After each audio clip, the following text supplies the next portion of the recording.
Hello and welcome. I'm Leigh Ann Gerrans and you're watching W News, broadcasting live from the Al Arabiya studios in Riyadh. These are our top stories. The US launches a sixth consecutive night of strikes on Iran as Tehran responds with attacks across the region. China rejects Trump's claims of election interference after the US president accuses Beijing of meddling in the 2020 vote. And Andy Burnham becomes the new Labour leader, pledging unity and economic growth as he prepares to become Britain's next Prime Minister.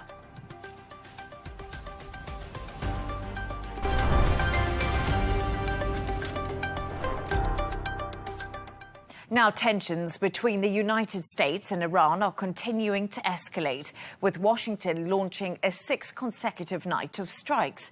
Tehran says civilian infrastructure, including bridges, a train station and an airport, have been hit, while Iran's Revolutionary Guard claims it has retaliated against US facilities across the region. For more on this, I'm joined by Al Arabiya's geopolitical security analyst, Riyadh Kawaji. Riyadh, as always, great to have you on the show. Thank you so much for joining me. Riyadh, firstly, the US is intensifying strikes on southern Iran. Explosions are reported at bridges, airports and railways, killing at least 8 people and wounding 20. The US said it is hitting military targets in Iran, but is this really the case? Hi. Yeah, I mean, the targets that were hit yesterday, specifically the bridges, have virtually cut off the province where Bandar Abbas port is in. It has cut it off from the other parts of the country. Apparently, this is to obstruct and hinder logistical supplies coming to the Revolutionary Guard's bases in Bandar Abbas. The Bandar Abbas is the port that oversees the Hormuz Strait. So for the past few nights, the US has been hitting multiple targets within that area. Basically, missile launchers, cruise missile launchers, drones, communication posts, and the Iranians have been resupplying the front lines with ammunition and so forth. So the U.S.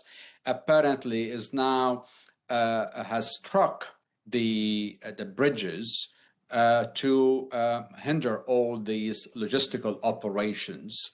And this is in line with the ongoing efforts by the US to deny Iran of the capabilities to threaten the navigation in the Hormuz Strait.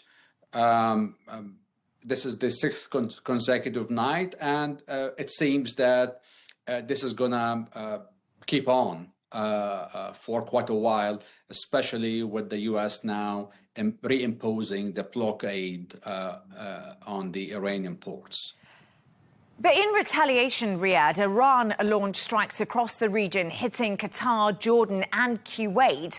Kuwait says an attack damaged a power and water plant.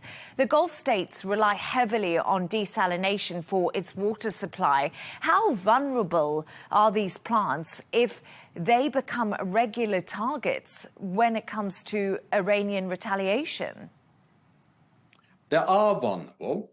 But these countries have been expecting this for quite a while, and they have prepared contingency plans to deal with the consequences.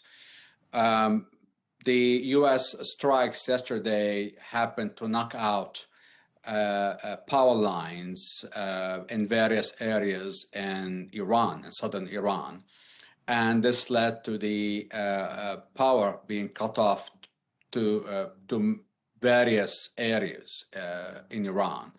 And the Iranians are now retaliating what they say is in kind. And now they're also threatening to start targeting major ports in the Gulf region. So Iran, ever since the start of this conflict, since back in February 28, they've been retaliating against Gulf countries under the pretext that they are targeting U.S.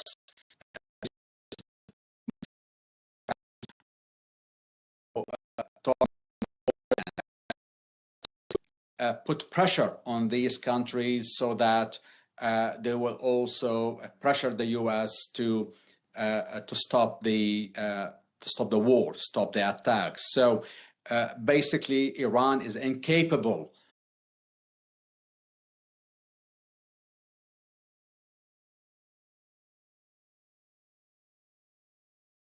against the U.S. or its bases in the region.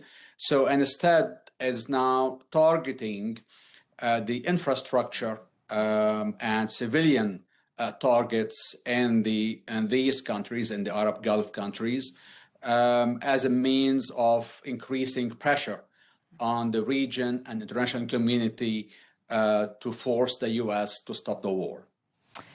Yes, Riyadh, there's been lots of questions about how much patience the Gulf countries have when it comes to Iran's retaliation. But a tanker has again been hit near the Strait of Hormuz. Right now, Riyadh, who controls the vital waterway? Because we're seeing these tit-for-tat strikes between the US and Iran, and the major flashpoint has been the Strait of Hormuz, but it's still unclear who actually controls it. Well, right now, there isn't a clear control for anybody. The U.S. has the upper hand. It is the stronger force, but Iran is still geographically there at the, the coastline covers all the Strait of Hormuz.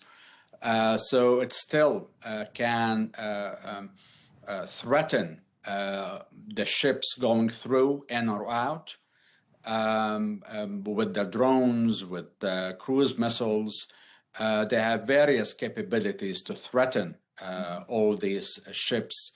And therefore, even though the U.S. is still carrying out strikes, they have not managed to completely eliminate the threat. And therefore, the U.S. is not really in full control, and neither is Iran in full control of the strait.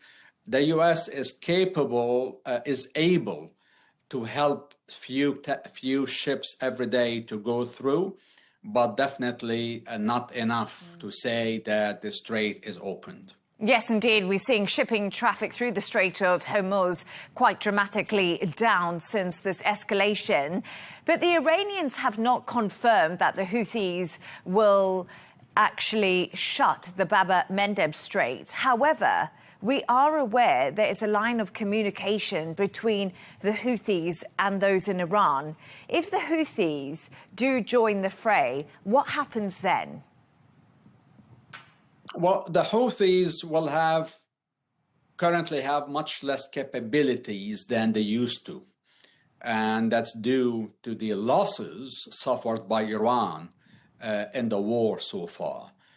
Iran has lost all its major ships, and some of these ships used to be in the Red Sea, providing the Houthis with intelligence on the whereabouts and the track of all the ships going in and out, which helped the Houthis to target many of them. This capability is not there. The Houthis also lost a lot of their assets in strikes carried out by the US, by the Europeans, by Israel over the past few months or over the past year. And now with the blockade on Iran, Iran has been unable to send any supplies of missiles and drones and spare parts to the Houthis as they used to. In the past few months, just once or twice, Iranian plane, commercial plane, was able to land in Yemen, and it's believed to have carried some equipment, but still it would not be enough to provide the Houthis with the capabilities they used to have. So that the Houthis now have a very tough question, which is that if they commit to threatening the navigation in the Bab el-Mandeb, they're going to commit themselves to a showdown with the US and the Europeans and the international community, which will not tolerate this action. And without the steady flow of supplies from the Iranians, they would be facing a question of an existential threat. They will be, like committing suicide.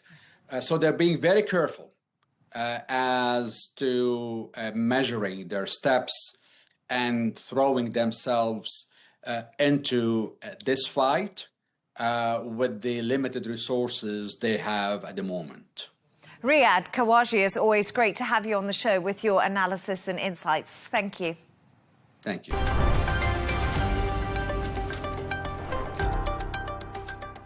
China has rejected Donald Trump's renewed accusations that Beijing interfered in the 2020 US presidential election, calling the claims completely groundless.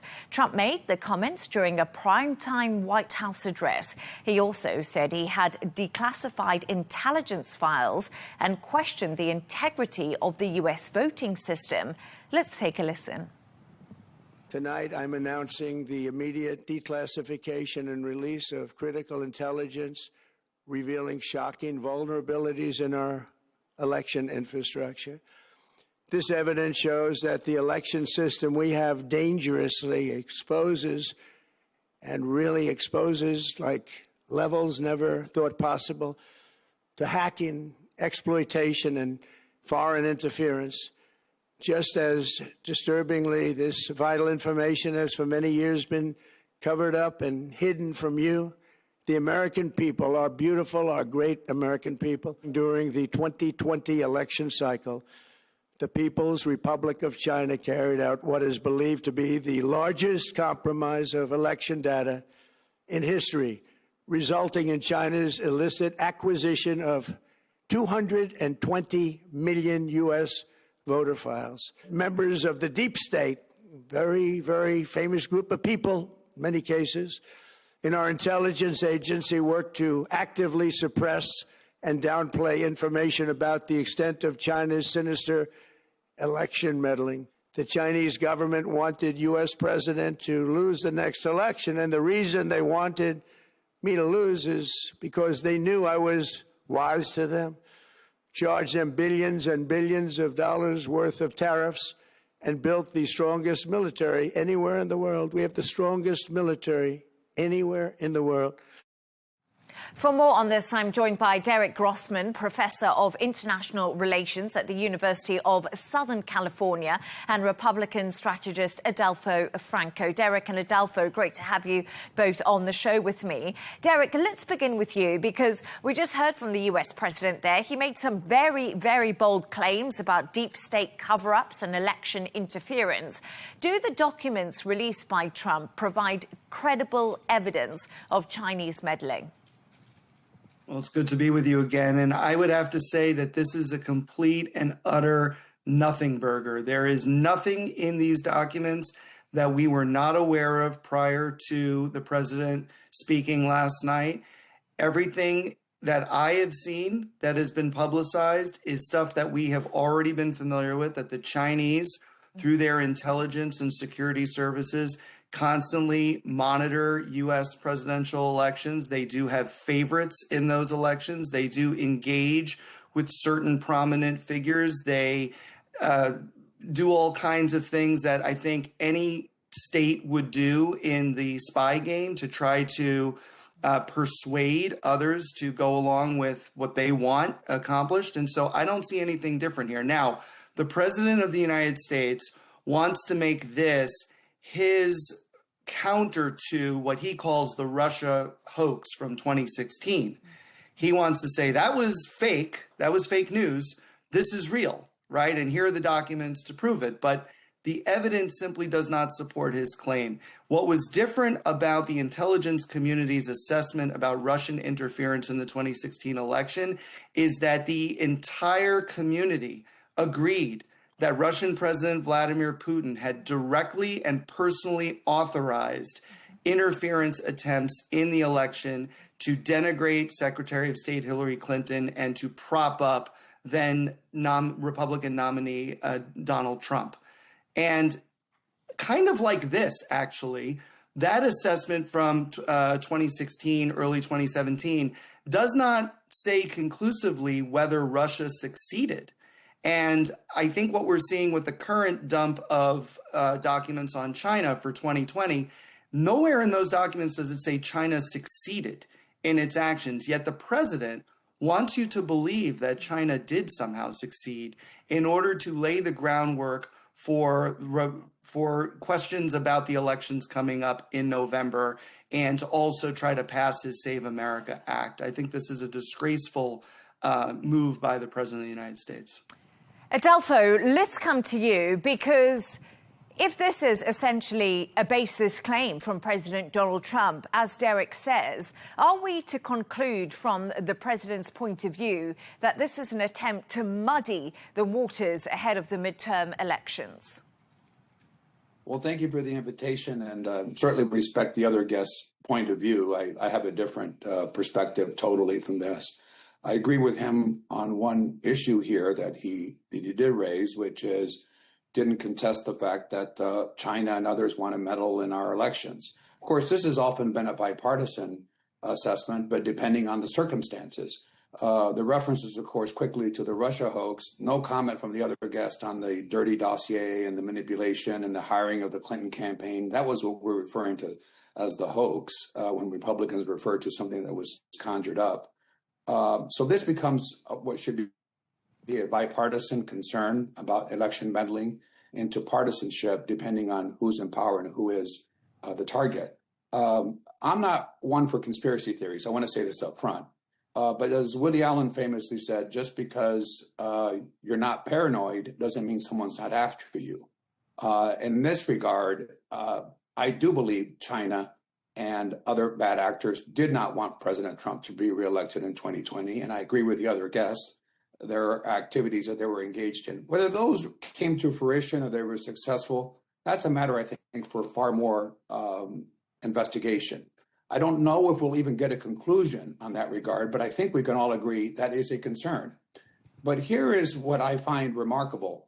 In a country such as this, where we're now uncovering an enormous amount of fraud, for example, on our systems and Medicare, and we've seen all the deficiencies that exist in a large society of 350 million people, which is understandable. Somehow, and I'm not saying the other guest said this, the Democrats and others said the elections are just perfect or near perfect. I find that hard to believe. Again, I think it requires more, whether it's references to people who shouldn't be on these roles in the first place. We haven't talked about that issue that involves either citizens who are voting more than once or immigrants or so forth. I just find it difficult to believe that there isn't fraud and certainly international meddling in these elections. I do believe also that if there is, and the other guest I think agrees with it, whether they were successful or not by China or others, I have never believed that China is the preferable candidate. Donald Trump is a preferable candidate for China. So I think there's a lot of a basis for more than this, than simply say we have perfect elections. Actually, I do think the SAVE Act is critical. Most every country in the world requires what that act requires or more. So I think our system is too loose. Whether the guest is right or not, whether this was the forum to use in the national debate, we can discuss about that. Obviously, the SAVE Act has become a central objective of the Trump administration, and time is running short if it has any hope of passing the Congress, which is, I find, very, very difficult. But that is why I think he used this position. He is convinced that there has been election meddling for some time, and he is convinced, and I think a lot of people are convinced. Whether it rises at certain levels, I don't know. Quickly, one of the things that were recently said is, well, it's minimal fraud or so forth. He referenced 245,000 illegal immigrants. We have to see that are improperly registered. But, the 2020 election in our country was decided by less than 1,000 votes in Florida. So if there are just even a few thousand people on the rolls or manipulated through data or other things or hacked, I think it does warrant bipartisan review. I don't know why we don't want to strengthen election laws and verification. And I do think there are problems he referenced with mail-in ballots and the rest of it. Adelpho. So I think there's a lot of basis for investigation here. Okay, I'm just going to interject because obviously I want to speak to Derek and see if he can comment on anything that you've just said. But Derek, we're talking about this right now, and I think we have to remember that Trump says China interfered in the 2020 election, but the US intelligence agencies and Beijing both reject that claim, and that's important to highlight. So I think the big question here is, who should the public believe and why? Yeah, so just to respond to our other guests' comments, and so I understand, sir, with all due respect, you are a Republican strategist. I want to point out that I do not represent the Democratic Party in any way. In fact, I am unregistered. I am neither Democrat nor Republican.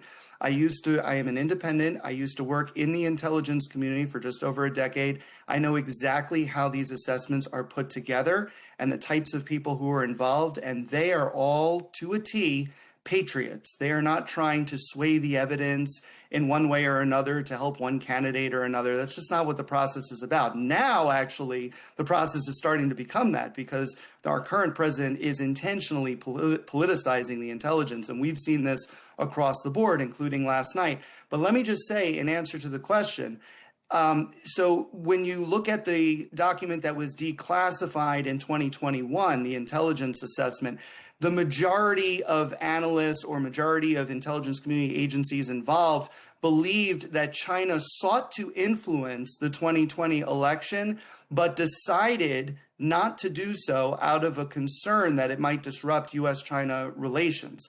Now, some folks are talking about a so-called Minority Report, which I think is funny because of the movie The Minority Report. It's not quite the same thing, all right? But they are trying to suggest that there are some analysts or some agencies who were stifled by the majority. But, if you read the report, you'll see that it actually points out there are some folks who disagreed with that assessment, who thought that China actually did interfere. Okay, so we can have a debate about the intelligence, but I have to tell you that in my entire career, intelligence is fraught with uncertainty. You are literally reading tea leaves and you're trying to piece together a story that is inherently going to be incomplete and unsatisfactory for that reason. So, I mean, we have to kind of put this into the proper context.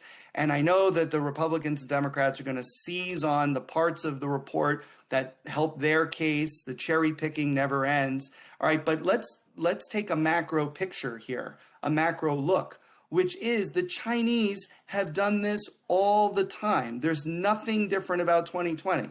The thing that was different about 2016 in Russia, as I said, is that Putin directly authorized an interference operation. It came from the top. They decided they were going to be active in the election and try to denigrate Secretary Clinton in favor of nominee Trump. Okay, that is not what we are seeing in this particular case. We see that the Chinese didn't like Trump during his first term because he was tough on China. But again, Beijing decided not to interfere in that same manner because the costs would outweigh the benefits for them. And let me also just say one other thing before I turn it back. Where is the evidence for election fraud? As our Republican guest has said, we've done investigation upon investigation. There is simply little or no evidence of election fraud. But the president last night was trying to make it a much larger deal than the evidence would suggest. Why hasn't anybody been prosecuted if there's election fraud? I haven't seen anything that would tell me that this time was different. And one other thing, Why does the president only complain about elections that he loses? Why was 2024 and 2016 completely secure and safe for elections, but 2020 was not? I think we all know the reason why 2020 was different. Adolfo, do you want to reply to the questions that Derek has just asked and he's just put out there? Sure, I think that probably be more efficient. First, with all due respect, I never suggested you were a partisan or Democrat. So if I did, I apologize. I don't believe I did. But let me say a few things because a lot of points were raised here. Let's start with the last point. Obviously, individuals have been prosecuted for election fraud, local individuals in New Jersey, Pennsylvania, and otherwhere. So that happens, and it's happened for some time, election fraud. The idea somehow, and I'm not saying that the guest is painting this, that we have this perfect or near perfect system and that we don't have to worry about it, which is sort of the impression that many people who argue against President Trump try to create, I think is just, doesn't seem compatible with the rest of the world as I met. Secondly, I didn't hear one word about the Clinton campaign's manipulation of the dossier and its efforts to manipulate the election, and that was the basis of the hoax. With respect to the intelligence community, I've been in Washington as well for 40 years, and with all due respect, all these so-called nonpartisan people, and I've been in the civil service, and I've been in political appointees in a number of agencies, I've never found them. I found that people in the Washington, D.C. area is manifested by the voting patterns in the District of Columbia, Maryland, and Virginia to be highly partisan, highly liberal, highly Democrat. So I don't put a lot of faith, with all due respect, on our intelligence people any more than I do with any other government employee. Remember, these are the same people who said there were weapons of mass destruction in Iraq. So they can get it wrong, and they often do. And he's right about tea leaves. But it depends how much you want to look at those tea leaves and what tea leaves, to use the pun here with China. The difference is sophistication in AI and other things, whether it's 2020 or certainly now, are far more efficient and able to manipulate actually anything than they were, including elections, than they were 10 or 15 years ago. So that's just a reality I think the president has sounded the alarm bell on. But I just believe in the gut of most Americans, and that's why the SAFE Act has such a strong level of support, bipartisan support, is it's much too much of faith on either antiquated systems or questionable systems, and certainly lack of identification of voters. So there are a lot of different components. I know you're focused mostly on the espionage part of it in China. Whether China was successful or not, I'm not willing to cede that point to the other guest. That remains a large unknown. I would not be surprised if they were successful or partially successful. And when you mention about election integrity, Leigh Ann, does the other guest think it's appropriate for Hillary Clinton to say that she won the election, as she has said now in 2016, and that President Trump was an illegitimate president? Stacey Abrams, the governor of Georgia, said she won that election for governor. It was certified as the Governor Kemp winning the election. So I find it curious when the Democrats question voter manipulations of the election laws or the results, whether the president was legitimately elected, or in the case of the governor of Georgia, I see very, very, not by the other guests, but very much silence on the left about these allegations. Don't they undermine democracy? Don't they undermine our system? They're the ones that have also often said that there is international efforts on election interfering. They agree on that. They just seem to be deaf ears when it comes to President Trump. Derek Grossman and Adolfo Franco, what a fascinating debate. I wish we had more time. We'll have to get you both back on the show to talk further about this. But thank you so much for your thoughts on that. Thank you, Leigh Ann. Thank you. Thank you, Derek. Thanks. Thank you. Thank you. Take care.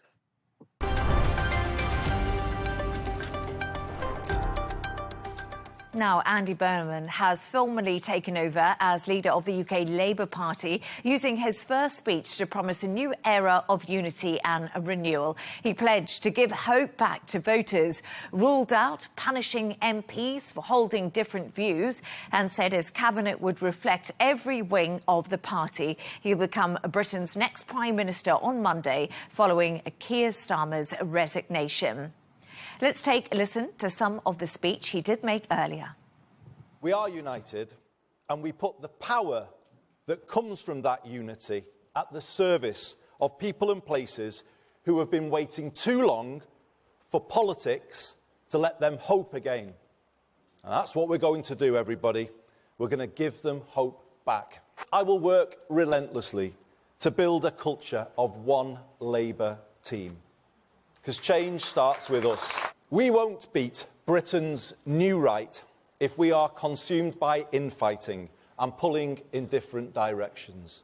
That is, and always has been, an indulgence that falls heaviest on the people who need Labour most. Fighting to eradicate it and the insidious briefing culture that goes along with it will characterise my leadership. And I will lead this party in that spirit. Not seeking to suspend or punish members who have principled views that may be different from mine, but building unity by respecting all shades of opinion. We won't try to out-green the Greens, or out-reform reform, or doing what we've done in the past of wearing too many Tory clothes. Let me tell you, I'm quite happy that Kemi doesn't approve of my wardrobe choices, because I'm not keen on theirs either. From here, we do it differently. We win by being us. Boldly, confidently, authentically us. Labour. That's how we win. For more on this, I'm joined by Director of the Independent Commission on UK-EU Relations and former Labour advisor, Mike Buckley. Mike, it's such a pleasure to have you on the show. We just saw Andy Burnham there, and he has made devolution one of his defining missions of his premiership.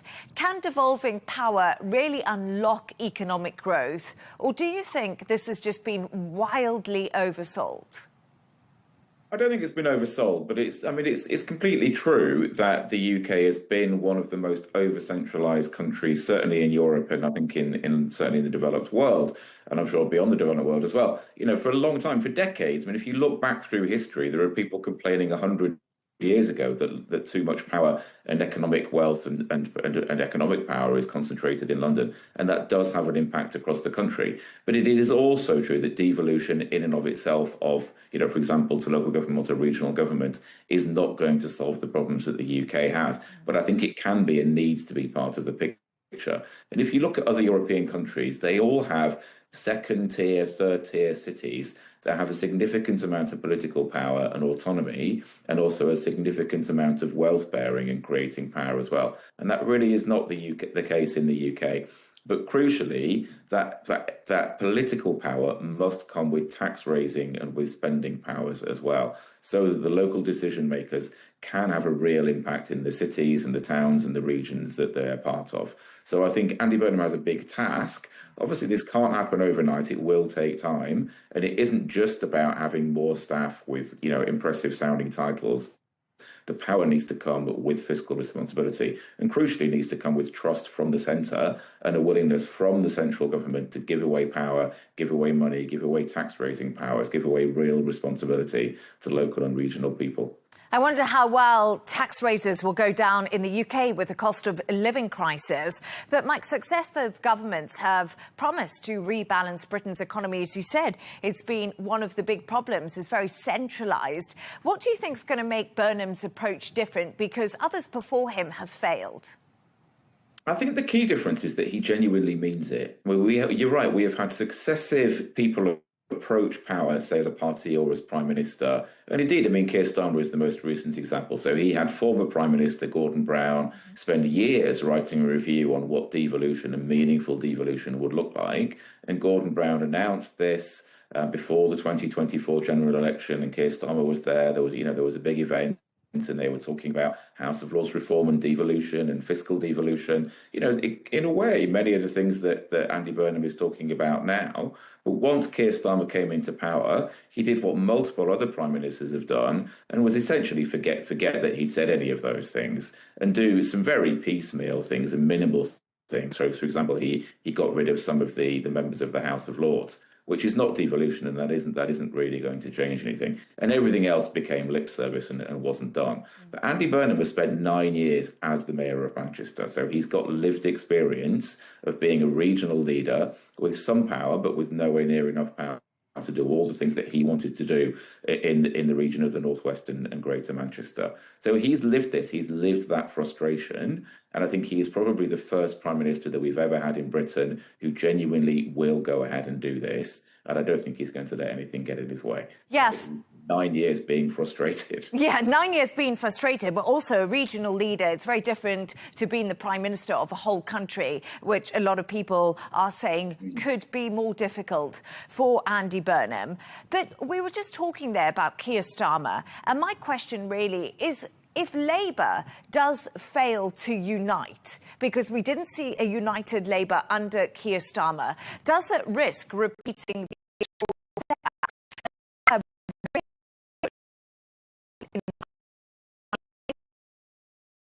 party? This is a moment of celebration in the Labour Party and a moment of unity.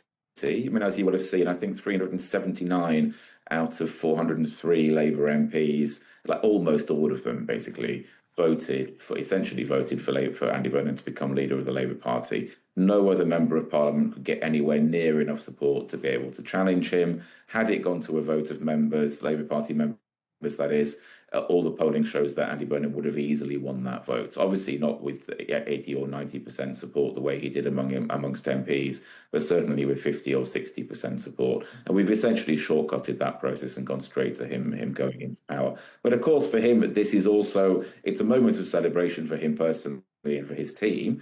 It is also a moment of real challenge, because he now has to do the things that he said he's going to do. He has to conduct himself in the way that he has said. He has to lead his cohort of MPs in the way that he has said. And he has to implement change for the country in the way that he has said. So, yes, it will be difficult. Doubtless it will be difficult in ways that he has anticipated and also in ways that he has not anticipated. A number of people, for example, recently have said he doesn't understand how much foreign affairs is going to impact on his time and is going to occupy his attention, which will take his attention away from the domestic things that he spends most of his time talking about. But I don't think that he is a fool in the slightest. I think that he and his team will have thought all of this through.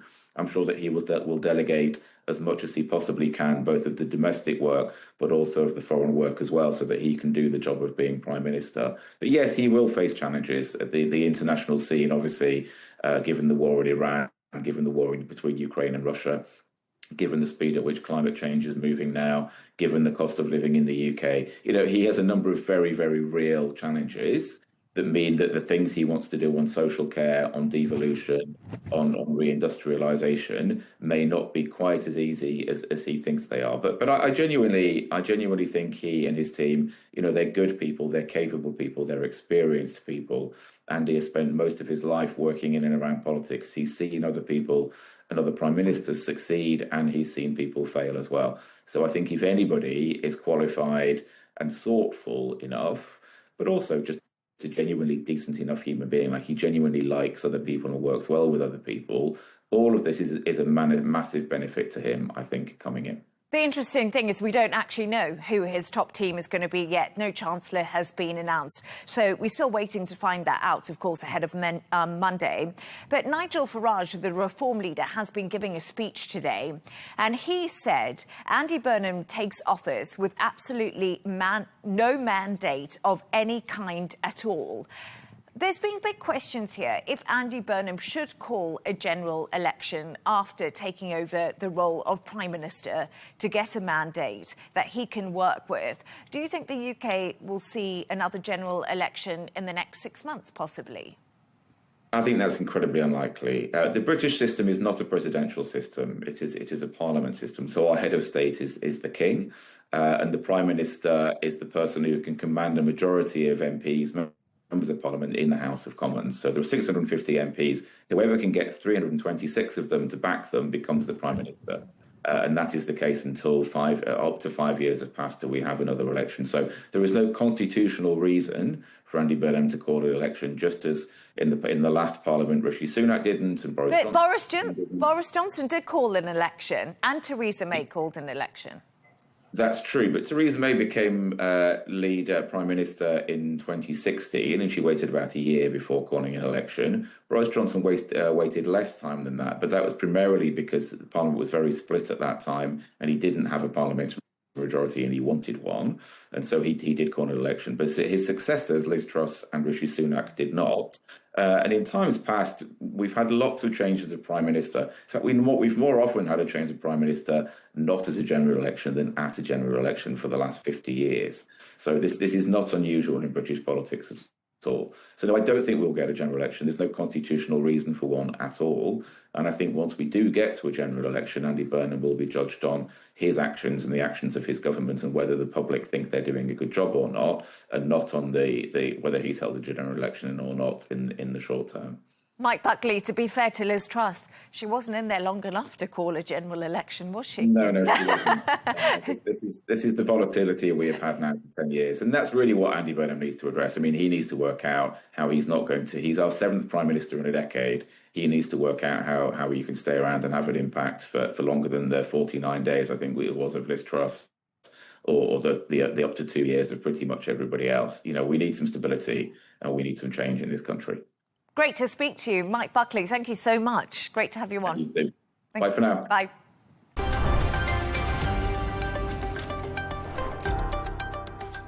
The countdown to Sunday's FIFA World Cup final between Spain and Argentina is underway, with President Trump expected to attend and FIFA introducing championship rings for the winners. Ahead of the match, organisers are monitoring air quality concerns caused by Canadian wildfire smoke, while controversy over the Argentina Falklands banner does continue, with FIFA saying it's assessing match reports over the incident. For more on this, I'm joined by international football coach Karim Ben Sharifa. Karim, really good to have you on the show. Thank you so much. Before we get into the politics and the wildfire, let's talk a bit about the sport. So the defending champions Argentina have arrived in New Jersey ahead of the World Cup final. Messi is looking to lead his side to victory, but standing, of course, in their way is Spain.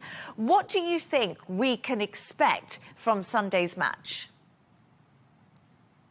You know, the tournament was great, and I think having these two teams on the final is logical in a way. Spain is the reigning European champions. Argentina is the reigning World Cup champions.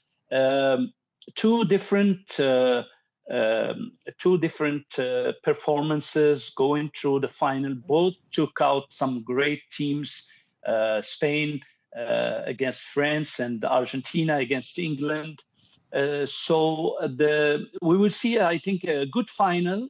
Spain have the youth exuberance, the collective, beautiful game, and the way they build the game and they score the goals. Argentina showed that their resilience in tough moments under pressure, but also they have Messi factor, which can make the difference, and he showed us that he made the difference in many games of Argentina during this World Cup.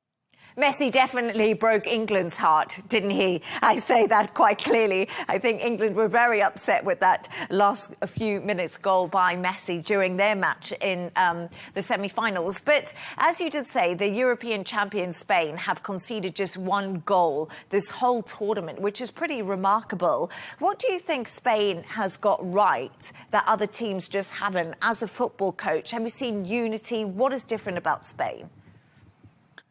Spain, you have to understand that the coach himself have worked from the youth level with many of these players. So he knows his players in and out. And these players have played together for such a long time.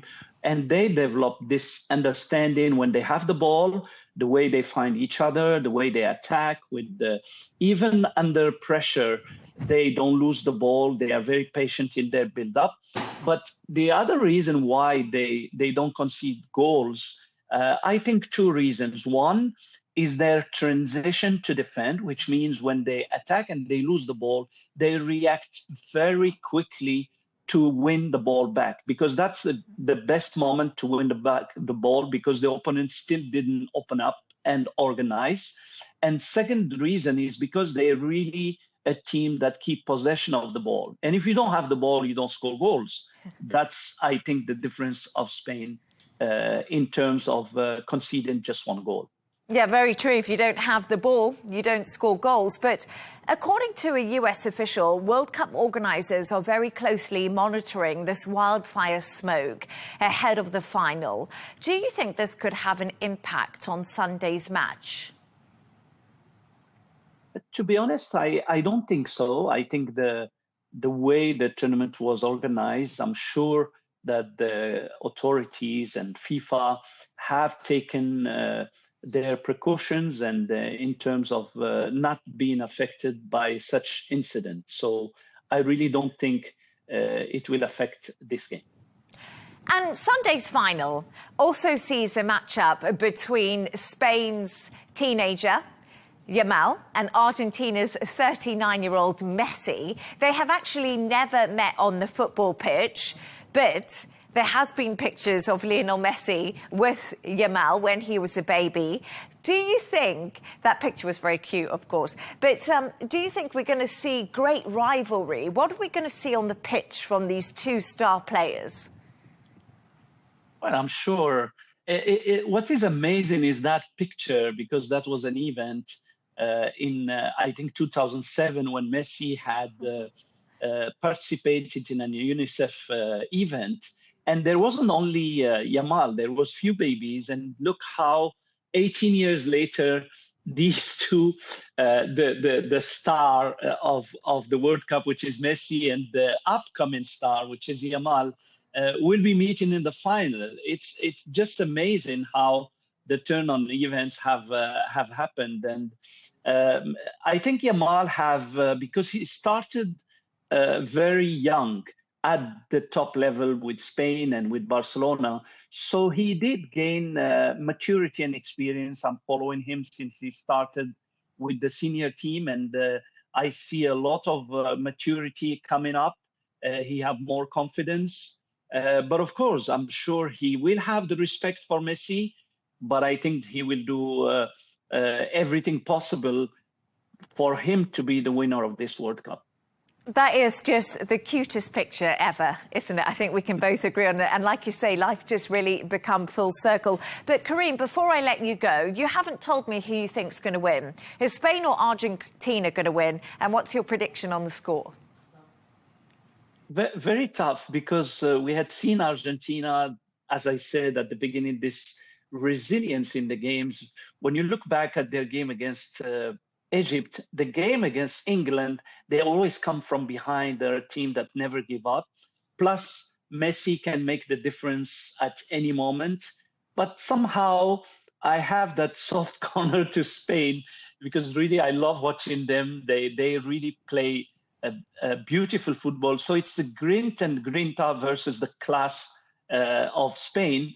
And I still think, and I want to still believe, that football is a collective game, and Spain have a better collective style than Argentina. So little advantage to Spain, I think.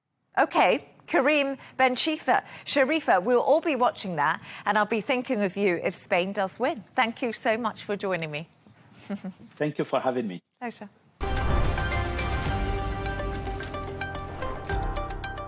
A reminder of our top stories. The US launches a 6th consecutive night of strikes on Iran as Tehran responds with attacks across the region. China rejects Trump's claims of election interference after the US president accuses Beijing of meddling in the 2020 vote. And Andy Burnham becomes the new Labour leader, pledging unity and economic growth as he prepares to become Britain's next Prime Minister. And that's all from us on W News. Don't forget to subscribe to our YouTube channel. Of course, follow us on X. Goodbye, and thank you for watching.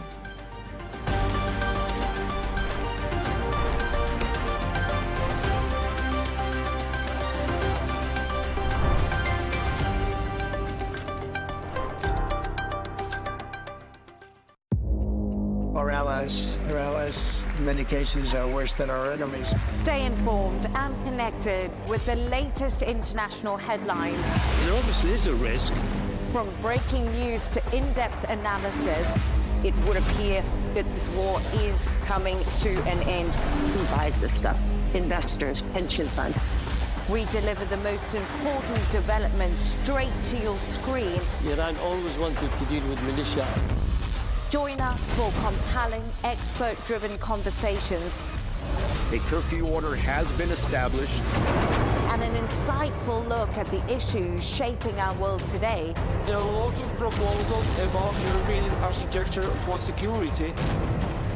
I'm Leigh Ann Gerrans, and this is W News. We dealt with this when I was Chief of Staff in the first term. Where you don't just hear the headlines, you get the full story.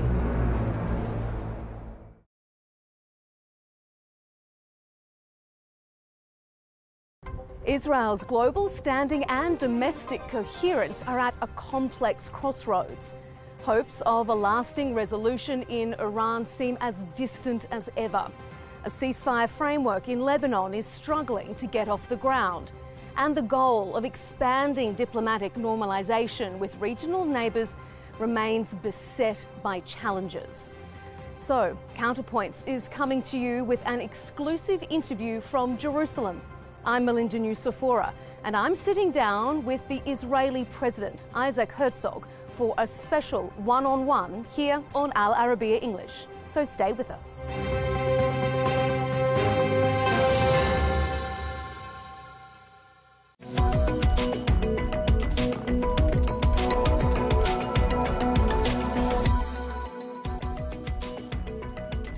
Hello and welcome to The Real Deal, coming to you from the Al Arabiya English headquarters in Riyadh. This is your weekly bulletin, bringing you all the latest business news headlines and analysis from Saudi Arabia. Coming up, marking a new chapter of economic cooperation, the Canadian Prime Minister Mark Carney pays a two-day visit to Saudi Arabia. We'll tell you about the deals that came out of his visit. And Saudi Arabia prepares to launch its first homegrown carbon credits as major companies show their backing for the kingdom's growing carbon market. Plus, we're going to tell you about a new Guinness World Record that's on track to be beaten. A massive AI hackathon organised by the Saudi-based AI hiring platform Cans. Let's dive straight into our top story. The Canadian Prime Minister Mark Carney has wrapped up a two-day visit to Saudi Arabia. That's the first by a Canadian Prime Minister in more than 25 years. Well, during the visit, Carney held talks with Crown Prince Mohammed bin Salman, as well as the Minister of Industry and Mineral Resources, Banda Al Khuraif, and the Energy Minister, Prince Abdulaziz bin Salman. Well, that visit resulted in a series of agreements aimed at deepening cooperation across sectors, which included mining, industry, energy, infrastructure, AI and financial services. Well, one of the standout announcements was in the field of artificial intelligence, where Saudi Arabia's Humane and Canada's Cohere agreed to work together on advanced AI systems, including Arabic language AI models and new tools for businesses. Well, the Saudi-Canadian Investment Forum was another major focus of the visit, with both countries looking to boost trade and investment, as well as to encourage Saudi companies to expand into Canada and attract more Canadian firms to establish regional headquarters here in the kingdom. Well, let's listen in now to what the Saudi Investment Minister, Fahad Al-Saif, and the Prime Minister of Canada, Mark Carney, had to say. The discussion we had earlier today have shown our two countries share a common ambition to build competitive, innovative, and open economies that create opportunity, attract investment, and deliver lasting value. I complimented His Royal Highness this afternoon on many things, his leadership, his vision, his attention to execution and action, his steady hand, his focus on what we can control in a world that has many risks, volatilities. This region knows it, Canada knows it in different ways, but the same lesson. This is our second largest trading relationship in the Gulf. The private sector has kept the relationship alive, the commercial relationship alive. But we barely scratched the potential of the relationship, and today is part of the the next phase of building out. Now, Saudi Arabia is taking another step in the development of its carbon market. This as businesses increasingly look for ways to meet their sustainability goals. Well, at a special ceremony at the Tadawul Tower in Riyadh, officials have just announced CMF Select Red Sea 2026, which is a new sustainability-focused gathering that will bring together business leaders, investors and policymakers later on this year in November. Well, the event will also mark the launch of the kingdom's first Saudi-generated carbon credits through the Regional Voluntary Carbon Market Company, or VCM. And that will allow companies to invest in projects that reduce or remove carbon emissions here in Saudi Arabia. Well, more than 30 leading entities, amongst them the PIF, Saudia Group, Ma'aden, STG, Bank Al Bilad, have expressed interest in joining this milestone, signalling growing corporate engagement with Saudi-generated carbon credits and market-based climate action. Well, we're joined now by the CEO of VCM, Fadi Sadeh, who is with us now. Thank you so much for taking the time to come and see us. Let's start with that announcement that I was mentioning there, the announcement at the Tadawul Tower. What exactly was unveiled there? So, first, thank you for hosting me, Tom. So we announced the CMF Select Red Sea, hosted, focused on sustainability, and is owned and hosted by the Saudi Exchange, Saudi Tadawul, and is co-organized by VCM, our company. What most importantly is also CMF Select Red Sea is going to host the inaugural Saudi carbon credit launch on the platform. This is the first time Saudi carbon credits from projects here in Saudi Arabia being generated and being launched in the platform. They will have access to our market for the corporates to start trading those carbon credits. Okay, I mean, Vision 2030 is entering its final years, its final stretch before the year 2030 itself. Why is this such a significant moment, do you think, for Saudi Arabia? So this is a significant milestone, and mainly because now we are entering a new phase when it comes to the carbon market and the sustainability agenda for corporates. So we started by building the demand the first 3 years of establishment of our company. This is where we managed to trade more than 15 million carbon credits, valued around 350 million Saudi riyals. Now we're entering to the phase where we are enabling those project developers, either international project developers or local ones, to stay here, to build projects here in Saudi Arabia.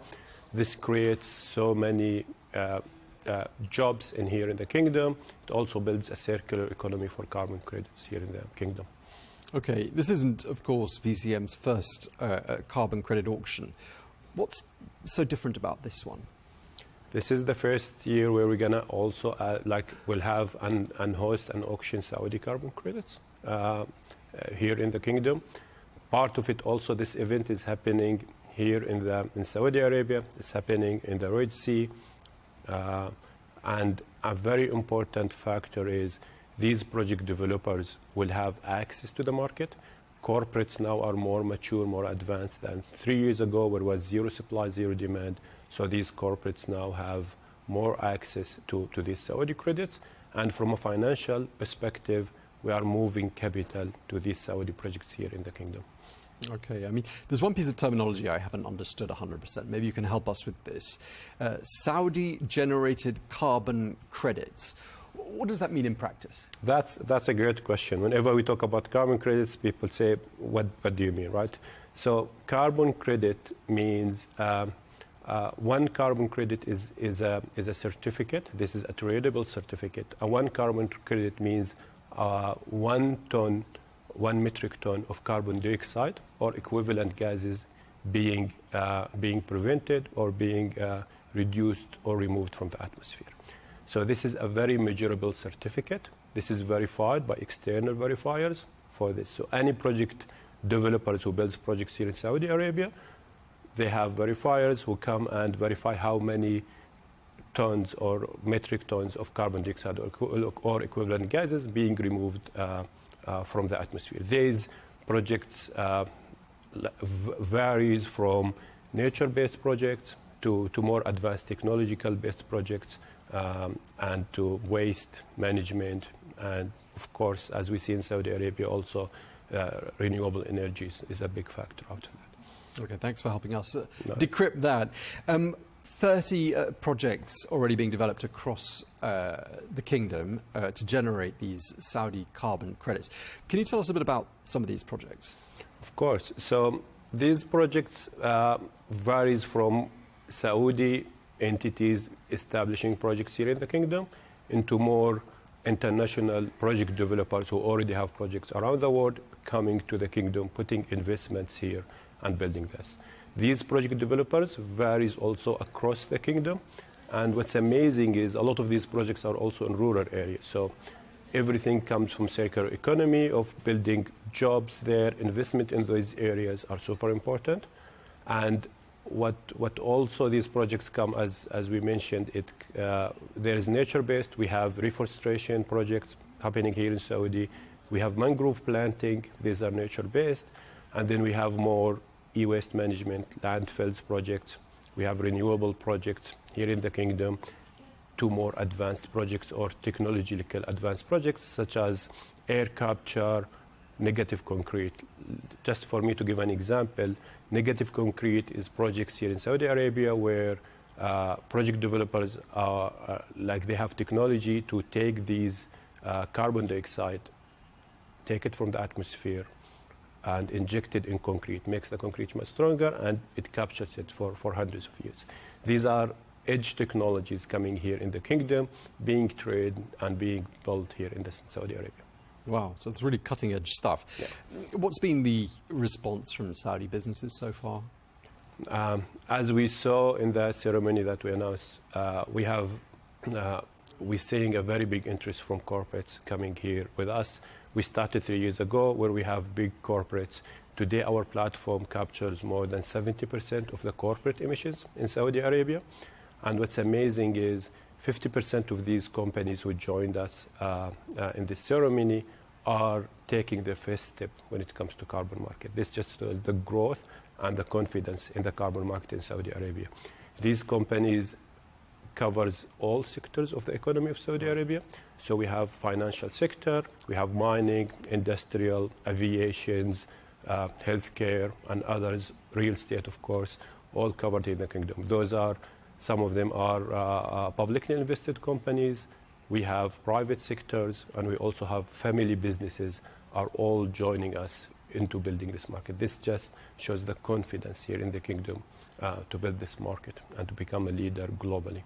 And as you say, across all sectors, well, every sector you can think of pretty much. Yeah. So that probably means, doesn't it, that, carbon capture and carbon markets are very much a part of the mainstream corporate conversation now, are they? You perfectly said it. So that's the idea. So a lot of corporates today are building their sustainability agenda, their corporate sustainability agenda. Part of us as the voluntary carbon market, VCM, we have our advisory division, and that's mainly to help these corporates first build their decarbonization agenda, they build this decarbonization strategy, and that comes from first having to understand where the emissions are coming from their operations, from their value chain. So we have tools here in Saudi that help them build and find where the emissions are coming from. Then the next steps comes for them to build an internal decarbonization strategy in order to reduce that internally. Of course, there will always be emissions that are hard, at least on the short term, to be reduced. And this is where carbon credits comes in. These corporates, for those hard to emit carbon credits, they buy or they trade those carbon credits. In return, they invest directly on projects that are credible projects, measurable impact for these projects that's affecting the environment and the climate here in the kingdom. Okay, I mean, some people watching might be wondering whether buying carbon credits is a substitute for reducing their own emissions. And I wonder, what's the right way to think about it? So the short answer is, of course, no.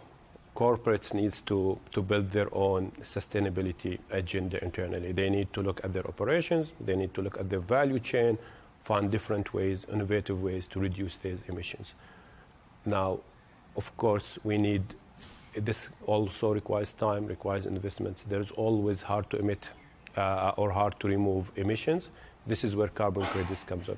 So the best approach usually for all these corporates is a combination of both, is to build your decarbonization strategy internally and to use carbon credits to offset the hard-to-emit emissions for the short term.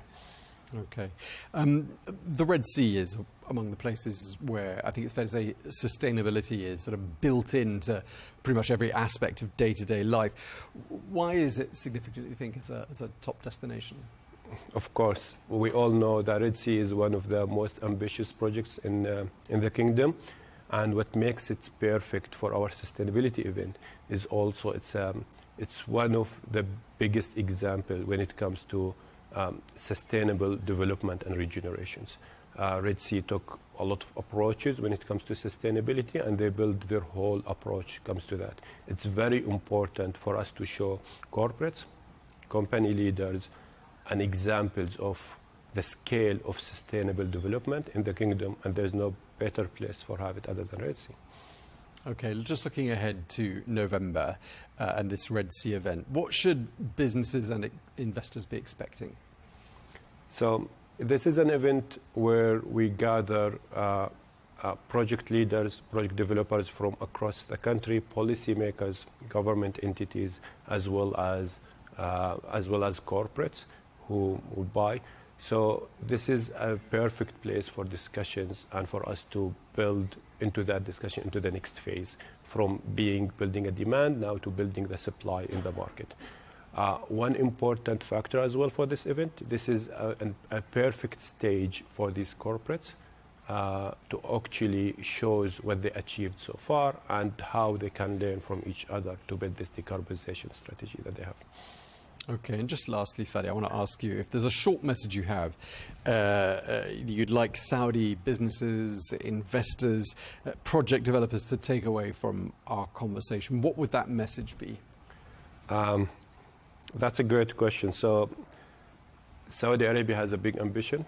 We have a big target for us to achieve. No one company can achieve this alone. It's something that all corporates from different sectors in the kingdom needs to work together in order to achieve this. We're seeing leaders from different sectors doing this today, so it's time today for you to take that action into climate change in the kingdom. Okay.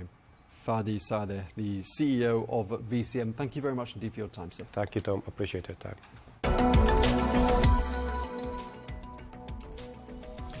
Let's get a quick look at some of the other stories from the week. And expanding their presence in the kingdom, the German banking giant Deutsche Bank has announced that it's obtained a regional headquarters license here in Saudi Arabia.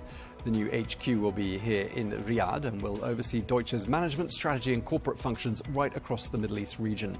Well, Deutsche joined several other global financial institutions that have made Saudi Arabia their regional hub, amongst them JP Morgan, Goldman Sachs and Morgan Stanley. Well, the regional HQ programme is central to Vision 2030. Saudi Arabia's official reserve assets have risen more than 8% during the last year, reaching almost 1.85 trillion riyals at the end of June. According to the Saudi Central Bank, the increase was largely driven by higher foreign currency reserves. Well, the kingdom's reserve position is amongst the largest in the Middle East. Well, reserve assets are closely watched by investors as a measure of economic resilience and financial stability. And construction of the kingdom's first entertainment-focused business park and corporate resort has been completed. This marks another major milestone in Saudi Arabia's Vision 2030 transformation and reinforces Riyadh's status as a regional business hub. Well, Boulevard Business Park is a 1 billion riyal development which offers more than 60,000 square meters of office and retail space. And finally, a new Guinness World Record looks like it's on track to be set during the days ahead. So what's this about? Well, the idea is to hold the world's largest free online AI trading event, for which already more than 37,000 people have signed up for this 7-day hackathon from more than 130 different countries. Well, this is the initiative of the Riyadh-based AI hiring platform CAMS, and it's in partnership with the Saudi Ministry of Human Resources and Social Development. Well, I'm joined by the CEO and founder of CANS, Roy Baladi. As we've said, Roy, CANS is an AI-driven recruitment and tech platform based in Saudi Arabia, built on AI, and it seeks to simplify the hiring process. So I'd like to say, first of all, congratulations to you, because it's amazing the turnout you've had so far, the number of people who've signed up. I want to know what you think a Guinness World Record would mean both for CANS and for Saudi Arabia. I'll start with Saudi Arabia, because today we're in a world where AI is changing just about everything that we're doing, making us more productive in employment. Employers want to hire people who have these AI skills or promote those who have AI skills. So a Guinness World Record, specifically in AI, specifically in upskilling, means that Saudi Arabia is at the frontier of the future of work. And for CANS, it's extraordinarily humbling for us to be able to deliver that in partnership with the Ministry of Human Resources and Social Development to realize it. So it's game-changing for us, but in reality, it could be life-changing for every participant who participates in that record. Well, a giant mabruk to you and your team for that. I mean, this initiative should see a record-breaking result, but that's only part of it, isn't it? I mean, there are some serious aspects to this hackathon. I want to ask you what participants are going to take away with them. The idea is that you're going to get to learn how to use AI to its full potential, starting as a beginner. So assuming that all you do is use Claude, GPT, Gemini, for example, to prompt and then get responses to help you with your daily tasks.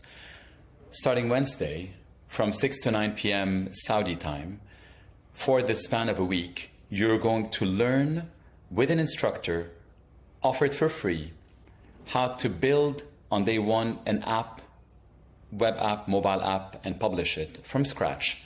We're going to be using Replit. On day two, you're going to learn how to create images and videos in a way that does not look like it's generated from AI, where you can use everything from the role of a videographer, costume designer, lighting designer, so on and so forth, all through prompting. We're going to use Magnific. On day three, you're going to learn how to create avatars and how to bring them to life and give them the right accents and sounds and animate them. And then after that, you're going to learn how to create songs, and you're going to understand how to protect your data from it being stolen on the internet and how to protect your digital identity. All the while, you'll be building your own app. And that's the hackathon part. So one part of it is training every day, and the other part is hackathon, where you build your own thing. And then on day 5, you submit it. On day 6, an AI engine is going to be grading it, shortlisting it, and then a panel of judges and employers, top-notch employers, are going to be evaluating.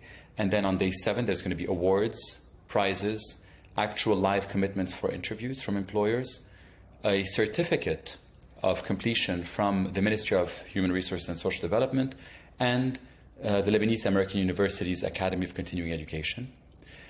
And everybody's going to have an AI portfolio, which means that you'll be able to apply and show a project that you built from A to Z using AI, which can make you that much more marketable when you're applying to jobs. Right, I'm going to be asking you about that exact point in just a moment. Before we come on to that, I want to ask you about Saudi Arabia specifically, and how the kingdom's really invested heavily in AI infrastructure, talent, education. And I want to ask you what advantages you see the kingdom having in its mission to be a global AI hub. Top to bottom and bottom to top. It fits in Saudi Arabia. Top to bottom, you have from His Royal Highness, through the entity of Humane and Sadaya, an incredible amount of investment in the vertical AI stack, from the infrastructure layer to the training to the inference, all the way up to the application layer. That money is there to be invested in AI that's going to reduce the reliance on others and have your own AI independence. $100 billion is not a joke. It's a significant investment. Bottom up, Saudi Arabia is known to be the most digitally penetrated country in the world when it comes to adoption of digital tools. really good at social media, really good at gaming and e-gaming. Well, AI is just one step next. And so the entire Saudi population, or at least a big chunk of them, are quite eager to be able to learn how to use AI beyond just basic prompts. So it's not that you speak to AI, it gives you responses, and you speak again to it. No, you speak to AI in a way where it speaks to itself and then iterates until you have a proper agent. And you have these agents together and you build your own company, your own consultancy, or you can become a lot more productive when you're at work. It works both ways, and I think they're going to meet very well. And initiatives like this one, championed by the Ministry of HRSD and operated by KENS, are where they meet. Okay, yes, I can see loads of convergences and linkages with Vision 2030 as well, and I was thinking that as you were speaking there. Tell us a bit more about KENS. There'll be people who don't know much about you. You're an AI hiring platform, and I want to know how AI is playing an increasingly important part in recruitment. How does AI help? Honestly, AI can do 90% of the work. Right now, we're used to having a job description, but we don't even write them. We recycle them from old job descriptions. We're comfortable leaving voice notes to friends or text messages. So if someone leaves a voice note of a particular job, says, this is who I want to hire, growth marketing manager with 5 years of e-gaming in Riyadh, earning that budget. And after that, you can say, this is when I want to meet them, next Monday at 2 p.m. AI can do all the rest. It can take the voice note and convert it into a job description. It can publish it into 20 job sites, including KENS. It can search from within the database of KENS, which is 1.25 million people, to surface the best candidates, and search from external databases of 300-400 million and surface the best ones. It will then create a skill assessment with an AI avatar that will interview everybody. All that in 3 days. And then after that, the top 3 will get to meet the employer, and then the employer can then move on to the 4th, 5th, or 6th. But the cool part is that there's going to be enough information about every single applicant that AI will give feedback to any candidate who's not in the top 3 within that time frame. By next Monday at 2 p.m., you would know if you've got the interview or you didn't make it to the top 3, but this is what you can do better. And these are the strong points that you have, and these are better jobs for you. All is done by AI. It's amazing. So it actually will be better for the person being recruited as well, because they'll know where they stand in a more timely way, and they'll get that feedback that people so often want. Now, before we started the interview, you told me that KENS means a treasure in Arabic, and clearly you're going to have a whole pool of treasures at your fingertips with these AI tools and on your database. I'd like to ask you, I mean, AI skills are valued by employers more and more. And I'd like to ask for your advice. How would you advise people to stay ahead of the curve and essentially remain employable with these new tools out there? It's extremely important to be up to date on AI, because AI can allow you to do your work 10 times better. Anything that could be automated, like what we talked about, the recruitment flow, can be automated through AI. In order to get into that, you can go on YouTube videos and watch YouTube videos and upskill yourself. Or you could work with, get consultants, and they could be quite expensive. This is why we're offering this initiative for free, where you're going to learn the 10 most popular AI apps with experts in each field. So the Google session is going to be with a top instructor from Google, so on and so forth, where you're going to be able to learn all of these apps. So ideally, as if you can join a training hackathon where you learn, but you also apply at the same time. Because once the session is over, if you just learned, 2 days later, you're likely to forget 80% of it. But if you end the session, the 2 to 3 hours, and you've actually built something, then afterwards, all you have to do is just prompt it a few more times. And then you're just going to retain all of this and build upon it. Okay, that's good advice.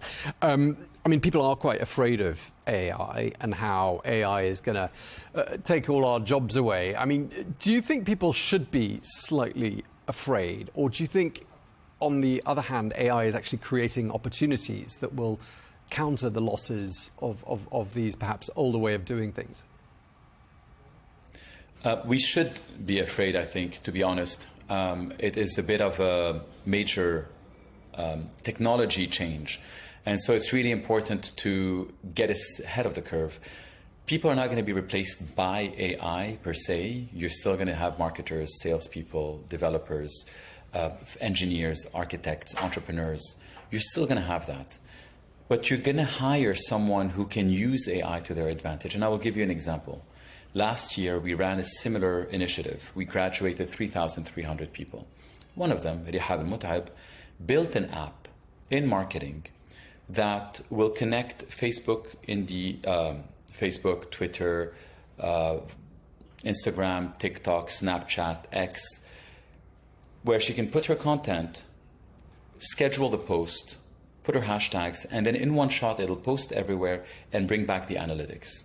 And then she shared that in a 1 to 2 minute video. When I saw that video, I did not need to interview Rihab. I knew that she could run the marketing department of one on her own, and she'd be highly effective. And the proof is there. She's helping us build this hackathon. So that's where it comes in handy. If you're able to augment what you do, and you don't have to learn a single line of code. So people are afraid because they're like, oh my God, this is so big. Where do I start? Where's the menu? Where's step 1, 2, 3? Well, the thing is, when you have this training hackathon, organized and curated with the ministry, with a certificate from them, then you're starting from step 0. You're not going to do anything but prompt, like you generally do on ChatGPT.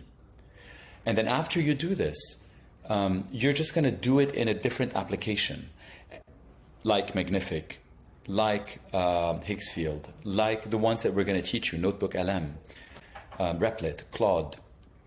And then, but it's going to give you a full application that you can then use for everything.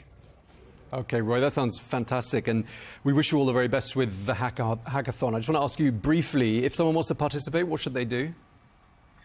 They can just go to the website or Google Ken's Hackathon. That's going to be the first link. Okay. And then the link is ka.nz/hack. But you can simply Google Ken's Hackathon. Okay.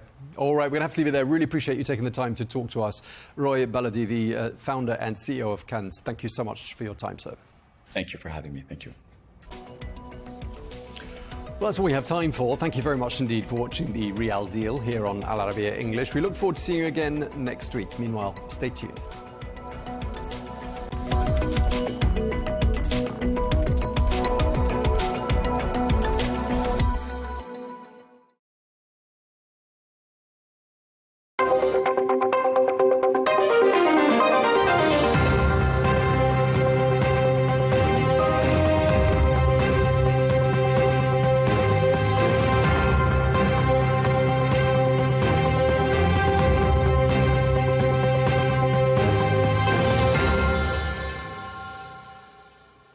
Watching Counterpoints on Al Arabiya English. I'm Melinda Nucifora, coming to you from Jerusalem for this special interview with the Israeli President Isaac Herzog. President Herzog, thank you so much for your time on Al Arabiya English. Thank you very much. It's a great honor to appear for Al Arabiya. We're sitting down here in Jerusalem at a time of another flare-up in regional tensions. We're seeing Iran again resuming the targeting of some vessels in the Strait of Hormuz. We're seeing renewed strikes from the United States on Iran. The memorandum of understanding that was signed on to, was it a bad interim deal if we find ourselves back in this position? First of all, I'm not surprised that this is the situation, because with the Iranian pattern of behavior, which we know, it's impossible to do deals. They violate all the time. They have their own way of interpreting things that are very, very clear. We see in so many instances their proxies are all operating on their behalf, simply to stir up and radicalize the situation, leading to instability. That's their ideology for years and years and years. And I must say, I believe that this reality also hits the face of many people who thought that there is an opportunity and a chance. Honestly, I believe in a diplomatic solution to the conflict. I think this is absolutely what needs to be done, and I actually know that this is the clear Israeli position, but we had legitimate concerns, we raised them, and now you see it in front of your eyes with the Iranian behavior. I'm happy that the American reaction is firm and clear so that everybody understands, especially the Iranians, that they cannot goof here, and they have to go back on track if they really want to implement a venue of exiting from the war. You mentioned that that Israel had concerns about the memorandum. Do you think if Israel had have been negotiated with in the lead up to the memorandum being agreed to, that this current situation could have been avoided? Look, the whole situation is controlled and led by President Trump. And I trust him fully on this, and I believe that it is an American-led situation, meaning the Americans have to deal with it with their allies as well. Because closing Hormuz, let's understand it, closing Hormuz is clearly another extortionate step in the relations of Iran with the world. If you think about it objectively, now let's go to bird's eye view, and you remember the map of the Middle East. It cannot be that the world would accept a situation whereby maritime routes, which are owned by the world, which are internationally open, which are part of international rules and part of international maritime law, it cannot be that they will be closed by one nation through its proxies or by itself simply because they want to blackmail the rest of the world. It cannot go this way. It's impossible, because once you do it, then the whole world is a mess. And I think here the American position is very clear, and I think President Trump is correct in the fact that he's insisting that Hormuz be open. It's part of international trade. The US, though, is also asserting its own blockade on the Strait. So why should they be allowed to do it? Because it's a counter-reaction to the Iranian blockade. And at the end of it all, it's quite clear that free maritime is something of an essential element in world affairs.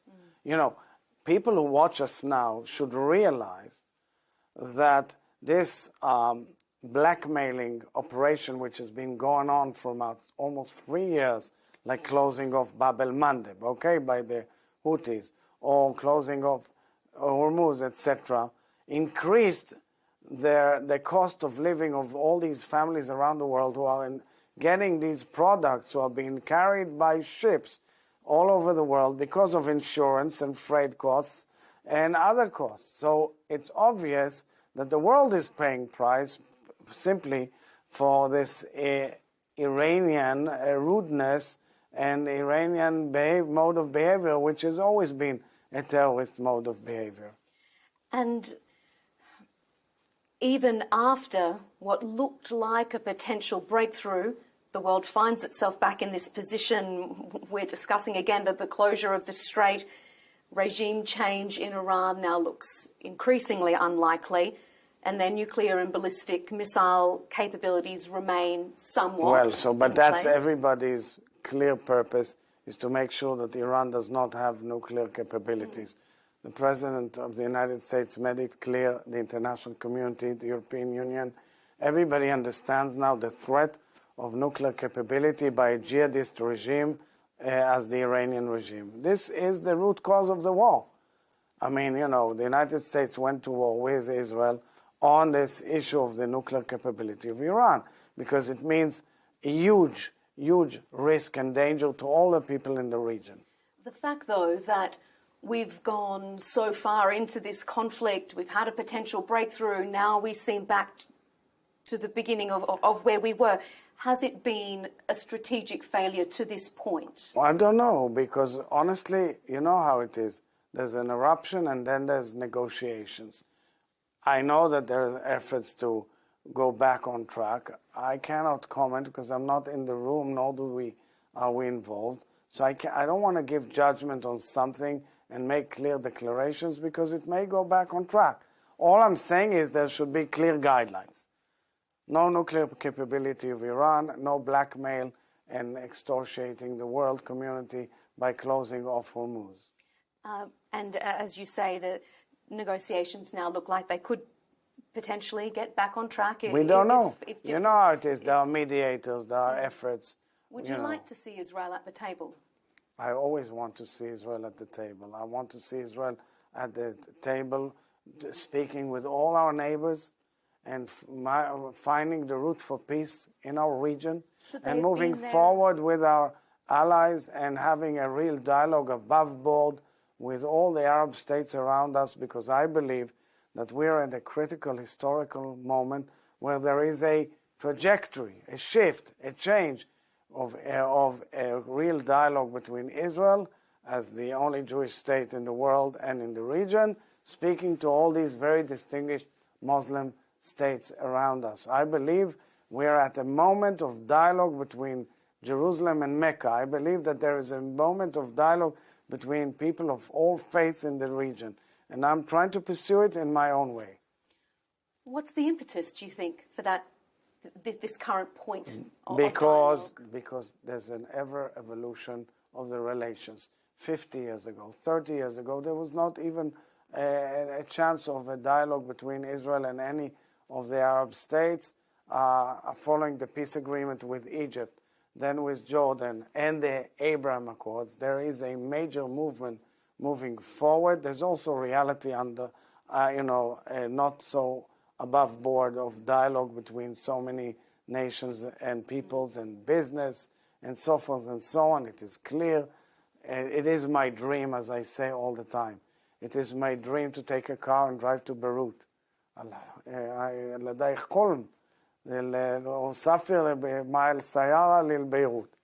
It is my dream to go to Damascus, and it is my dream, really, to see peace between Israel and Saudi Arabia, definitely normalization, moving forward. And I believe it's part of history. And I believe we are all the children of Abraham, are destined to live together and must move forward together, including with our Palestinian neighbors. Okay, well, let's go back to the Kingdom of Saudi Arabia, first of all, and discuss what that could look like, because some Gulf states have reaffirmed their position that normalization with Israel needs to be reliant on an irreversible, time-bound pathway to Palestinian statehood.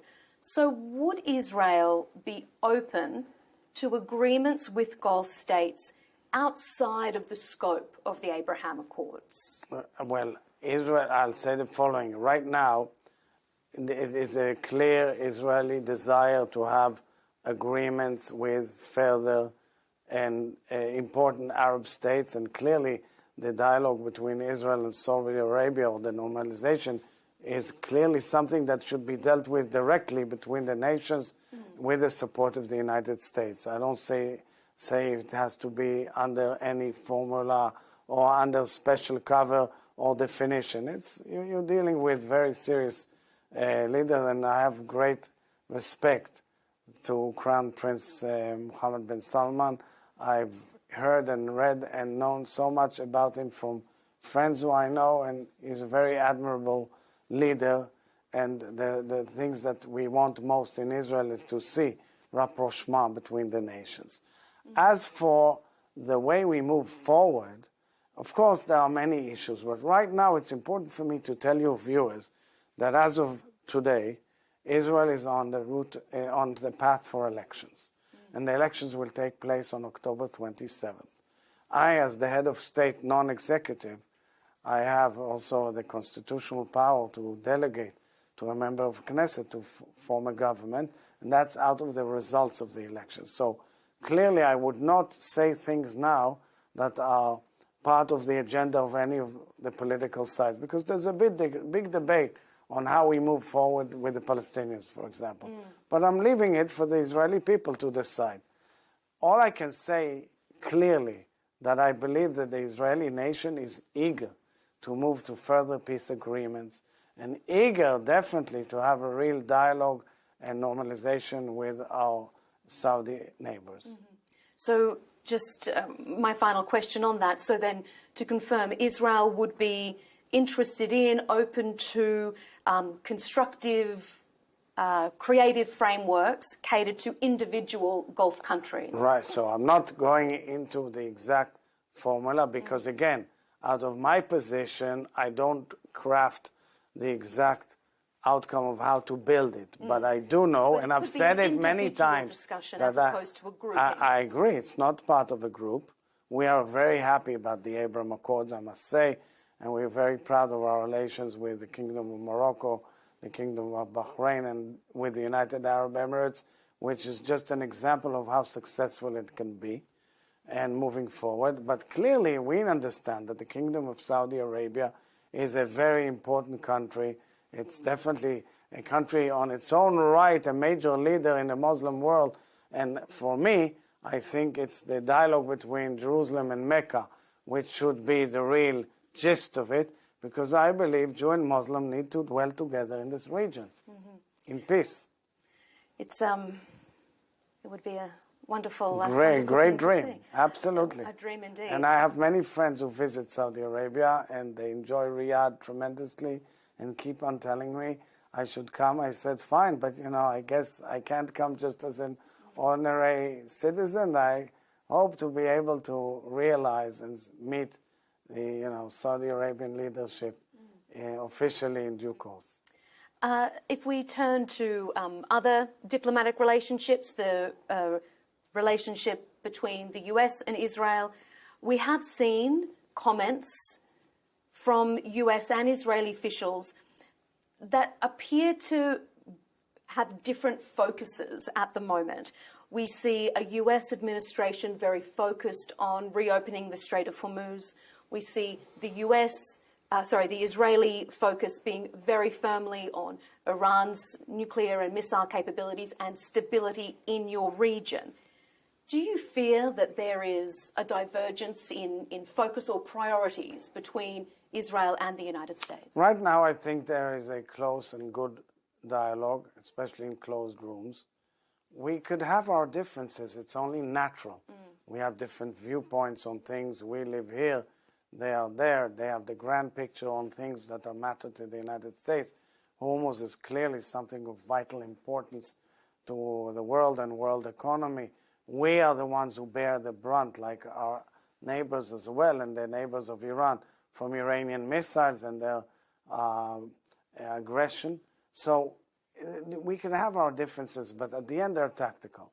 We all understand that we are faced with an empire of evil in Tehran, with its proxies, with its belief, with their call that the United States is the big Satan and Israel is the small Satan, or with their call of annihilating Israel, or the fact that they press buttons and fire at nations all around the Gulf simply because they feel like it and they think they can threaten or harass.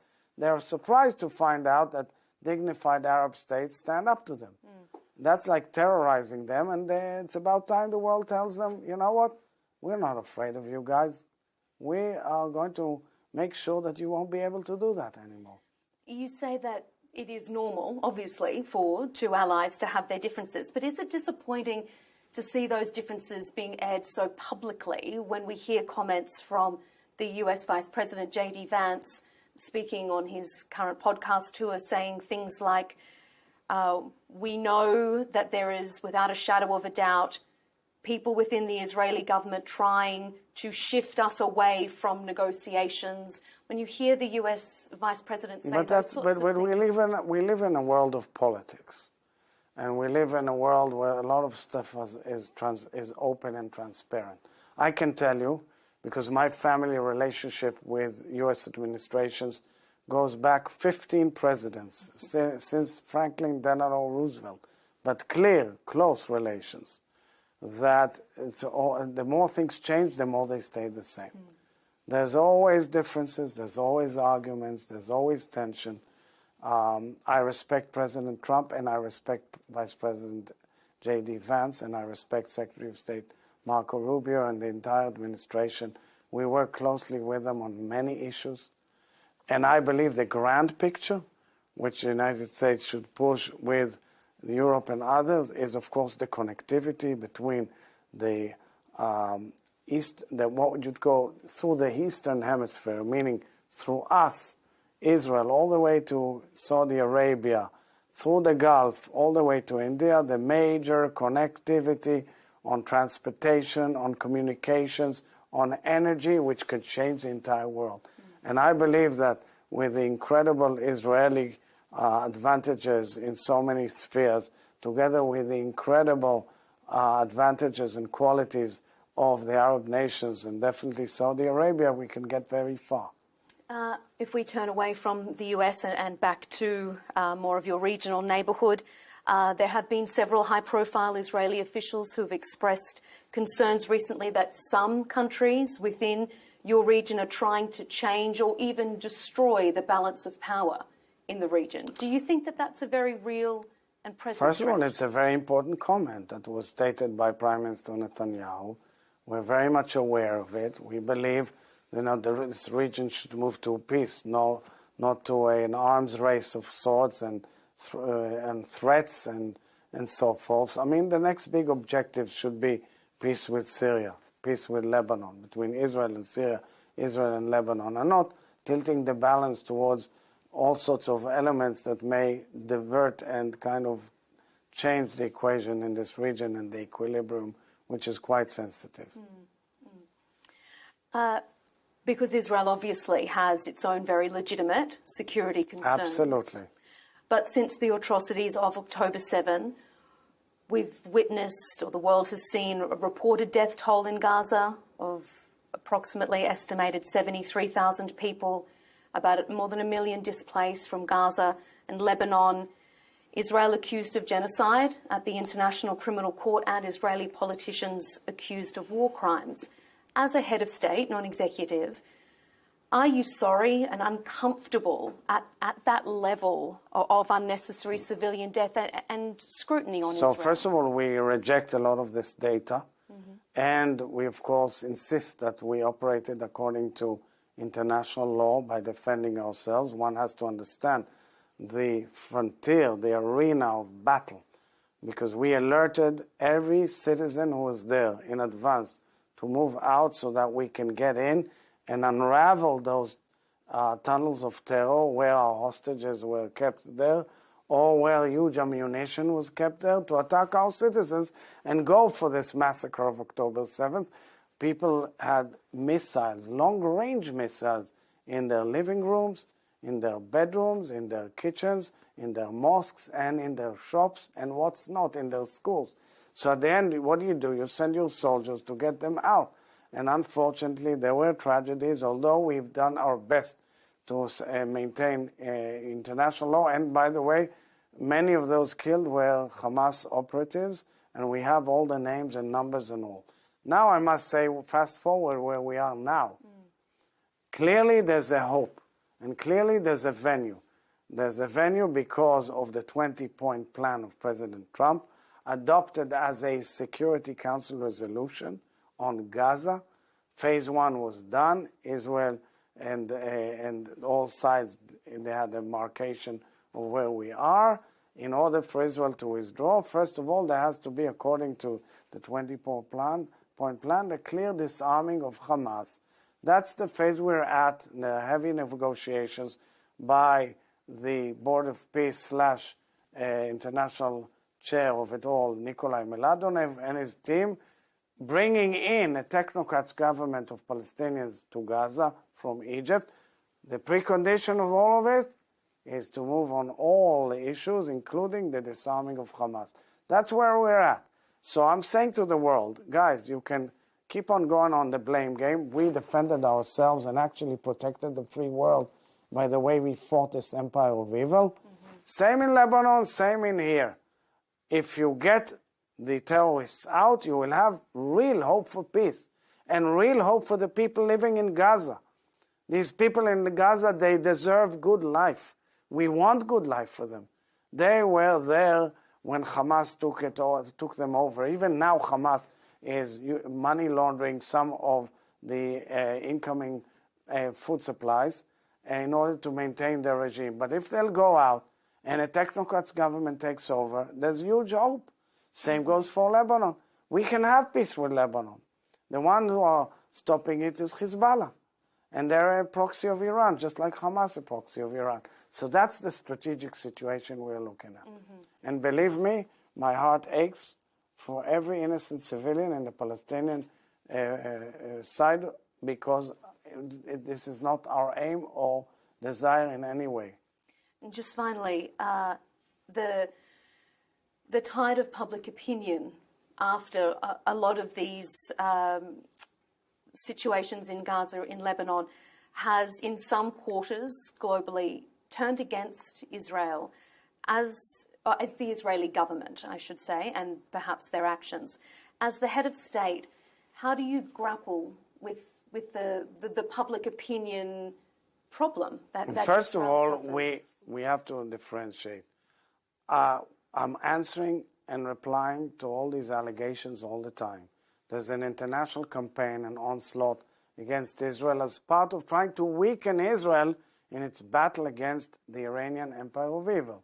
That is a clear equation, and therefore a huge part of this campaign is aimed to affect public opinion by viral movies, by messaging, by demonstrations and so forth. Having said all that, not organically sort of it's not organically. A lot of it is fake too. I don't shy away from the fact that there are people who believe that, but we know that it's instigated and organized and paid for and financed, and a lot of that was exposed in recent months all over the place. It is but organic grassroots and okay, concern. because some of the people have no clue. They don't know anything about the region. They don't know anything about my country.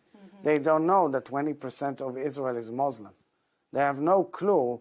You know, recently I posted a beautiful picture of the way I swore 5 new judges, Qadis, for the Sharia court in Israel, including one woman, which is a great story. The amount of response I got from the Arab world and the international community was great. What, you have Muslims in Israel? What, you mean they're equal citizens? People don't know that they have parties and they are very important in our politics, and they are now in the political picture in Israel counts them as very interesting in the political game, and they have no clue about their TV, radio, and the fact that they're part and parcel of all our lives. But that's the greatness of this nation. We're a very moderate nation. We want peace. We were attacked, butchered, slaughtered, raped. Our sisters and daughters and husbands and brothers, that's what happened to us. And we went to fight simply to defend ourselves. But now, after showing resilience and leading to a major change which occurred in Syria and Lebanon and in Gaza, now is the opportunity for the international community to stop this blame game and move to peace. And we can move to peace if we really want to. But for this, Iran has to pull out its proxies, its war machine, and enable people to live. There's no difference between us. I mean, there's no real arguments between us and Lebanon on the solution for peace. The border is clear. We don't have disputes.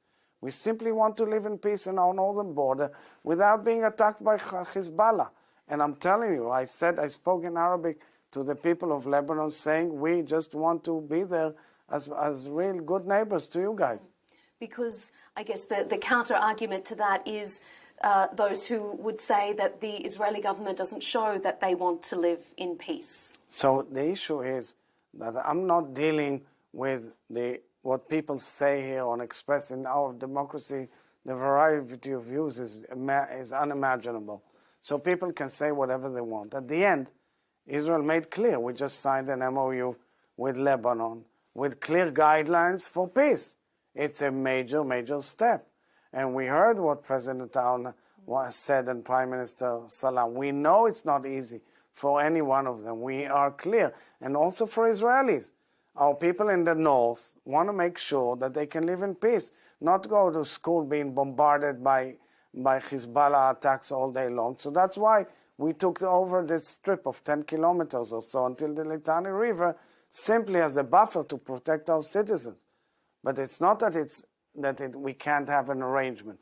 The previous UN security resolutions and ceasefire agreements were violated by Hezbollah. So that's why, and I know it's also a very big interest of the region to have peace on that side of the Middle East. And we are eager to it. But guys, the world has to understand, we are not willing to be attacked again. And Israelis have lost their trust in the ability of trusting their neighbors. That's the result of October 7th.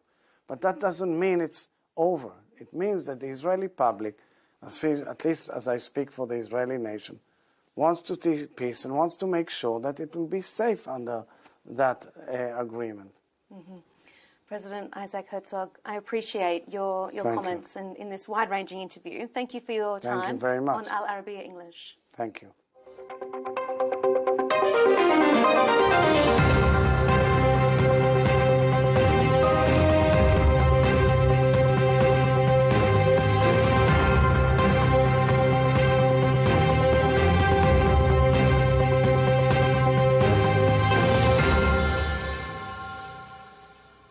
Hatan, your first professional debut fight after being an undefeated amateur.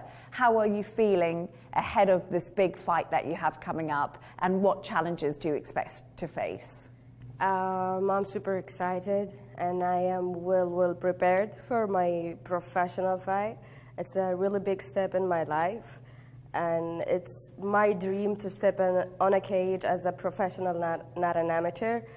And we can say that I'm quite sure that I will do my best in the cage, and I will represent my country in the best way.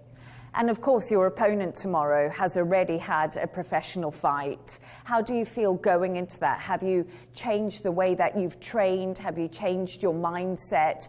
What's been different going into a professional fight and into the cage tomorrow? I have been training as a professional fighter since the moment I started. I play amateur, but in the train, I always tell myself I'm a professional. So there is nothing have changed in my training, only if there is a plan that we are sticking with for my opponent, because every opponent you have is gonna have his own plan, his own game to play. She had her first pro fight. I still haven't, but I'm quite sure that this fight is going to be mine, inshallah. So what do you hope to deliver in this fight? Is it going to be a knockout in the first round, second round? What do you think? I'm not going to tell you what I wish to deliver, to be honest, because all I want to do is enjoy that moment. Because everyone knows my style in the fight. Everyone knows that I smile, I do shows, I laugh, and try to get my opponent nerves. It's my style because I love what I'm doing, and I'm enjoying what I'm doing. So I want to keep enjoying the fight, and if I saw something that's going to knock her out, I'm just going to hit it. You're just going to hit it, so you're there, you're ready. Your unique style, of course, that you were just talking about. And you are the first Saudi woman to be signed to PFL MENA. And this is a massive moment for you and a massive moment for Saudi Arabia, for the country, for female sport. Is that a heavy weight for you to carry, that so many young girls are looking up to you? It's a bit heavy because I'm representing a lot of women and a lot of people in my country, and I always wish to represent them good, but it's also so lovely, and I'm so proud. I always have so much love, and a lot of kids, a lot of girls started showing in gyms, and they started taking my name as an idol, even in the jokes, when someone say I'm strong, they be like, oh, like Hatan al-Sayf. My name got bigger, got more lover, more fans. So it's a bit heavy, but I do love it. And it's so difficult because you just mentioned there about more women going into the gyms. This is a new era in Saudi Arabia. And how would you like to see it changing when it comes to female sport, and especially martial arts, because MMA is one of the most difficult sports in the world? Exactly. Martial arts, it's really difficult. And for me, it is the #1 difficult sport in the world. because you're gonna try to be complete in all the situations, in every way. You're gonna try to be complete in your conditioning, in your strength, in your striking, in your ground game. You're gonna try to be complete in everywhere, everything. So you're gonna be working in all the ways in your life. But the moment you love it, it's gonna be addiction and you will never gonna stop it. It is so hard for women, but there is plenty of women that have this much strength to do it. And you had a difficult upbringing and a difficult childhood in many respects. It wasn't the easiest road for you. What do you think martial arts has brought you? And now you come into a fight. What has that given you strength-wise and mindset-wise? There is a lot of people that were saying that fighters are not born. Fighters are made from life. But for me, I don't take this thing. I believe that fighters were born. Because many of us, plenty of us, since they were kids, they born, and the moment they were born, they are fighting. Not fighting in a cage, fighting in a life, fighting for themselves, fighting against anything in life. Every one of us is fighting something. But you're gonna find your own situation to fight it back, to fight your weakness, to fight your depression, to fight anything you're gonna have in your life. And for me, martial arts was the way to fight back. And you talk about the way to fight back, but when you were younger, were there the facilities for you? Because you've spoken about having to go and fight men in the gyms, and this has been an incredible journey. Just what was those moments like going up against men? There is no facilities, to be honest, and there is no facilities. It's just started to open up maybe the past 2 years. Most of the facilities are for men or mixed.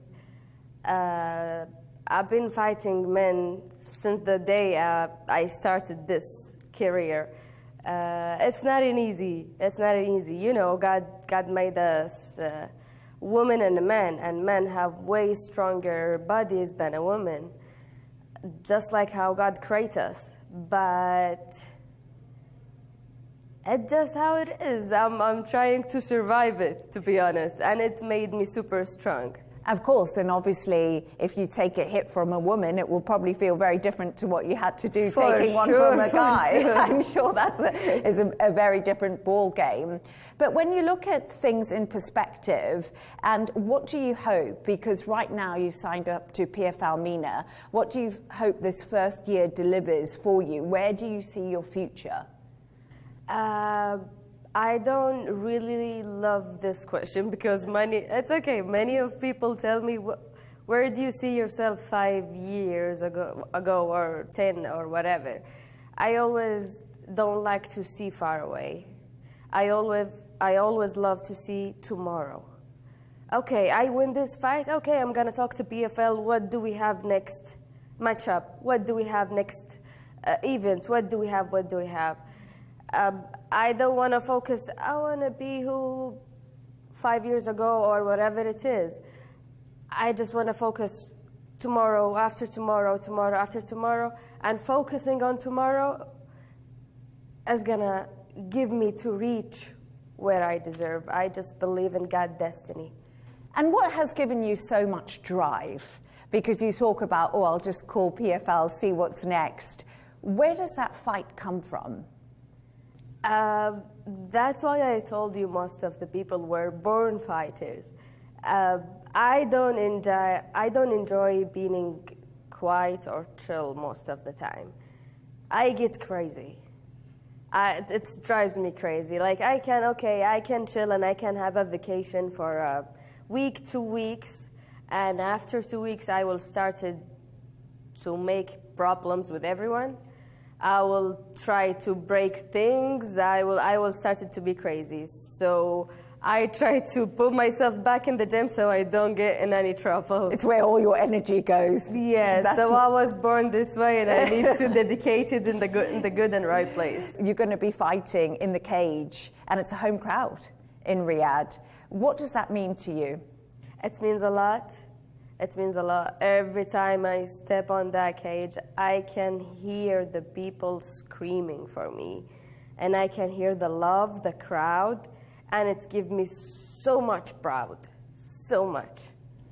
And you spoke a little bit earlier about, 2 years, women's fighting in Saudi. I know you don't like the stories about the future, but do you ever see yourself opening up gyms here and being more involved and getting more women into the sport?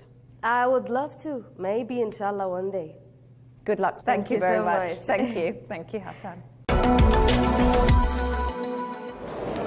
We're joined now by Nadim Bakhash, who's the CEO of WeBook.com. Nadim, thank you very much indeed for joining us on The Real Deal.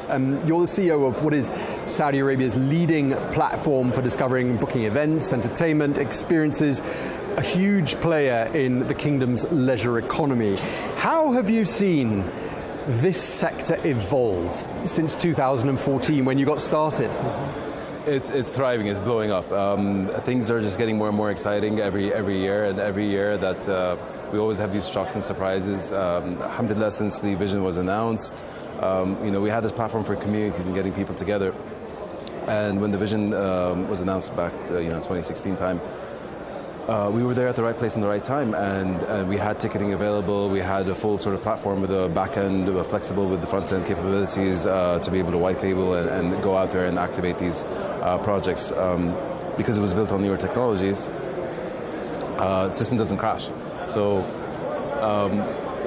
you have suddenly a country where these massive events, which we've been waiting for all our lives, and a massively youth population, I think about 70% of the people are under 30, hungry for entertainment. And when this stuff happens, one tweet from His Excellency Turki al-Sheikh, for example, and we have suddenly millions of people in the same second on the platform. It's been quite an exciting journey. We have, and today we've turned into a sort of a super Afro fund. So we have the entire Saudi SPL league, the football clubs there. We have all the major concerts, all the major festivals, all the major sporting events, like for example boxing, the mega events of the kingdom. It's one place that you can go to find everything fun to do. So it sounds like you were in exactly the right place at the right time. I mean, incredible chance that you were where you were at the moment that the kingdom was really opening up to these sorts of events, and you've got the demographics on your side in the form of this young population hungry for entertainment. How's it changed? What are audiences looking for today, do you think? Today hasn't changed from yesterday, and back in history, people always wanted to be entertained from the beginning of time. You have your sort of professional career, you have your school and academic work, but then when you're in the evenings, you have hours with your family, with your friends, and this is where people bond. So, in terms of entertainment, football is thriving. We have a huge following of huge. Football is life over here, and a lot of places, especially now during the World Cup. You'd be surprised. A few years ago, boxing, so we have this data, we ask people what they're interested in, and we're monitoring our data. So a few years ago when boxing first started, it was interesting, but it wasn't up there. Within 2 years, it became the #1 demanded event on our platform, and people are interested to explore more, to find new events to do, things, explore new interests. And personally, I'd never been to a boxing match, but the minute I was sitting there in the front of one of these matches, I was hooked. Absolutely hooked. So we're hungry for more. Almost anything we put out there is always selling out. With very, very, very little marketing effort. It's incredible. So people want more. We're at an event at which blockchain, gaming, and AI are all very much under discussion. Have you got any examples of how AI has perhaps changed the customer experience? I'm talking about your customers at WeBook. AI has given us the opportunity today to operate absolutely insane, complex algorithms and models within days. And today what we're doing, one of the biggest challenges that we have is scalping. So we have a lot of people coming onto the platform on these mega events, large groups of them coming on to buy, wait in the queue and buy the tickets. So it's been a challenge that we're always sort of evolving to combat this. Now with AI, we're introducing something new this year called TrueFan. TrueFan, basically, we have all the data.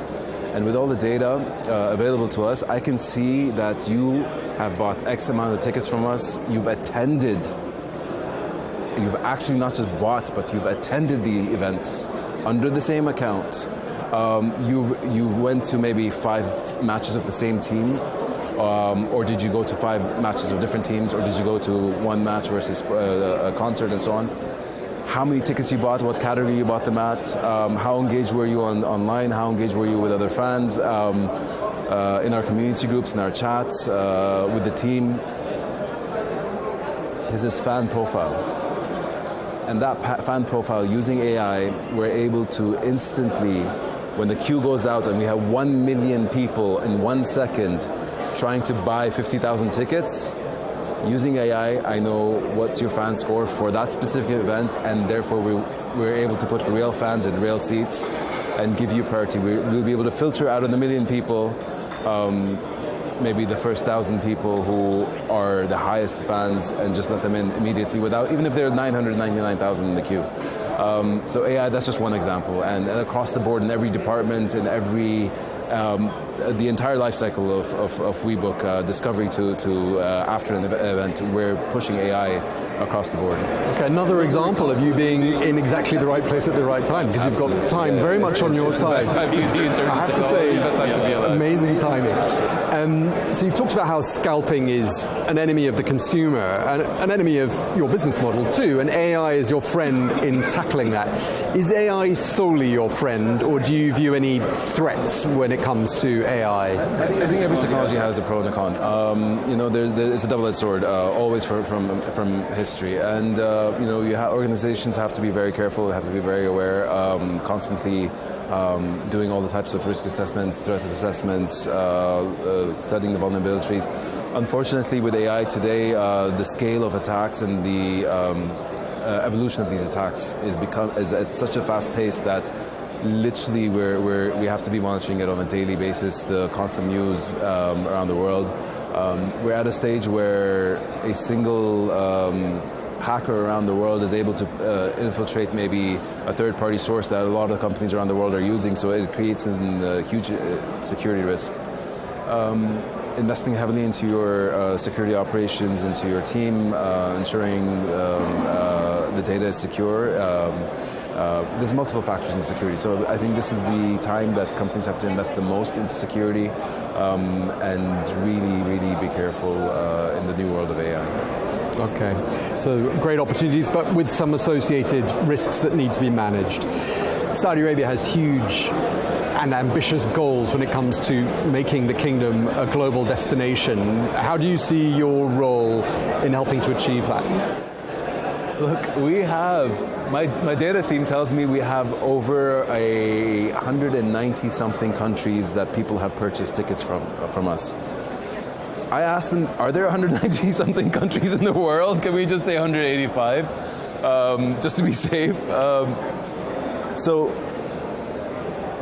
And the majority of our events today are based in Saudi. We are expanding internationally, but that is actual users all over the world purchasing to come to Saudi at one of these events. I mean, the events that we have being developed by Ministry of Sports, by the Entertainment Authority, by Ministry of Culture, and so many more are world class. I have to salute everything that they're doing in terms of the amount of time that, 3-4 years ago this industry didn't exist, just recently, and now we're operating at such an amazing, incredible scale. I'm hats off and salute to everyone that operated these first events, the first versions of these events. I'm sure it was a huge challenge and they barely got any sleep, but if you look at the events today, oh my God, they're incredible. They're one of the best in the world. I was just at WWE a few days ago with my son, and he had the time of his life, and thank you. I want to thank everyone there. I think Saudi's booming, is thriving. We have an amazing tourist sort of destination throughout the world. I can't wait to sort of, I want time off so I could just drive around the country and experience all the different areas. The main cities, the cultural areas, the entertainment spots, and the hospitality. It's people have to experience it. So you're bringing people into the kingdom. Absolutely. You're also entertaining people who already live here. What's the split between domestic and international? It depends on the event. So I don't have an overall number at the top of my head, but it really, I do know that it really depends on the event. So for example, boxing. Boxing invites, we have a massive population from, for example, England, Russia, a lot of people coming in from GCC as well. And it's literally, I have a chart of so many countries, and this chart keeps changing based on the type of event. You also have Boulevard Riyadh Seasons and Boulevard World. Their events are vast and diverse, so they target different types of people. They provide entertainment to different demographics as well. So again, they challenge, they bring a lot of, every event has its own sort of diversity. And an overall answer I don't have off the top of my head, but it's a big number and it keeps increasing every year. Okay, and you got the World Cup coming up in 2034. I mean, I feel like you, of all the people I think I've ever met, are the most perfectly positioned person at the right moment in time, in history. Does it feel like that? Absolutely. I think we're extremely lucky to be here. We're blessed, under the leadership that we have, the vision, the ambition, and the support that we get. I mean, as a Saudi startup, just a few years ago, we were much smaller, and almost every minister at the highest level has helped us, has supported us, has embraced us and given us challenges, allowed us to fail, allowed us to learn from our mistakes, and we're at a stage where we're now operating around the world. We're about to announce some of the major events, I think within a month, that we're going to be operating around the world. And that's all Saudi-built technology, powering major events around the world. Okay, and just last is my last question. A couple of words. Tell us what makes a Saudi-hosted event stand out on the global stage. What's the USP for coming to Saudi Arabia to watch a major sporting event, cultural event, entertainment event? What is it? You'll be shocked from the minute you land.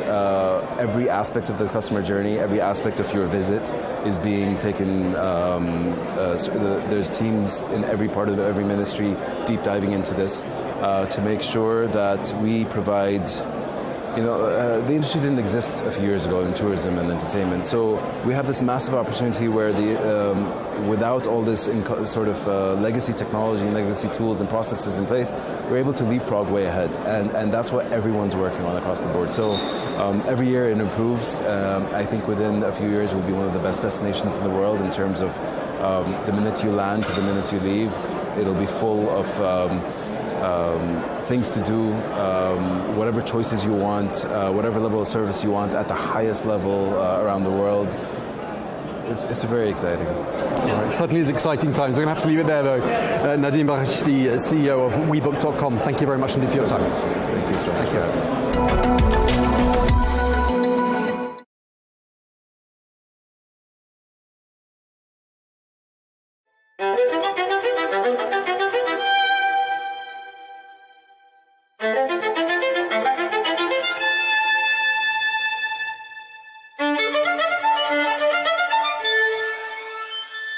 Because humans are naturally nostalgic, they search for their beginnings and the first moments of everything around them.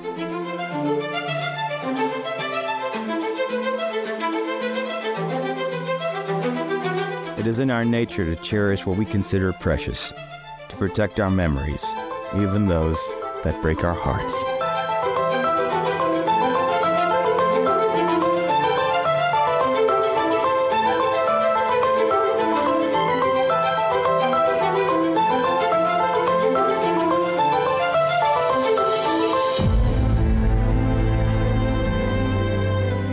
Who among us has not kept the letter yellow with time? A lover's perfume in a glass bottle. A grandmother's earrings passed through gentle hands. A photograph, a record. A book that carries the warmth of a heartbeat.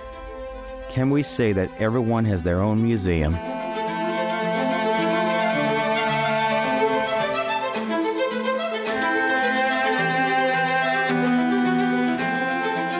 Why do we chase the warmth of faces long gone, the echo of feelings that once lived within us? Why does the human heart wander endlessly backward, spending half its life in the soft light of yesterday?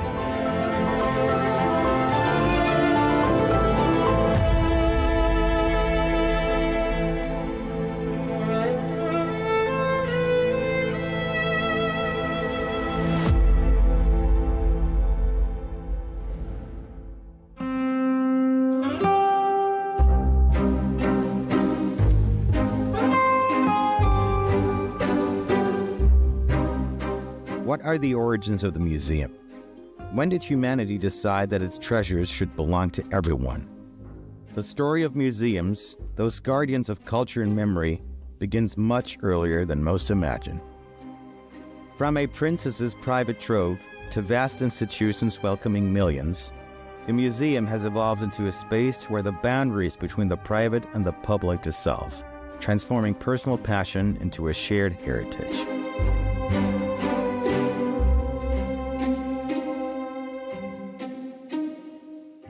The Louvre has always been in the center of Paris. That is to say, it has been the heart of Paris for almost 800 years.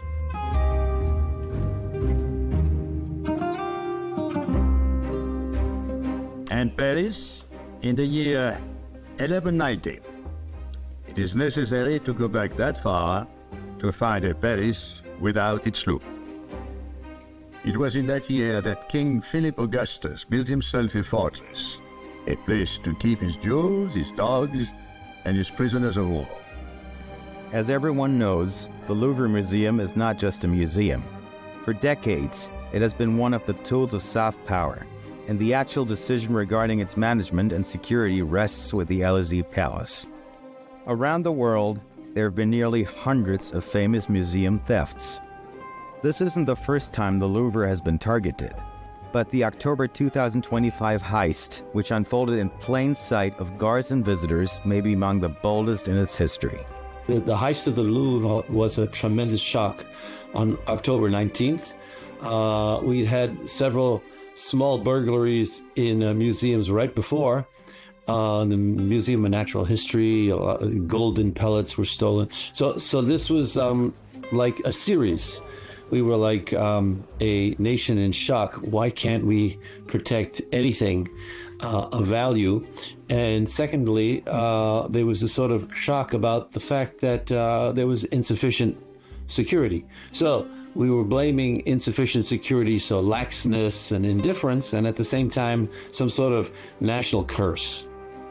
From the Apollo Gallery 50 years ago, the sword of King Charles, made around 6 kilograms of gold, studded with precious stones, vanished from its display and has never been recovered. But the real story here isn't the theft itself, but what it says between the lines. Why are museums robbed more easily than jewelry stores? Why do surveillance systems, guards, reinforced glass, and alarms so often fail to do their jobs? Let's say that a jewelry store has a limited perimeter, it's a small area, and they have strict access control, and they have standardized procedures. But for a museum, it's by nature an open venue. They welcome people, so you have a lot of flows, and it's always a compromise between access, conservation, and visitor experience. So of course it's a whole chain of security that has to be set up, and that is a very complex way how to set up. And also, if one aspect is not well secured, it's the whole chain which is deficient. Well, jewelry stores expect to be robbed. The National Museums, any museum, knows it's a possibility, but too many armed guards inside the museum would give a bad feeling, and plus they really don't want a guard to pull out a gun and shoot. In most museums, the artwork is not insured, and jewelers are insured. So the jewelers, you know, they can put up a fight, but in the end, it's not that tragic for them. For a museum, they don't put up a fight. It's almost counterintuitive, but, you know, they should be guarded like crazy since they don't have insurance. But it's exactly the reverse that happens.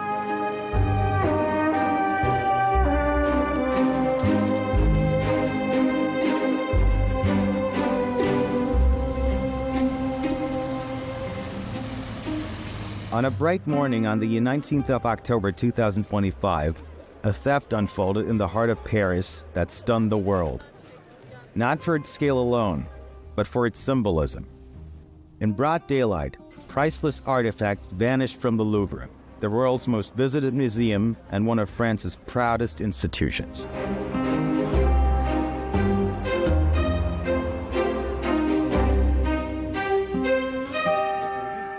Considering this latest Louvre heist, the getaway truck was itself stolen from a small town on the outskirts of Paris called Louvre. It somehow made its way into one of the busiest, most heavily monitored areas of the French capital. The truck stopped, 4 men got out, 2 entered the gallery, took what they came for, and left. All happened in just 7 minutes. This is what has been confirmed. Digging into details, sources say that those 7 minutes were invested wisely. 3 minutes and 57 seconds were enough to smash the glass, snatch 2 displays of jewels, and escape without anyone lifting a finger to stop them. All this in a city where Parisians swear that if anyone parks his car in that same spot for even a minute, police patrols would appear from every direction, issue a fine, and order the driver to move immediately. It's a symbol of France. What happened in the Louvre was shocking. We always see police cars all over Paris every minute, but here in this spot and specific minute, no police car was there to stop the robbery. It is shocking. So that's what really shocked us. The easiest way they could use to do that, it was like acting normally, you know, being part of the environment. The world is expecting more security from this kind of places, of course. One day or one other, we will have also a security failure in the Tour Eiffel. The thieves did know everything about the Louvre's method of operation. They knew that the jewels were reinstalled every morning. The jewels are taken away at night and hidden in a safe place and brought back at exactly a few minutes before opening. And they knew that that was the vulnerable moment to jump in, because security would have been moving around. So obviously they had infiltrated somebody who had done all this investigating. Merde. Ok, merci. Les individus sont en scooter, ils vont quitter. La police. Ah, c'est sûr, pour passage monsieur, est-ce qu'on arrête les entrées?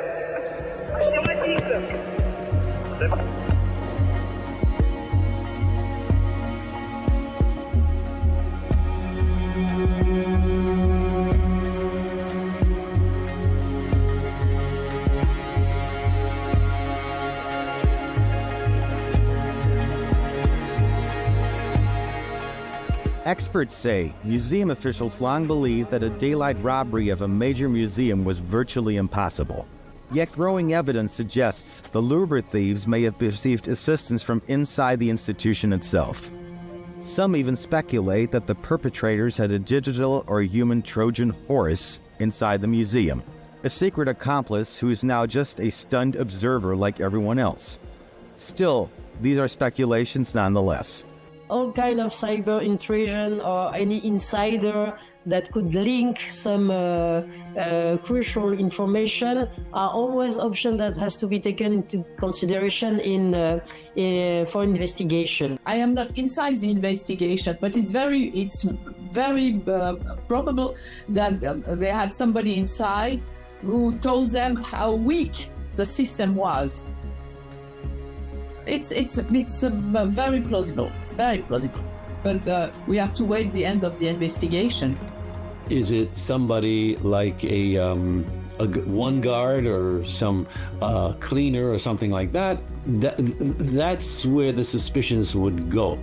But that it was an inside operation that was commanded by people inside who working against their own institution, no, that has not been considered in the end by the investigation, nor the fact that it would be a foreign nation. According to what we know about what they said, the criminals said during their arrest, and also what they have, what the investigators have discovered, there was no any traceability of intrusion.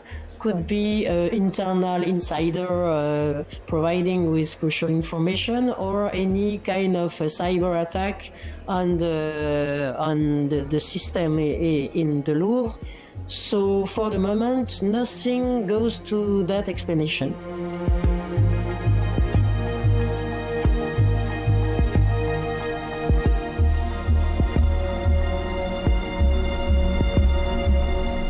Hours after what many are calling the heist of the century, Hichem Daoud, a political anthropology researcher at France's National Center for Scientific Research, reflected on the deeper implications of the theft. France may have recovered its most valuable artifact, Daoud said, but what was wounded today cannot be healed by reclaiming a mere object.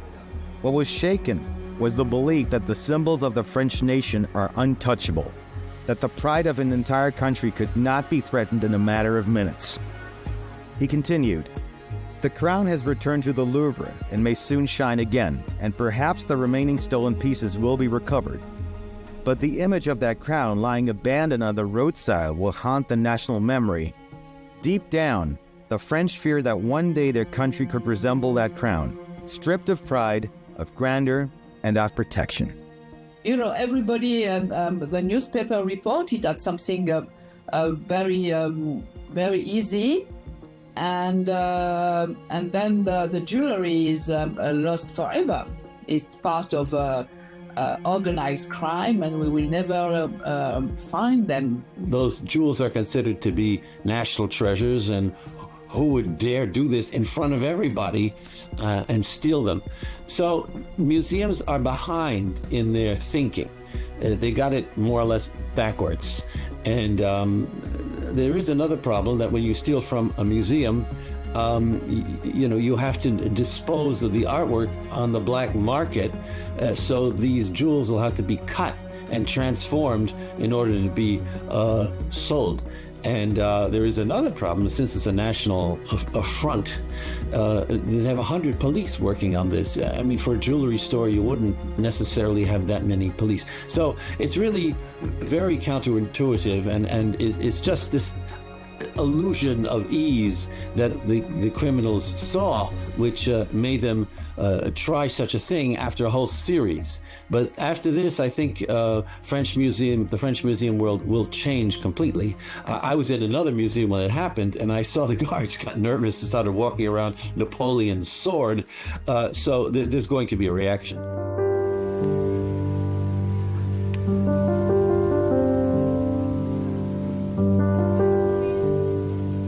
Ironically, some observers note the stolen items may be the only pieces in the Louvre that weren't already stolen from somewhere else to begin with. Historians estimate that nearly 80% of the museum's collection originated from colonial conquests and imperial expeditions. That uncomfortable truth, many argue, is the real core of the story. European analysts see the heist as a mirror held up to France itself, a nation strained by political instability, economic fatigue, and growing social unrest.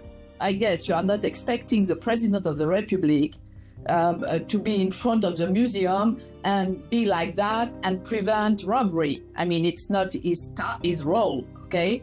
I think that somebody has to be blamed is the lady in charge, the director of the Louvre. She has to be blamed because she receives the report and the warning. She is the one who should dismiss. She's the one who has to resign. not the president. I mean, the president, you cannot expect your president to be in front of each of your museum, I guess.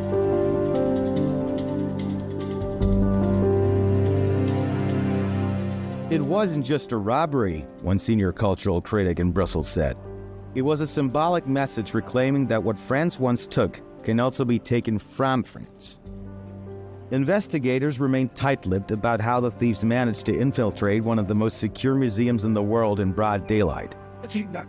Yet the brazenness of the act and its timing between a collapsing government and another trembling under pressure has deepened public unease. To many, it feels as though the country's sense of pride and protection has been breached. It's a symbol that has been attacked, and for France, it's really a very critical and even political issue, let's say.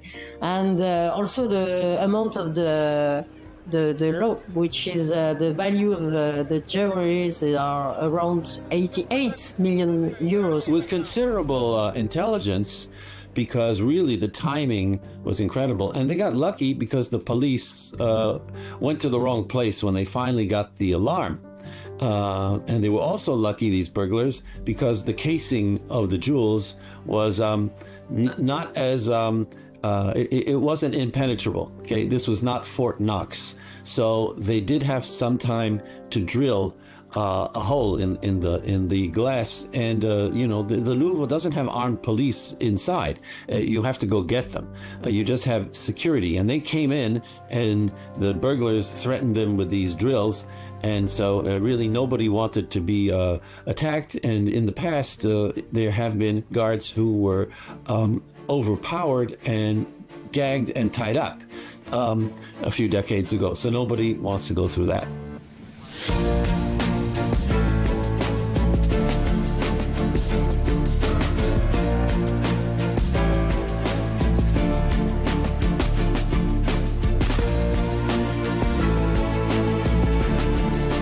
We often read the phrase, inspired by a true story, at the beginning of some movies or even some novels. But what happened at the Louvre seems to be the complete opposite. Who among us did not notice the mysterious resemblance between the recent Louvre theft and the plots of the famous French series Lupin and the film The Thomas Crown Affair, released in 1999? Were these stories merely a coincidence? Or were they hidden maps of an event that actually took place at the Louvre on the morning of October 19, 2025? The beginning is disturbingly similar because it's the same part of the Louvre which is burglarized. However, in the series, it's a public auction which is attacked, and in reality, it's simply the room, the display room. So there's that difference. However, the quality of the burglars seems to be similar. They are not, international robbers like Arsène Lupin is supposed to have been. This imaginary figure, it's not Ocean 11 or one of those kind of high-class mythical movie attacks. These were just general, jewelry robbers who did this. The comparison is a bit exaggerated because, okay, we have the Louvre, which is a world icon, and it's very romantic place as well. But the idea of also acting during the day, so the fact this is very surprising. Unfortunately, I have to say that as I mentioned previously, obviously no political and no other objective in this heist to get profits and to exploit a security gap, and that's all. Astonishing that they were able to do something like that in such a short amount of time with no one really noticing what was going on. Right. So it really was like an ultimate heist in the middle of the day. Yeah, it almost sounded like a movie. Well, you would imagine like high level of security, especially protecting certain things. So when you have something valuable at home, you try to protect it, right? Imagine a museum with lots of history, lots of years worth of, right? So, yeah. very surprised.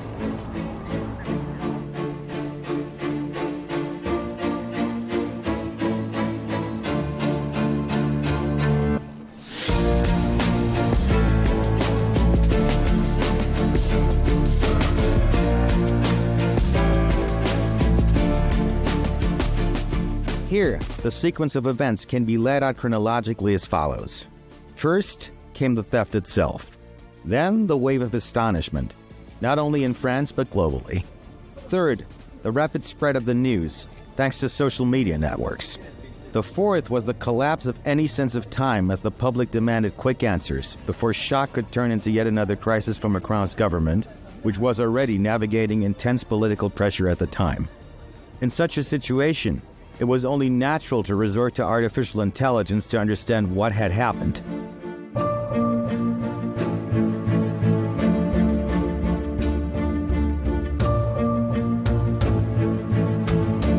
Today, technology does not grant the luxury of time. For example, in the recent Louvre Museum theft, just a few hours after the incident, social media was flooded with countless fantastical videos, perhaps exaggerated, created with the help of artificial intelligence, all seemingly mocking the theft.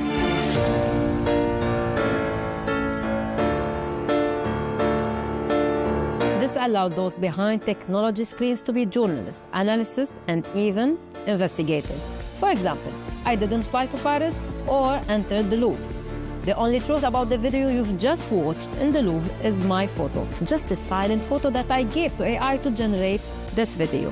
I didn't leave my chair, and I didn't say a word there. Only AI did. This was nothing but an experiment to understand today's powerful technology.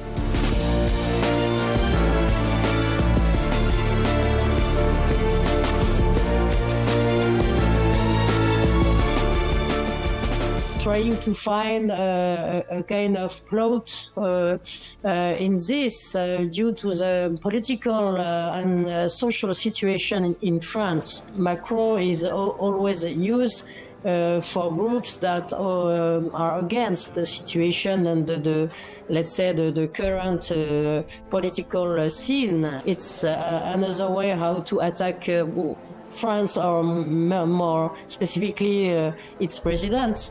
On ne tire pas sur une ambulance. You don't shoot ambulance. When somebody is weak, it's always easier to ban him and to blame him. Okay? I myself, I don't blame the president for that. I blame the lady in charge, the director of the museum. She is the one who had the report. She is the one in charge. She is the one who must be taken accountable on that.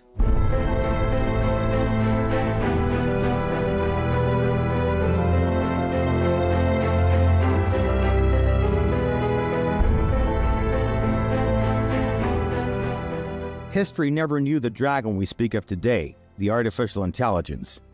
Yet history tells us that the Babylonians and the civilizations that followed them in Mesopotamia, along with the ancient Egyptians, Persians, Romans, Greeks, and others, were the ones who first conceived and developed the idea of a museum through centuries of accumulated experience. But today, things have changed. In recent years, virtual museums have emerged, presenting their collections in an intangible digital space, one no thief or vandal can ever touch. And now, artificial intelligence enters this vast landscape once again. Perhaps we are on the brink of transformation that will redefine museums and their security altogether. Whether physical or virtual, the museum remains a place where history completes its cycle, where history became full circle, returning us to the same human impulse to collect, preserve, and display.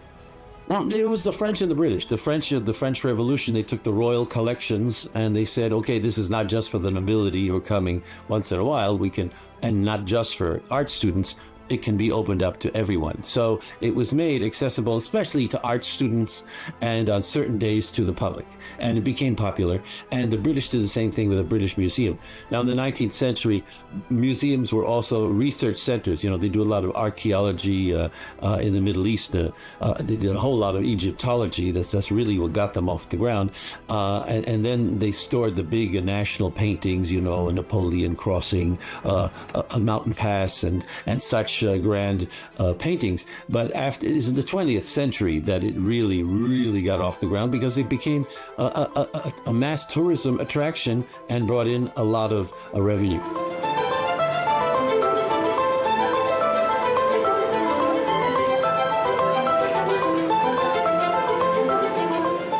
Museums, despite their symbolic and cultural weight, are not all fortified like high-end jewelry stores. They rarely anticipate the possibility of a bold daylight robbery. And so, the weaknesses are far greater than the average visitor ever imagines. In just minutes, the heist of the century, as the French now call it, along with royal crowns and historic necklaces, vanished into the bustle of Parisian streets. The spectacle stunned the French and the world, revealing the fragility of a place long thought to be one of the safest guardians of human heritage. Isn't a museum the most protected space on the planet? The world found itself witnessing an event where time seemed to stand still. An audience surrounded by a forest of phone cameras inside a hall devoid of surveillance.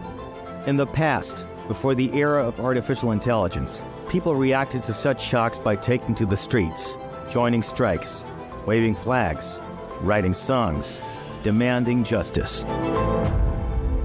Technology no longer grants time, the luxury of time.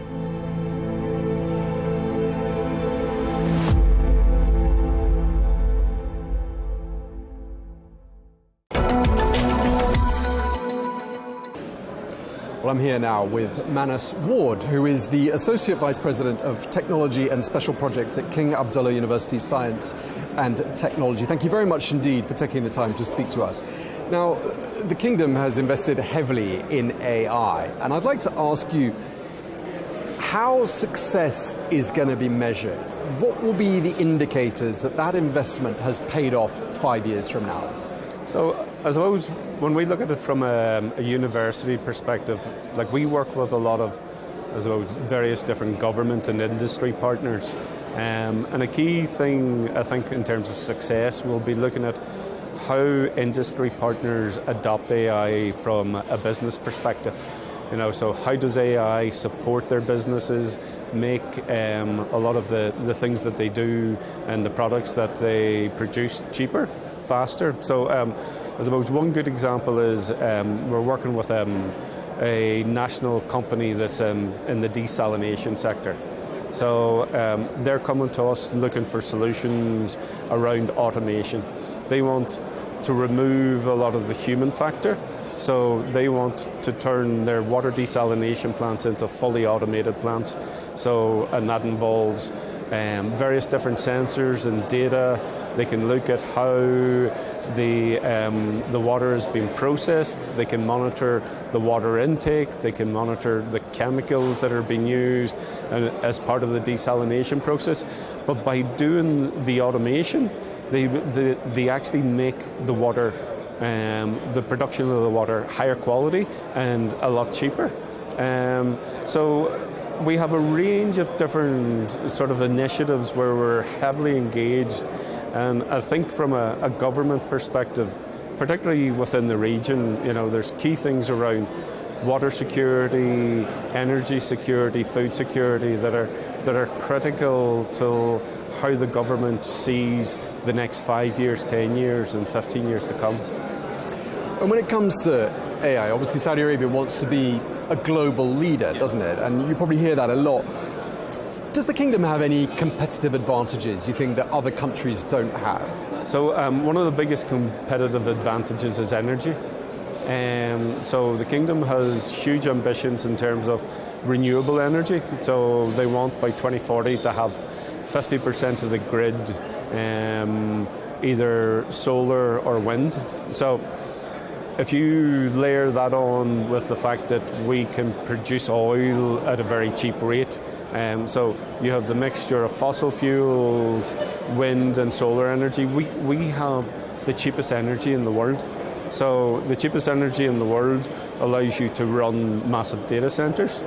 So, and data centers require an awful lot of energy.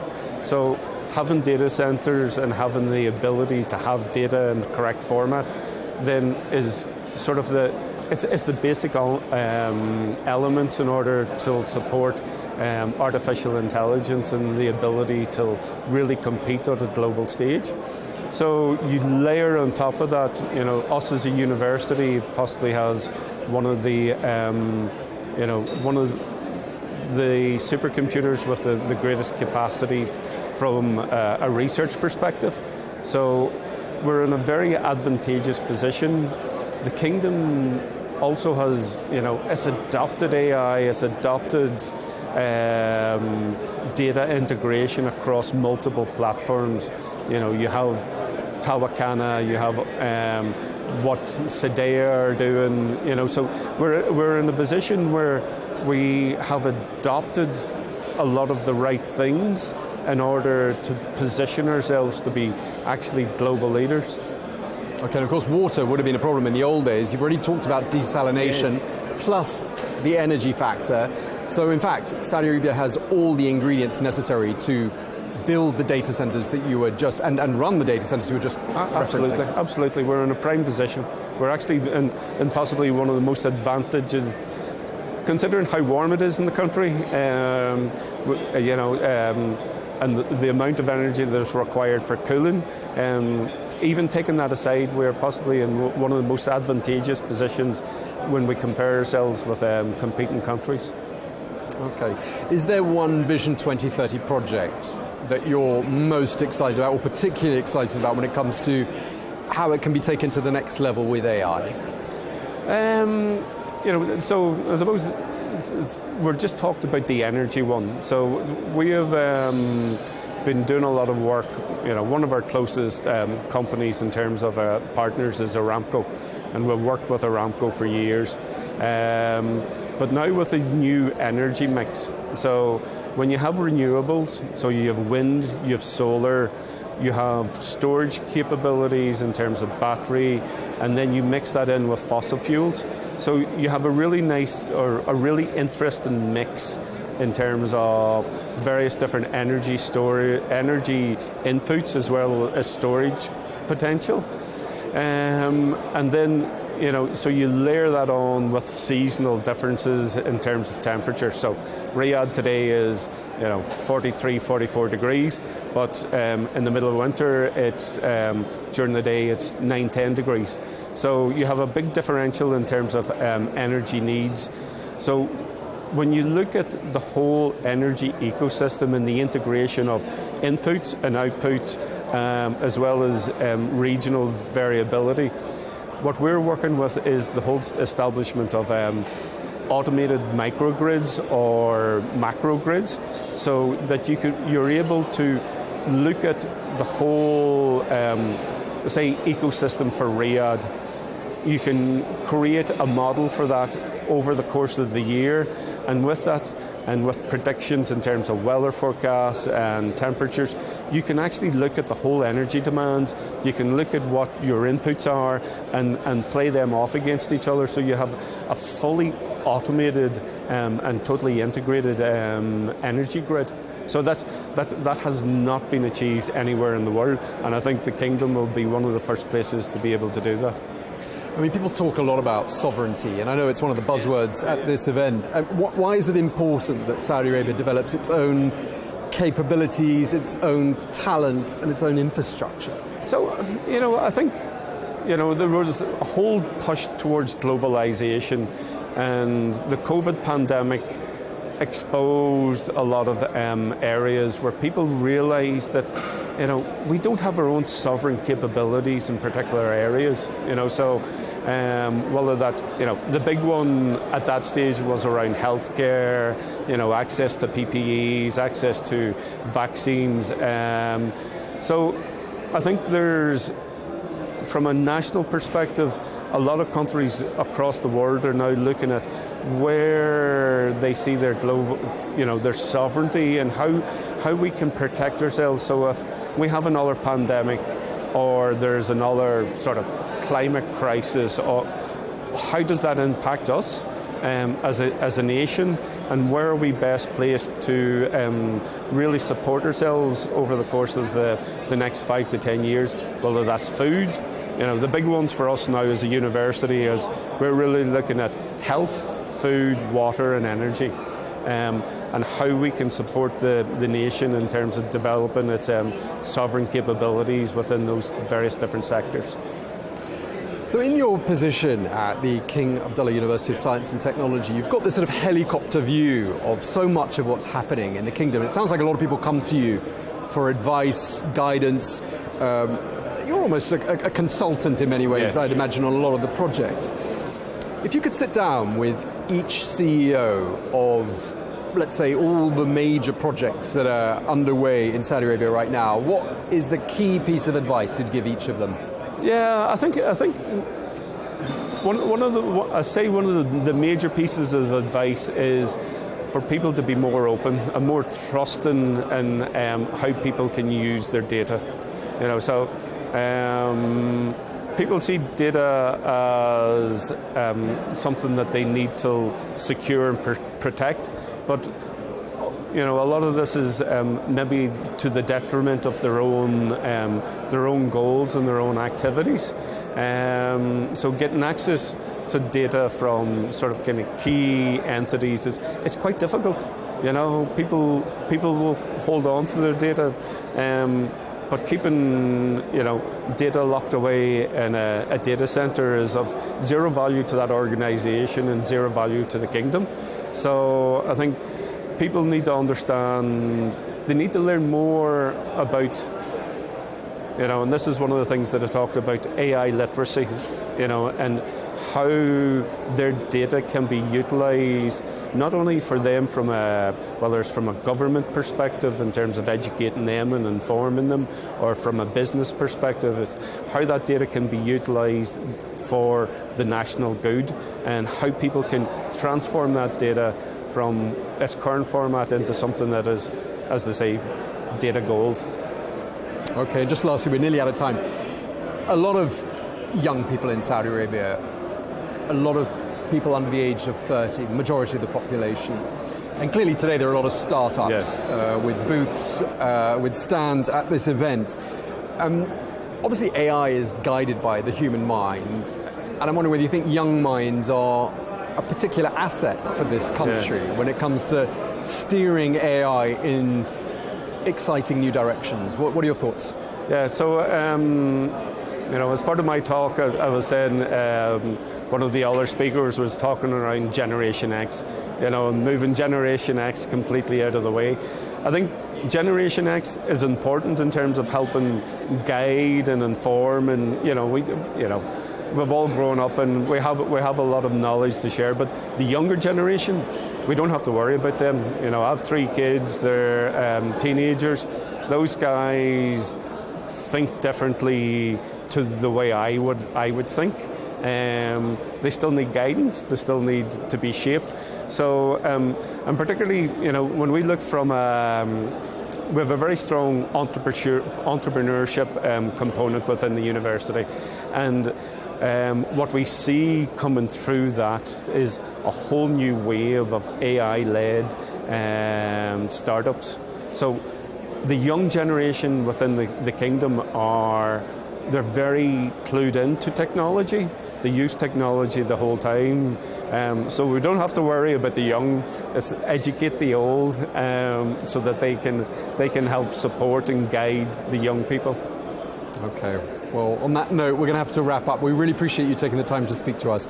Manus Ward, the Associate Vice President of Technology and Special Projects at King Abdullah University of Science and Technology. Thank you very much. Thank you very much, Tom. Thank you.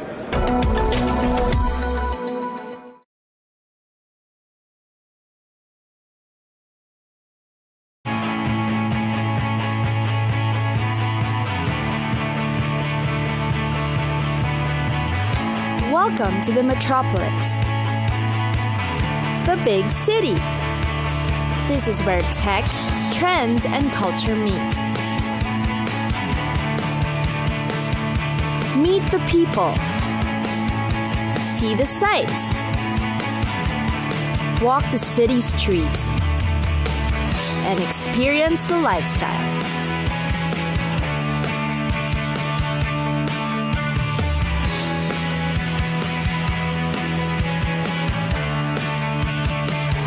This is your first-class ticket to the cities of the world.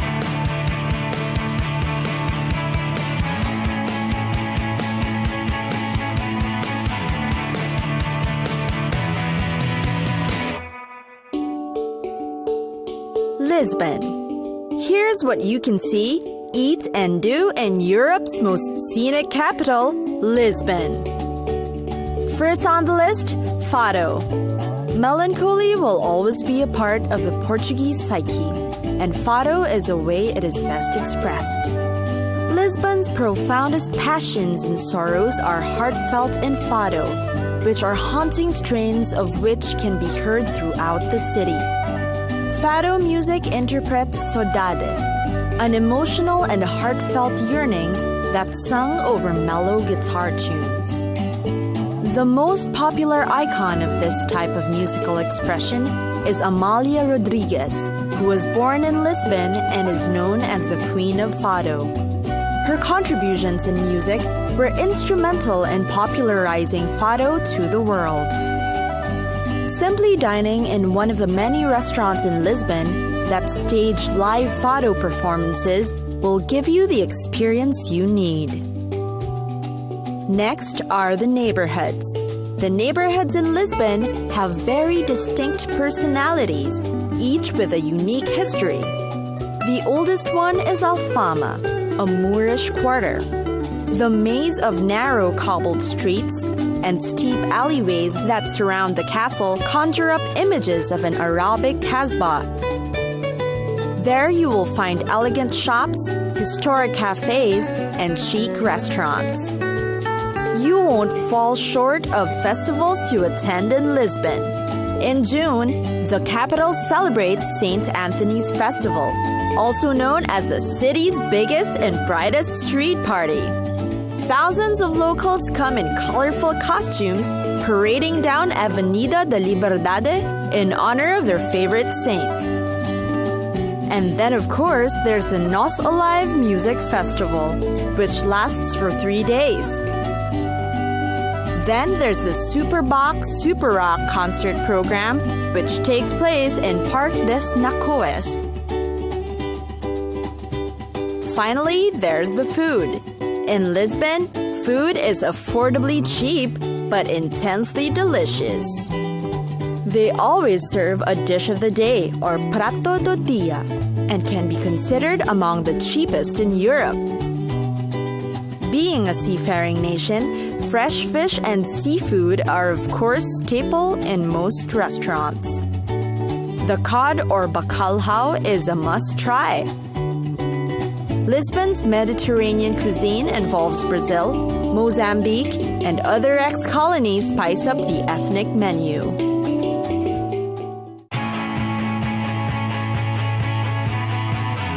It's time for us to go! Pack your bags and get your tickets ready. And we'll see you on the next destination. Catch us again next time on Cities of the World.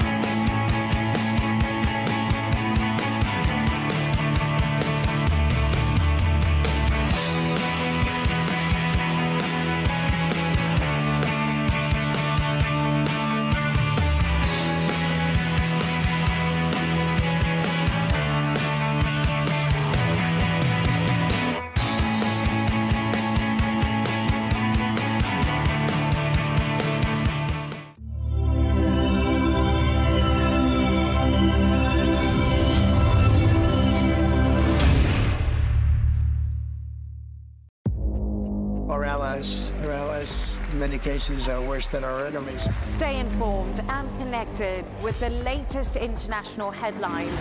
There obviously is a risk From breaking news to in-depth analysis, it would appear that this war is coming to an end. Who buys this stuff? Investors, pension funds. We deliver the most important developments straight to your screen. Iran always wanted to deal with militia.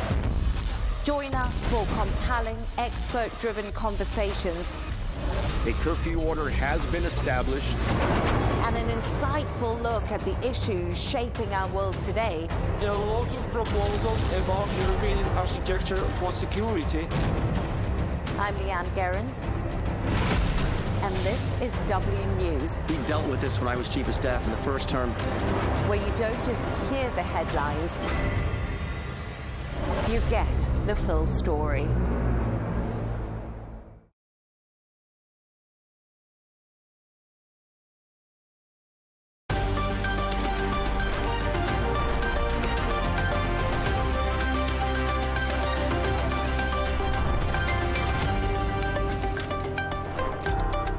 The conflict between Iran and the United States is showing no signs of slowing down. Iran says it's expanded its attacks to target U.S. military sites across the Gulf, while Washington has launched a fresh wave of strikes inside of Iran. As tensions rise and fears grow over the Strait of Hormuz, Pakistan is now pushing both sides back towards the negotiating table. To discuss this and all of today's stories, I'm joined by Shane McGinley, news editor of Arabian Gulf Business Insight, and also geopolitical and economic journalist Alina Cara-Beyer. Great to have both of you on the show with me, Shane and Alina. Thank you so much. Shane, let's begin with you first, because right now Tehran is threatening to crush a regional infrastructure if the US targets civilian sites. Trump has renewed his warning, saying Iran better behave or the US will hit energy facilities in the country. Is there now serious concerns about the potential of an escalation in the coming days?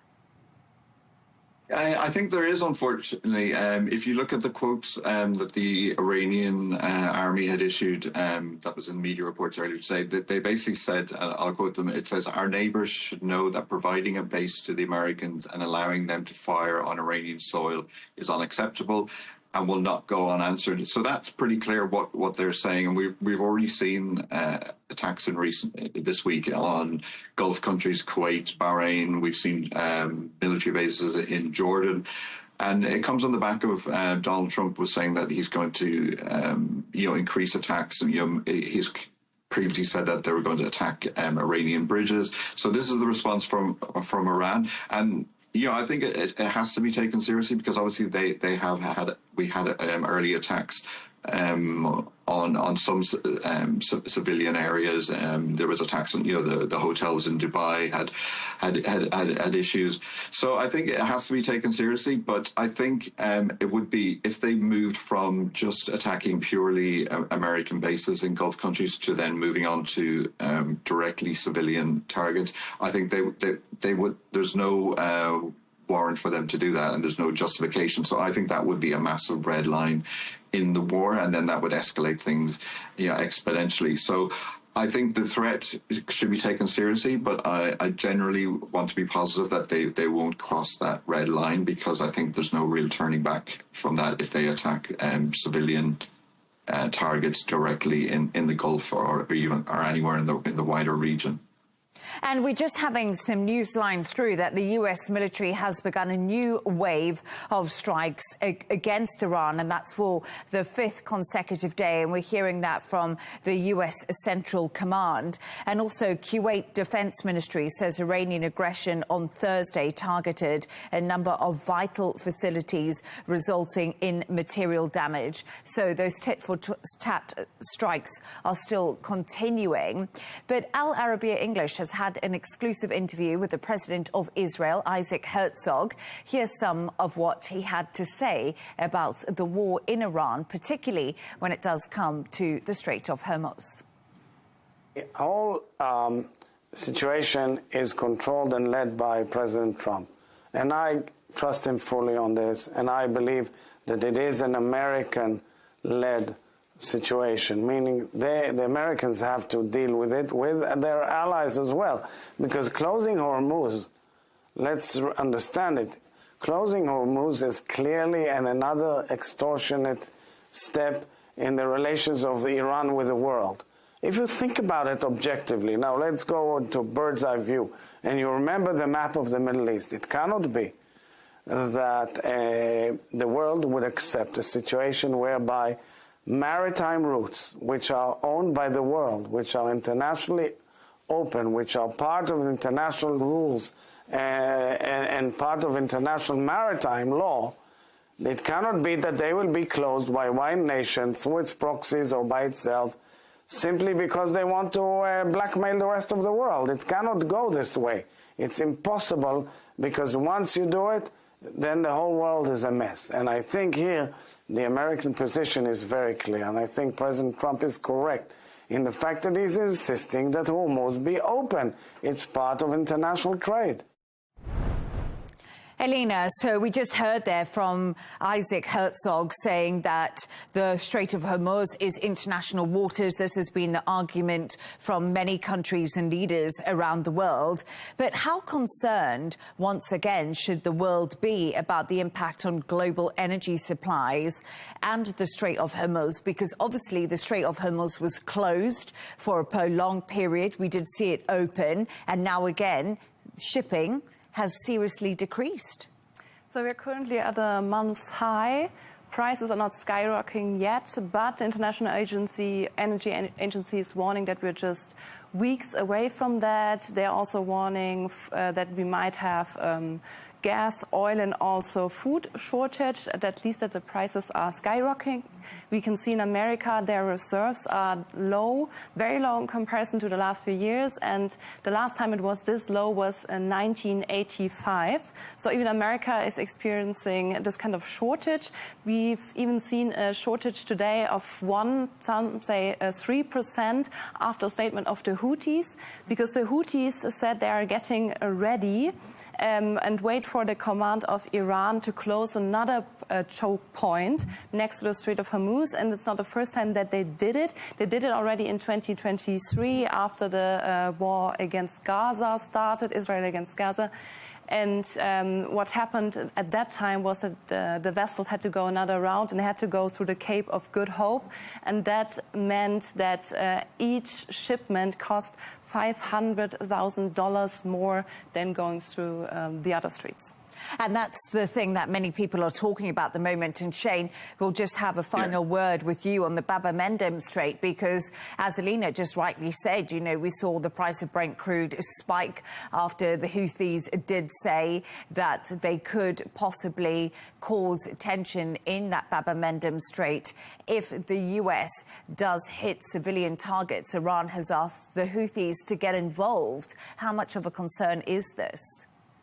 Well, I think both of them are concerned, because if you cancel out the Strait of Hormuz and then the Strait of Bab el-Mandeb, then it only really the only way you can get oil out of the Gulf countries is the Suez Canal, and a lot of the major massive tankers can't go through the Suez Canal, so it limits you to what your options are. But I think at the end of the day, this is a negotiation tactic for Iran, and it comes down to money at the end of the day. One of my colleagues, I was editing their story just earlier on, and it should be online on HBO in the morning, and it comes down to about like $7 billion a year that Iran and Oman could potentially earn if this toll is introduced. I think it's highly unlikely that will happen, because there's so much opposition to it. But if there's a chance of getting $7 billion a year for Oman and Iran, they're not really going to turn that down and going to keep pushing for it.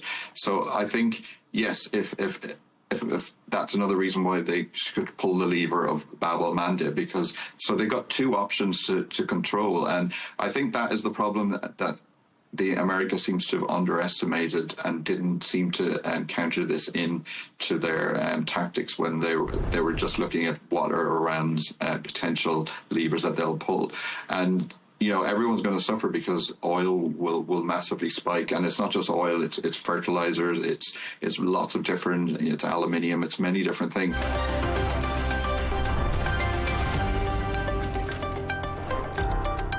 China's economy has posted its weakest quarterly growth in more than 3 years, with slowing domestic demand and the war in Iran impacting results. That's despite there being a surge in exports. At the same time, Beijing is pushing back against a US-backed sanctions bill aimed at countries buying Russian energy.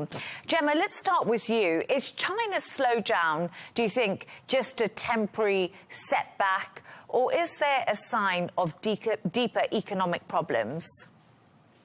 So China's slowdown is an amalgamation of a few things, and most importantly, I'd say the two main are cyclical downturn and a structural shift within the country. And most analysts are agreed that the economy is unlikely to return to the double-digit growth rates that defined the 2000s and the early 2010s. That's not to say, obviously, collapse is on the horizon, but rather China is entering a period of slower, more complex growth, and it's driven by demographic, financial, and geopolitical changes.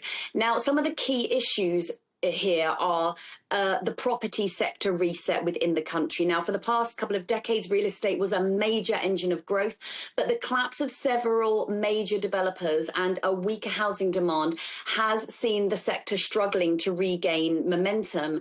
There's also the shrinking workforce. We are seeing now the effects of China's one-child policy really starting to bite, because China's population is declining and aging. There's fewer working-age people, which means slower labour force growth. It means higher pension and healthcare costs.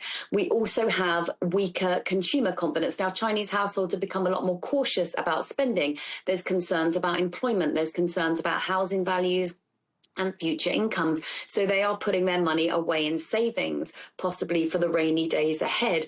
But ultimately, as you said, we have to remember China is the world's second largest economy, a global manufacturing powerhouse, and a leader in sectors including electric vehicles, batteries, renewable energy, and many advanced industrial technologies. And when it comes to the property market, that was really sparked back in 2021 with the default of Evergrande Group. It was one of the main property developers in China. We saw that go under, and that sort of burst the property bubble, and China's really struggled to get itself back up to where it was when it comes to real estate. But Dr. Ellie, also bubbling in the background of all of these results we're seeing in China, the impact of the closure of the Strait of Hormuz for a time, is these new US sanctions on buyers of Russian oil. Do you think that this is more about hurting China's economy or more about policy for the US? Because they have spoken about this before, and it's to stop Russia's war machine in some respects. I mean, definitely there are potential conspiracy theories that everything that is happening, including in Iran, is just part of Trump's plan to hinder China's growth and economic superiority in some aspects. I wouldn't go that far. I would say that it is definitely a byproduct of so many factors, as Gemma was mentioning.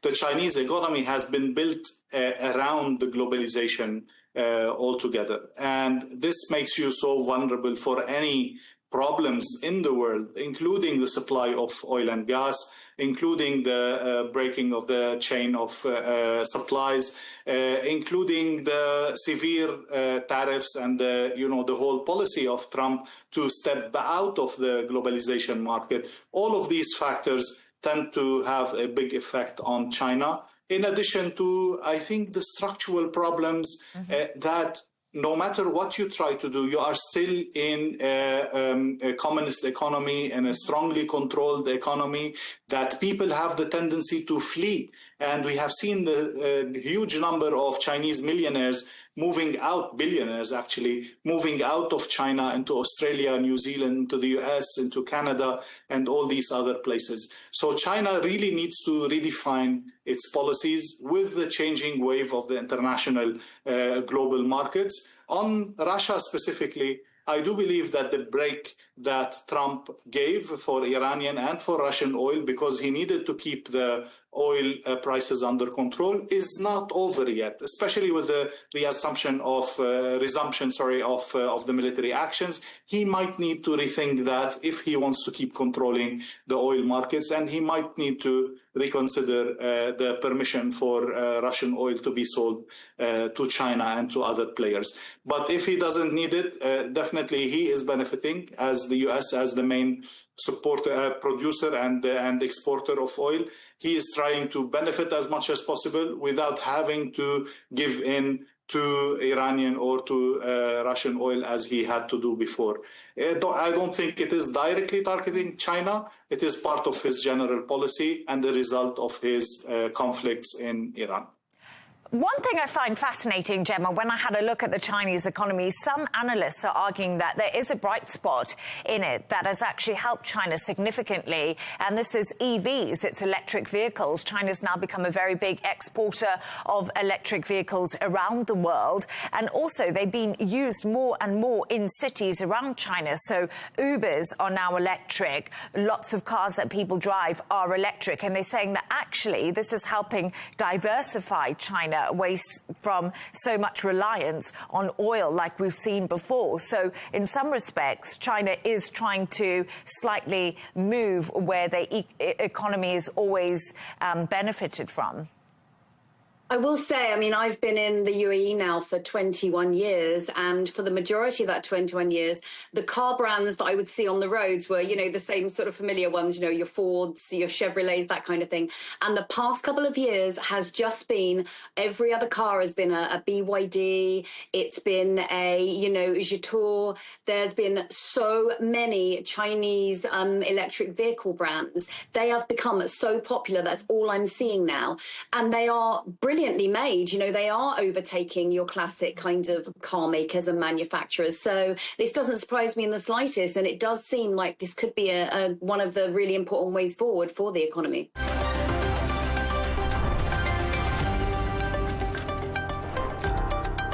Federal immigration officers shot and killed a Colombian man during an enforcement operation in Maine.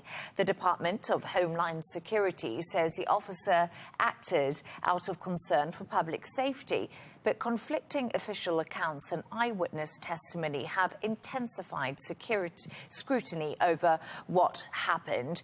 Gemma, let's start with you, because what key questions still need answering about the shooting that we have now seen in the US, again linked to ICE agents? Yeah, there are many unanswered questions around this shooting. There's a lot of opaqueness as well. Now, this is the second time in a week that ICE has used deadly force, and it's at least the 9th death since Trump began his immigration crackdown.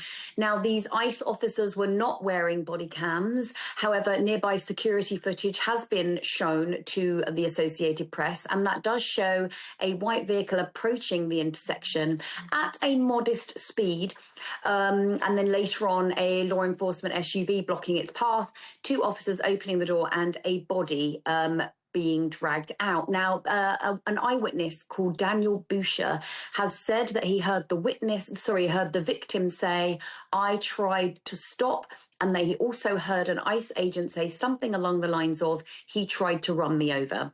So already, as you said, lots of conflicting information. Now, it wasn't until 12 hours after the killing that the Department of Homeland Security actually released a statement, and they said the ICE officer fired his weapon, quote, "fearing for public safety," as the victim attempted to flee the scene. Now, we don't know how close the officer was to the vehicle. We don't know whether the driver was told to stop, and we don't know what kind of danger they claim the public was exposed to. So there's still much that needs to be established. Now, one of the central questions will be, was the ICE officer justified in their use of deadly force? That's likely to be sort of the primary legal issue in the investigation. which the FBI is spearheading. We also don't know, because the Department of Homeland Security has been quick to say that the victim here was not the intended person, you know, that the ICE were going after. They were not the intended target of this operation, but we still don't know who the intended target was or why they were being targeted. So I think here what we're going to be seeing coming out over the next few days will be more surveillance video, eyewitness accounts. They'll be looking at bullet trajectories, they'll be looking at forensic evidence, and also the public will be wanting to know whether this investigation and the results of it will be made public. And I think that's the big question, because the agency's legal watchdog has now opened this investigation, so we'll have to wait and see what the outcome of that is. But Michael, interestingly enough today, ICE policy has changed. So do you think that this case actually has wider implications for US immigration enforcement policy? Because fascinating to see a change actually happen, because normally there was a doubling down. Absolutely. And I think that the various secretaries within Donald Trump's cabinet would 100% have doubled down, because they see that that's how the president operates. If we think back to January, when there were 2 shootings in Minnesota, Kristi Noem, the then DHS secretary, spoke about how these were domestic acts of terrorism. But the policy has changed, and perhaps that's because Mark Wayne Mullen, who is now the DHS head, this is the first, I shouldn't say that. Last week in Houston, there was a horrific shooting, but this one, I assume it's because he's seen enough now, and he's recognized that at least there has to be some sort of acknowledgement to appease the public. And maybe if I give him the benefit of the doubt, it's actually because he does want to change policy. And this particular policy is that most car stops now, those have been halted. And I think that that makes a lot of sense, because the terrible tragedies that we've seen in 2026 have usually been when someone who either is an American or is a legal resident in the country, they've been shot, and they've in 2 out of the 3 cases, they've been shot in a car. And it's not a good look. Now, I also have a strategy that I would like DHS to implement for their ICE agents, which is, because in this particular case, there has been no body cam footage that the ICE agents were wearing during this confrontation. I think you get a gun when you get body cam. If you don't have body cam, then you don't get a gun.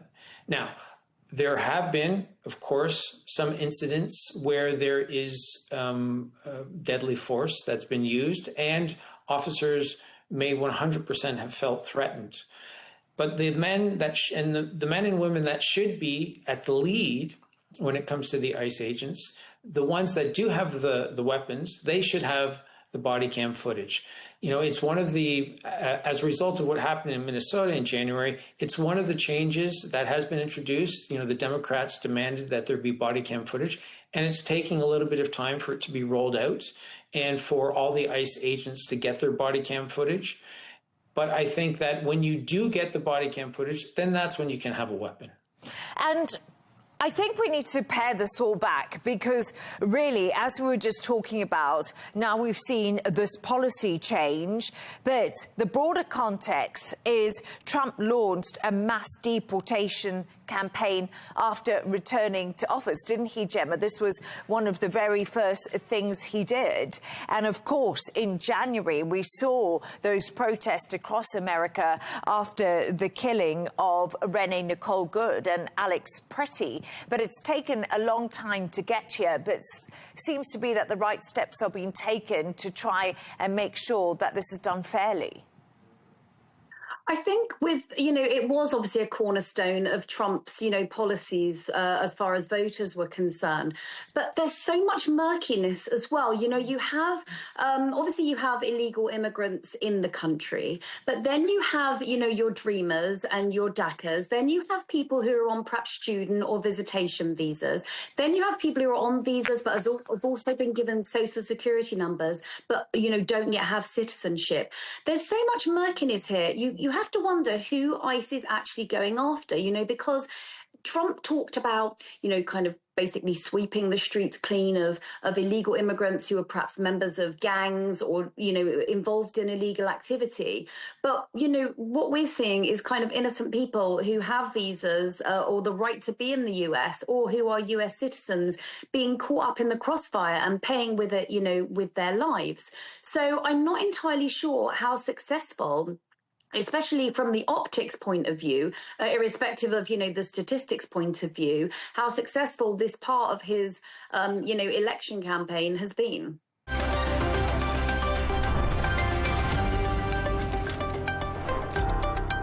And a night out in Bangkok turned into a tragedy after a massive fire ripped through a crowded bar, killing at least 28 people and leaving dozens more injured.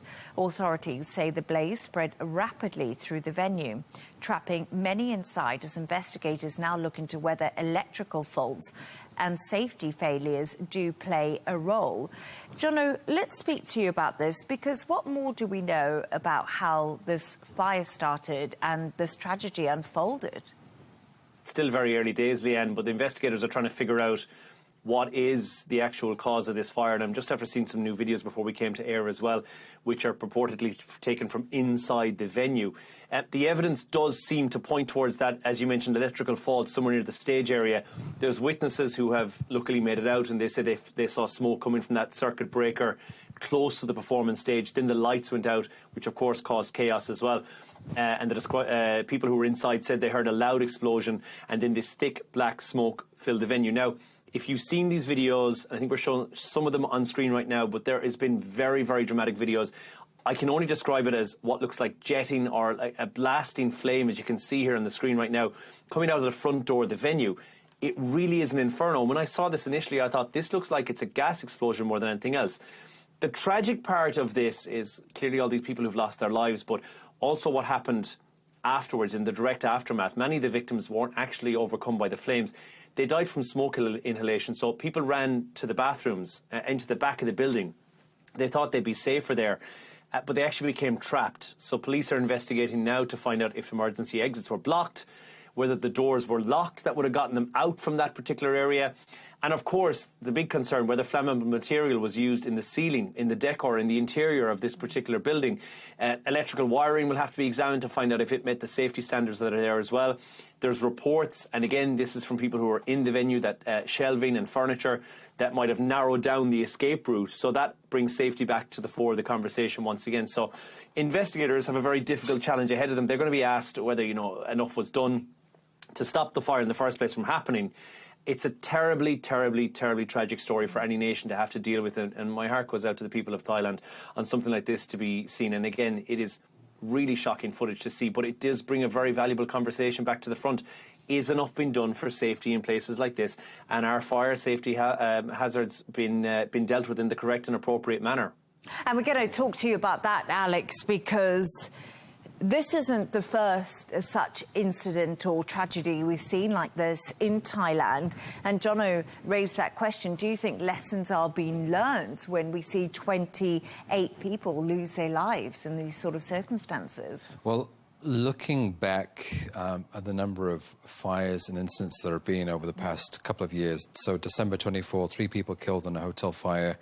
October of the same year, 23 people killed in a bus fire. July of 2023, 12 people were killed in a warehouse fire, which was storing fireworks. August 22, 13 people killed in a nightclub fire. Further back, a bigger one, a bigger fire, a bigger incident, which was even more tragic. January 2009, this was New Year's Eve party in a club. 65 people were killed. So, there is a long list here of incidents and fires which have claimed many lives. And when you look at, say, a similar example, we had the fire in Switzerland, New Year's Eve of last year, basically the New Year's Day of this year, there were very quick repercussions, or there were major repercussions. Very quick decisions were made in terms of ensuring safety moving forward. Investigators went in, they checked other premises, and again, they were strict. No, they weren't just strict, they came down like a hammer in terms of ensuring that any location, any facility was up to a minimum standard. And you've got to ask, why hasn't this happened in someone like Thailand, which has a history of fires, which have both impacted the lives of Thai nationals and also as well as foreigners? And again, the tourism sector is a major economic driver. It employs many people. And again, the obvious question is why? You know, is it an issue in terms of standards? Is it an issue in terms of enforcement? You know, is there not enough enforcement being pushed out by the authorities? Something has to change here. Absolutely, and Thai investigators are now focusing on potential negligence when we look at this fire that's happened in the pub, and apparently the block exits really hampered the escapes. Like Jono did say, the windowless bathroom, so many people were found sadly dead inside of that windowless bathroom because they just couldn't get out. So like you say, it's really important that Thailand do focus on this. You know, people are coming in from all over the world. It's one of the world's most popular destinations. It has a major entertainment industry as well. You know, this is something which the government really has to get on top of, and they've got to get a grip here, because we have a litany of cases over the past couple of years, stretching back, 25, 30 years, more than that, in terms of fire incidents and people losing their lives. So this has to change. The question is, who's going to make the change? Who's going to force the change? Yeah, and Jono, Alex just brought up a really good point there when it comes to tourism, and we know so many people travel to Thailand. Do you think that this will be a major concern for tourists? I really don't think it will, and even if you look on a global scale as well, of course, this is an absolute horrific tragedy, which, if it was preventable, and if they find evidence of that, is a travesty. But if you look at places like India, whereby hotels, factories, wedding venues have all fallen victim to fires like this in the past, Bangladesh, Pakistan, China as well, historically has had a lot of people who've been killed, most notably in just earlier this month.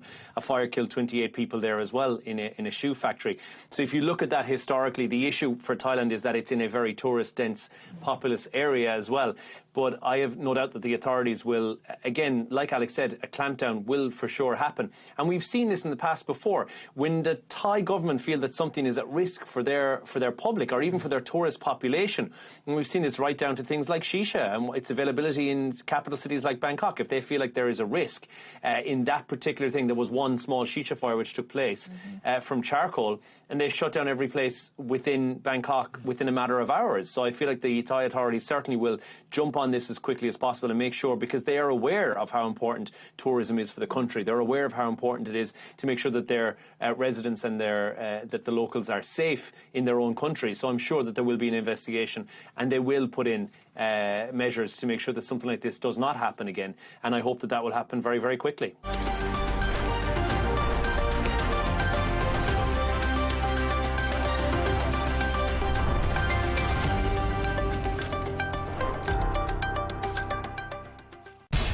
We have to take care of our people, and we're going to take care of our people first. For in-depth analysis and all the latest developments across the globe, make sure you join us every weekday. President Trump is trying to negotiate a ceasefire. With so much happening, so much information, and so much noise, international law will have no part in his administration. It can be hard to keep track. Tariffs will just fuel inflation. We're going to fight these tariffs. But you can count on us to tell you what you need to know. We stand by your side. Join me, Tom Burges Watson, for Global News Today, right here on Al Arabiya News.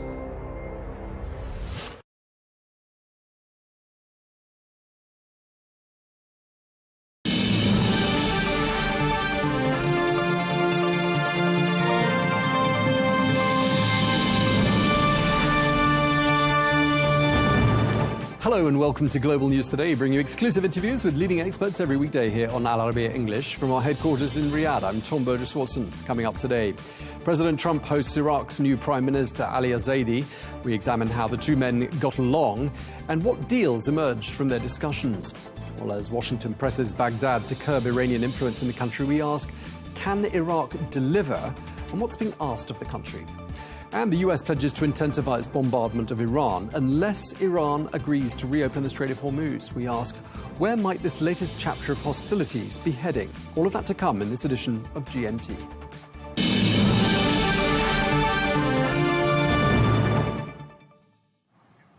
Hello and welcome to the programme. We begin in Washington, where the Iraqi Prime Minister Ali Zaidi has been making his first official visit to the US since taking office.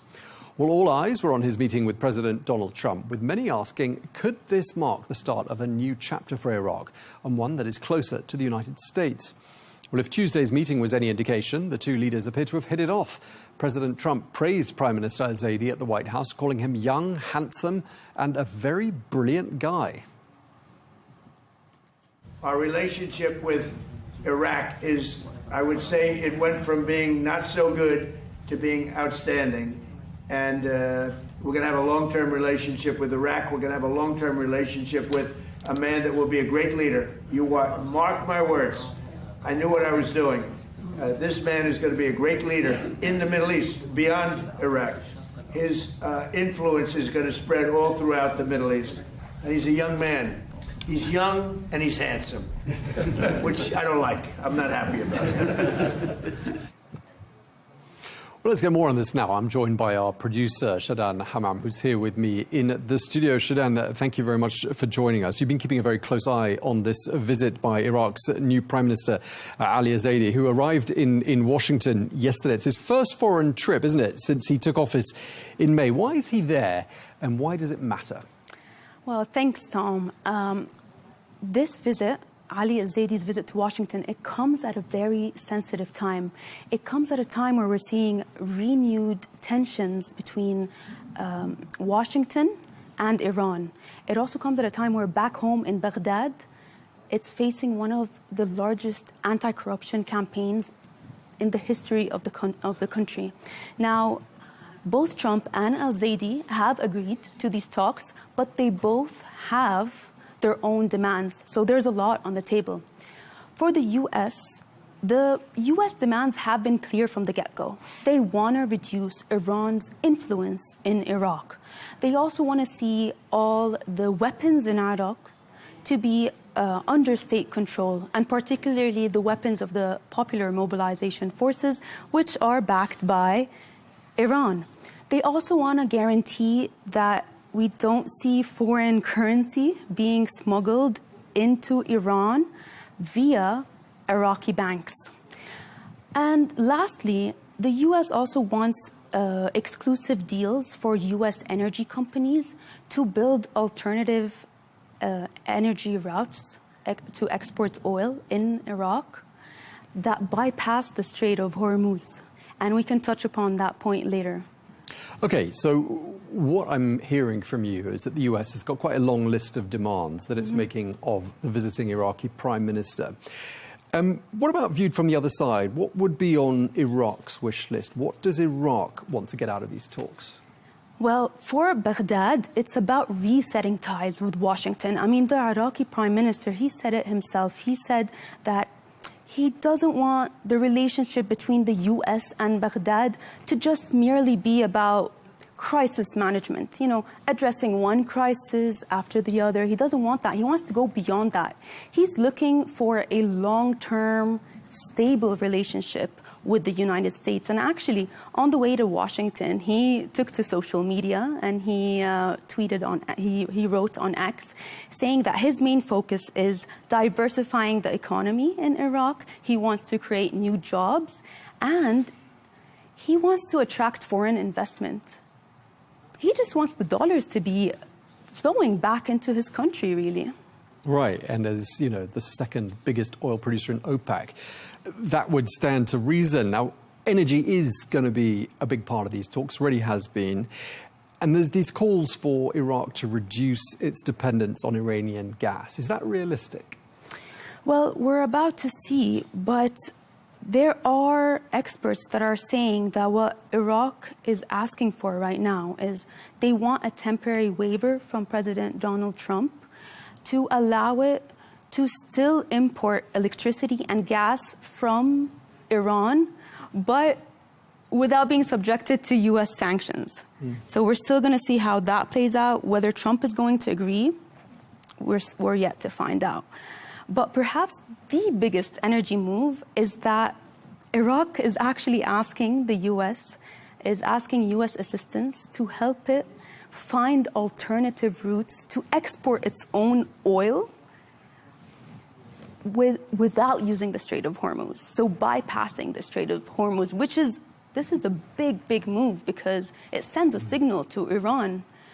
I mean, eventually, this could actually mean that Iran will no longer have a tight grip on Iraq's energy sector or economy as a whole. Sure. I mean, the logic is very easy to see. I mean, why they would want to bypass the Strait of Hormuz, given everything that's happened there the last few months. But what's the alternative to the Strait of Hormuz for the Iraqis then? So right now, the plan is to revive a crucial pipeline that connects Iraq to Syria's Mediterranean port of Bani Yas. And if this development succeeds, as I mentioned before, then Tehran's influence on Iraq's economy is going to reduce. So just to bring our conversation to a conclusion, I mean, do you think Iraq is essentially being forced to make a choice here? Is it going to be ties with Tehran?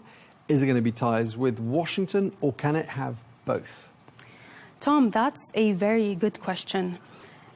Can Iraq deepen the relationship with the U.S. while still maintaining ties with Iran? Perhaps at this point, it's fair to ask, does Iraq even want to maintain that same close relationship with Iran?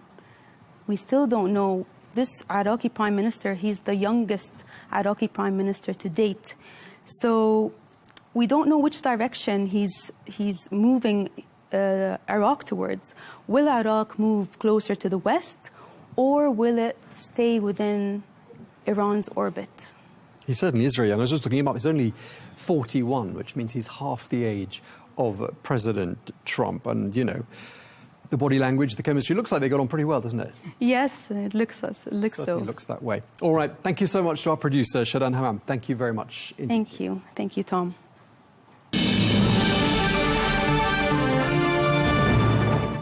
Well, let's talk a bit more about that visit by the new Iraqi Prime Minister to Washington. We're joined by Dr. Hossein Alawi, who is an expert in political and strategic affairs, who joins us from Baghdad. Thank you for being with us once again, Dr. Alawi. It's great to have you back.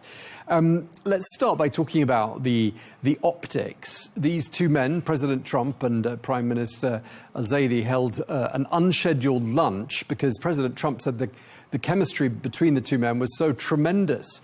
He then called him a fantastic champion. He said he was young. He said he was handsome. Well, he certainly is young because he's only 41, which makes him about half President Trump's age. Seen from Iraq, has this visit been playing out successfully for Prime Minister al-Zaidi? Yeah, thank you for the opportunity to participate in Arabiya channel to talk about the visit for the Iraqi Prime Minister with the Iraqi delegation to the United States. I think the summit in the White House with the President from Mr. Prime Minister Ali Zaidi, it is very interesting for the Iraqi state, for the program, for the new government. And in addition, the Prime Minister it is have a good idea about the empowering the Iraqi economic and to push the Iraqi relationship with the United States and to transition the relationship from the security for development, for the investment and economic and oil and electricity and the trading and the exchange of information and the admission for the global coalition in September 30 in this year. And this visit it is an excellent agenda, really, because we need to enhancing the relationship and to uprising the relationship in the strategic level. Also, when you starting the first day with the President Trump, when you're talking about the Iraq and the legacy for Iraq, the response from the Mr. Ali Zaidi to talking about the future. But also, it is excellent answer about the question for the Mr. Trump about the Iraq legacy for 23 years. But also, we need to focus now in this visit about enhancing, stopping the relationship between Iraq and the United States, and focus about the economic and the visit, the investment, and to development the infrastructure in Iraq, because the Iraq economy, we need to focus about the infrastructure and infrastructure program. But also now the vision for the Iraqi government about the development and push it, the relationship between Iraq and the United States, to focus and to put it the new technique based on the development and energy fund. This good idea for the Iraqi government and the representative to talking from the Iraqi delegation as ministries, when you participate with the Prime Minister, to talking about this matter from the Minister of Oil, Minister of Electricity, Minister of Financial, and any person to participate in this delegation. Okay, so you made a lot of important points there to get started with. I'd imagine that a visit to Washington to the President of the United States by an Iraqi Prime Minister is front page news. I'm imagining this is the top story on Iraqi television channels today. What are people saying about this visit? How's it being covered? Is it being viewed as a success? Yeah, this question is very important. The public opinion for the Iraqi people, it is encouraged and supported the Prime Minister when you go to the United States. In addition, after the first day, the response for the mentality, the majority for the public opinion, it is supported. It is push it, need to push it, the relationship with the United States, because the majority people look at it as good partner and big partner to support it. The Iraqi state through 23 years. Also, the old people to encourage, really. Some people don't like, maybe, if you're talking about the Armenian factions or anything. But now we need to fixing anything. We need to end the weapons in Iraq, out control the state, and to arrangement and organizing, and after that to more integration and to more to support the state.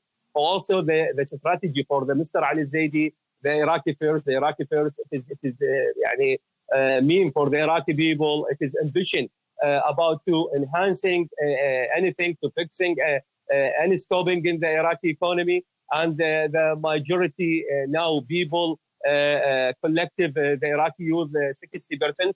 Also, the ambition for the Iraqi youth to look at the Prime Minister when you to talking and to more dialogue and to deal and to getting many contracts to support the Iraqi economy.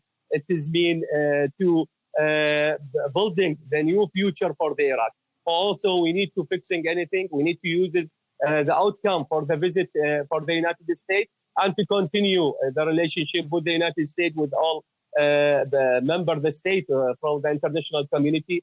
And you are welcome investment in Iraq and development the economy, and to protect the opportunity for the Iraqi youth as jobs, as opportunity for the next time.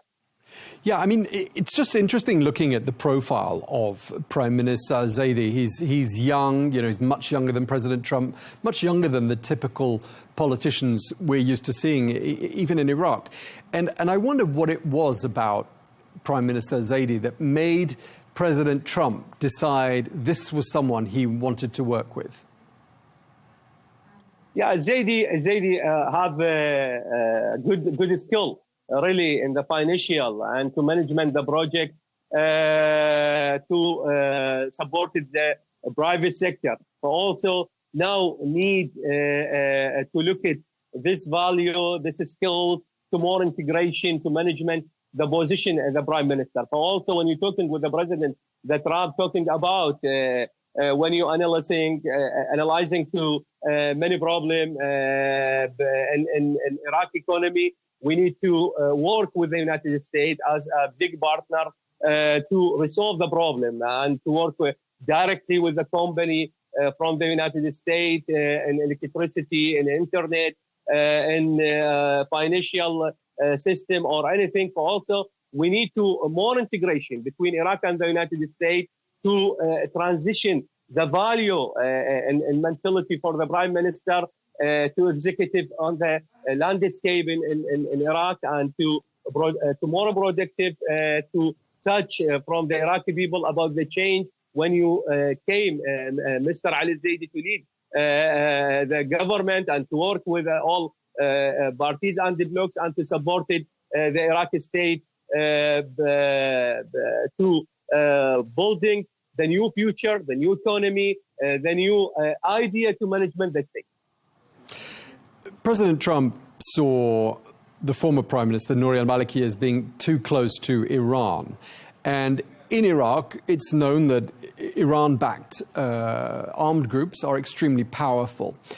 I wonder how they are adapting to the new leadership and the requests that are being made of them. Are those armed groups going to cooperate? Yeah, I think now the majority leadership for the blocs and parties to supported Mr. Ali Zaidi, because Mr. Ali Zaidi, when you repair the visit the Iraqi delegation for the United States, it was holding the meeting with all leadership and talking about the agenda, the new policy. In addition, in the meeting with the president for the Trump, it is very clearly about the speech of the Iraq and the problem and the future. Also, I think now the majority for the leadership for the blocs and the parties supported Mr. Ali Zaidi about the development, the relationship with the United States, and in addition, the promise for the Iraqi government about the end mission. It is acceptable for the United States as president and as the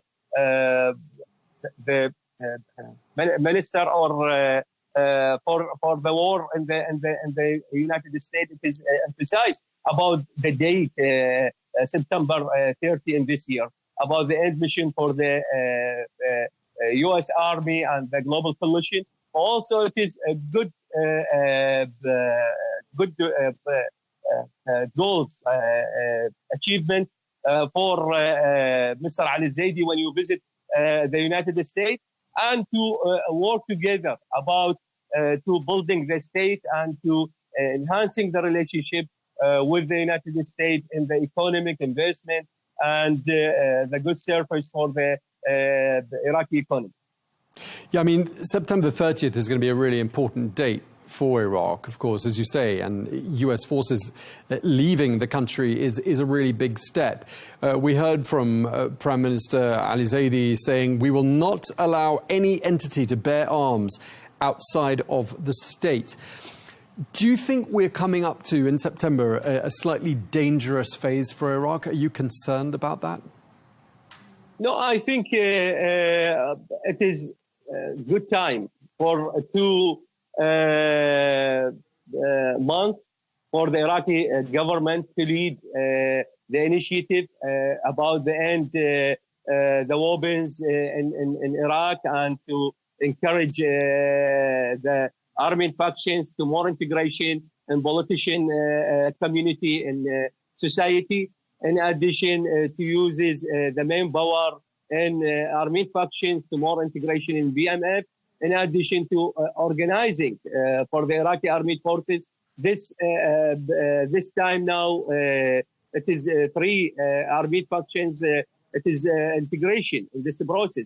But now waiting after to dialogue. We have now good time, 60 days to work with the leadership for the political parties and the blocs to talk about the end weapons and to transition for the peace and to have choice to more integration in politician community and society, in addition to uses the elements for the armed factions in the BMF.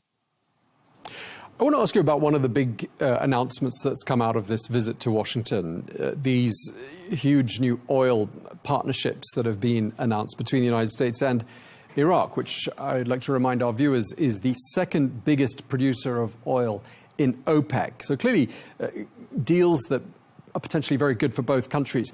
And part of one of the deals is for this pipeline that goes from Kirkuk to the Syrian port of Banias. That's about 800 kilometers in length. How significant is that deal, and when do you expect that pipeline will be operational? Yeah, the plan for the Minister of Oil now focus about to crisis. It is for the oil for the international oil market from the Turkey and Syria, and to put it the good plan with the two companies from the United States and above the Qatar, and to work with the Iraqi private sector to execute on the landscape, and in addition to put it the one pipeline for the Hadith Banias port, and in addition Basra, Pishabur, and Turkey port in Jihan. Also, it is ambition the plan for the Minister of Oil about increasing the production for oil, especially from the any field to lead from the United States company, Exxon, Chevron, or any company to participate with the Minister of Oil, where in addition to work together to increasing the share for the oil production from Iraq in the international oil market. And obviously, this means you're going to be working increasingly closely with Syria. I'd like to ask you how you would describe the state of relations between the new Prime Minister and the new leadership in Iraq and the still relatively new leadership in Damascus. How is that relationship? Yeah, I think the relationship it is good. We hope the uprising, the excellent degree, but based on the political arrangement and to supported from the United States and the Turkey and the Boer region to encourage the Iraqi to more integration and to work together with the Syria and the Iraqi government. It is declared, Mr. Ali Zaidi, it is declared about the readiness to government to support the Syria economy and to development and to work together in the energy, border, and anything, and the water, and anything in any scoping to work together about to development the Syria economy, and to in addition the Mr. Ali Zaidi before go to the United States, talking about maybe to visit the Syria in the future. Also, it is good sign from the Iraqi government about the development, the relationship with Syria, where Syria it is the respond all sign from the Iraqi government. For now, it is the relationship. It is good. We hope to development. Or anytime to look at now the meeting from the Iraqi government and the Syria government. Also, it is the view or the image. It is encouraged to continue the relationship between them. One other thing I wanted to ask you about is the corruption crackdown that Prime Minister Ali Zaidi has overseen since he took office. And everyone in the world has seen the videos, the vaults packed full of gold bars, the bags stuffed with US dollar bills. How has that played out in Iraq? What does the general public make of this? Are they impressed? Yeah, the anti-corruption operation, Sawlat al-Fajr, it is not easy when you imagine and starting the government about to focus in this issue, and the obstacle for the Iraqi state after 23 years, the problem for the Iraqi state and any government. Also, when you focus from Mr. Ali Zaidi to push it, the Iraqi security forces to execute any order issue from the digital authorities and court. Also, it is the many people and the majority people really who supported this operation, and the majority people look at now and respect the Iraqi government, and just now to hearing from any people, we need to more. Also, we need to fixing this matter and to support it from legislative and Iraqi parliament when you tomorrow productive the new law to treatment the corruption in the structure for the Iraqi government, and don't permission for the any thieves really to control the money from the federal budget, from the any contract to building the Iraqi economy.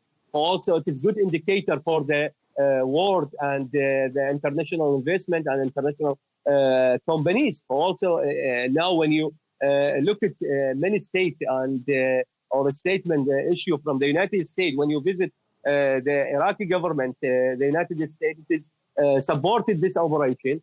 In addition, the oil companies now, we need to enhancing the investment indicator in Iraq, because we need and hearing to more message from the international companies need to work in Iraq, but they face the problem in corruption.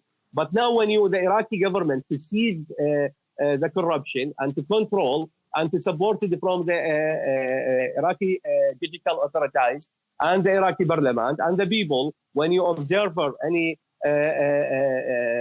thieves as individual or companies or entity, we need to control the future for any project for the Iraq to enhancing the good service. Really, it is good sign now from the Iraqi government about uses this operation and reflect enforcing the law. When you're talking about the general betrayals in article in the Washington Post or any newspaper, to talking about this matter. If you uprising the enforcing law, it is good sign for the to development the state. When you state to control and organizing the all resource, it is good sign for the international companies to come to Iraq and to work with the public sector and the private sector about to development the Iraqi economy. Okay, well, we've covered a lot of subjects in this in-depth discussion. We really appreciate you for being so generous with your time. We're going to leave it there. Dr. Hussein Alawi, expert in political and strategic affairs, thank you very much indeed for taking the time to join us. Thank you. You are welcome. You are welcome.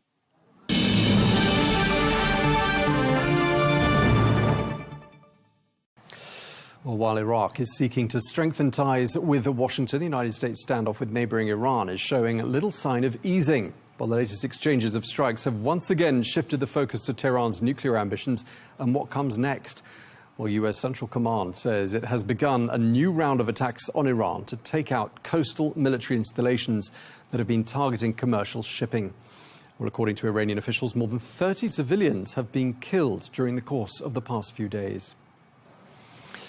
Well, let's get more analysis. We can speak to Ali Vaez, who is the Iran Project Director of the International Crisis Group. He joins us today from Geneva. Ali, it's great to have you with us.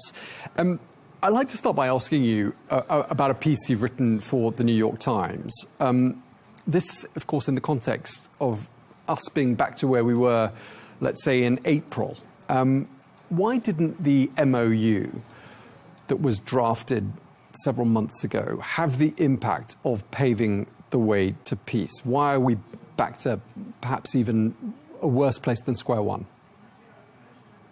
It's good to be with you, Tom. So, look, I think there are two specific problems. One is the MOU itself, whose language was pretty imprecise. There was a lot of ambiguities throughout the very brief document, a page and a half, only 14 articles, but nevertheless, it was not very precise. And therefore, it ended up being more a memorandum of misunderstanding than bringing both sides to agree and see things from the same perspective. And second problem is that when these differences in interpretation emerged, the parties, instead of returning to the negotiating table and trying to basically get on the same page, decided to use force to enforce their own interpretations. And this is quite tragic because it took about 2 months to negotiate this memorandum of understanding, but it only took about 3 weeks for it to fall apart. Right, and unravel it certainly has. So you call it a memorandum of misunderstanding. I'd like to ask you why you think the wording was so imprecise. Why wasn't the drafting up to standard? Again, you can think of different reasons for this. One is that the two parties were not on the same page, and sometimes you have, as they call it in diplomatic lexicon, constructive ambiguity in order to get the two sides to the finish line. And then there will be opportunities for them to be able to hammer out the details. But constructive ambiguity could quickly become destructive if you don't have that dialogue, or if there is a high degree of mistrust, which is yet another reason that this document was negotiated in the way that it was. And finally, when you don't have professional diplomats at the table, and certainly on the U.S. side, that is a shortcoming. You have the vice president, you have the president's son-in-law and his special envoy. None of them really have much diplomatic experience. That's exactly the kind of issues that you might get into. But regardless of how we got to this point, the reality is that there were two deconfliction mechanisms that were created. One deconfliction mechanism for tensions in Lebanon, Article 1 of the MOU, which from the beginning was a source of tension between the two sides, as Israel was not party to this deal, but the U.S. had committed that all the fighting throughout the region would stop, including Lebanon. And then there was also a deconfliction mechanism about the Strait of Hormuz, which was supposed to take shape in Doha with a Revolutionary Guards representative and a representative from CENTCOM, so they can quickly make sure that any kind of disagreement about the passage through the strait would not derail the entire process. Unfortunately, these deconfliction mechanisms also didn't come to fruition because otherwise, we would have had an opportunity to resolve these problems before they would derail everything. Right, and in your New York Times opinion piece, you say this: the United States can inflict devastating damage on Iran, but it cannot eliminate Tehran's ability to disrupt shipping through the strait.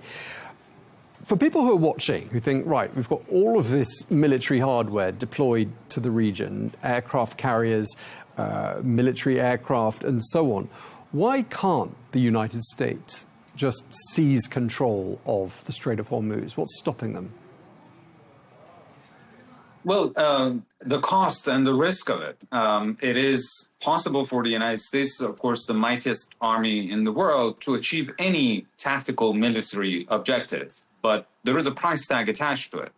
In this case, if the U.S. wants to completely stop Iran's ability to project power in the Strait of Hormuz and to disrupt shipping lanes, it has to occupy southern Iranian coastline, islands that Iran has in the Persian Gulf.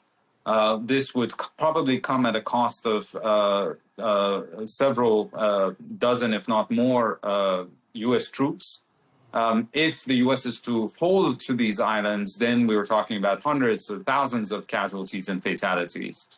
Certainly, American people who are against this war, for the majority, do not have the stomach for any kind of boots on the ground that would secure this area for a long period of time. The other option is to use air power, but in order to completely destroy the capacity that Iran has to fire one drone from deep inland into the Strait of Hormuz, that if it hits a vessel, it will basically scare off other traffic from the strait, you would have to do months and months of massive aerial bombardment. Again, Vietnam type of scenario, which would come at a very high cost.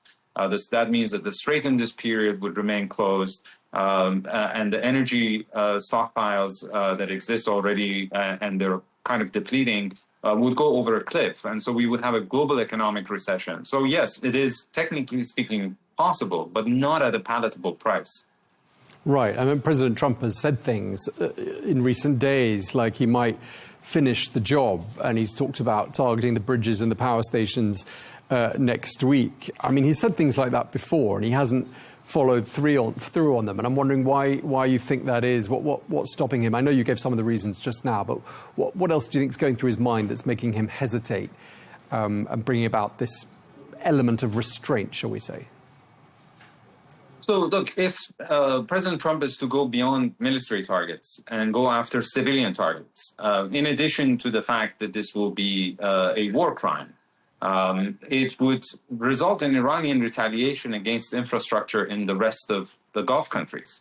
One of the reasons that we didn't see during the 40-day war the oil prices going above $200 a barrel is because countries like Saudi Arabia could continue to produce oil and also ship it out through the Red Sea, or the energy infrastructure in countries like the UAE or Qatar. Some were damaged but not destroyed. If we're talking about destroying Iranian infrastructure, then Iranians are going to torch infrastructure in the rest of the region, and this would be a disaster for everyone, the global economy. We will have a global economic recession. We would have a massive food crisis throughout the world because fertilizer would not be able to be produced or shipped out. So again, yes, technically speaking, the U.S. can do anything, but the question is whether it's legal, whether it's logical, and whether it actually brings about the strategic objectives that the U.S. has in mind. I mean, look, doing the same thing again and again and expecting a different result is the definition of insanity. And the reality is that we're back to the future where we are where we were right in the run-up to ceasefire on April 8th. President Trump made similar threats. It didn't result in Iran blinking and opening the strait. And this time around, is also not going to deliver the result that he has in mind. I mean, it does sound like President Trump might be considering not doing the same thing he's done over and over again, but actually taking things up a level and going for an escalation. At least that's what Axios has been reporting, suggesting there was a situation room meeting in the last 24 hours at which the various options were discussed, including, they say, an escalation. I mean, I can't confirm any of that. Do you think that's a likely way forward? Do you think that is the direction the president is more likely to travel down at this stage? Or do you think he's going to look for off-ramps and a way to bring the MOU back to life again? Look, I can't rule out that he would opt for further escalation. It is very clear that he's very frustrated. It is very clear that he doesn't necessarily see both sides of this argument, in the sense that he believes that it's the Iranians who started firing on vessels with no good reason. He's probably not fully aware of the fact that his ambassador to the United Nations negotiated a southern corridor in Omani territorial waters with the International Maritime Organization that was nowhere mentioned in the MOU. Iran was tasked with reopening the Straits of Hormuz in the first 30 days since the implementation of the MOU. And so from the Iranian perspective, this alternative transit route was a violation of the MOU, and that's why they fired on the vessels.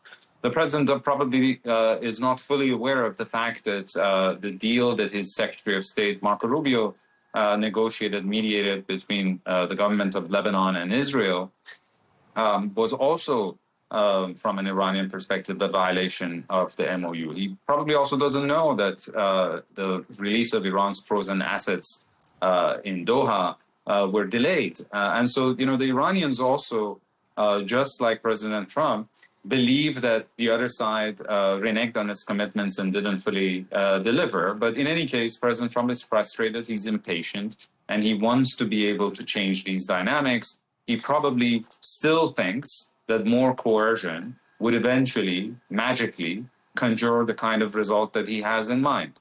Again, we will go through this exercise and we will end in a place that is not fundamentally different than the place that the two sides were in the run-up to the MOU. I want to talk to you for a moment about Israel. Israel seems to be sitting out this particular chapter of hostilities. And it is being reported as well. Again, this is an unconfirmed report. I wanted to run by you. It's being reported that Netanyahu may be headed to the United States this weekend. And I'm wondering what a visit by Prime Minister Netanyahu to Washington might indicate and what it might change. Well, look, every time Prime Minister Netanyahu had direct discussions with President Trump, he did encourage and in some cases succeeded in convincing the president that the Iranian regime is in a position of weakness and military operations would result in regime collapse or in quick and clean victories for the United States.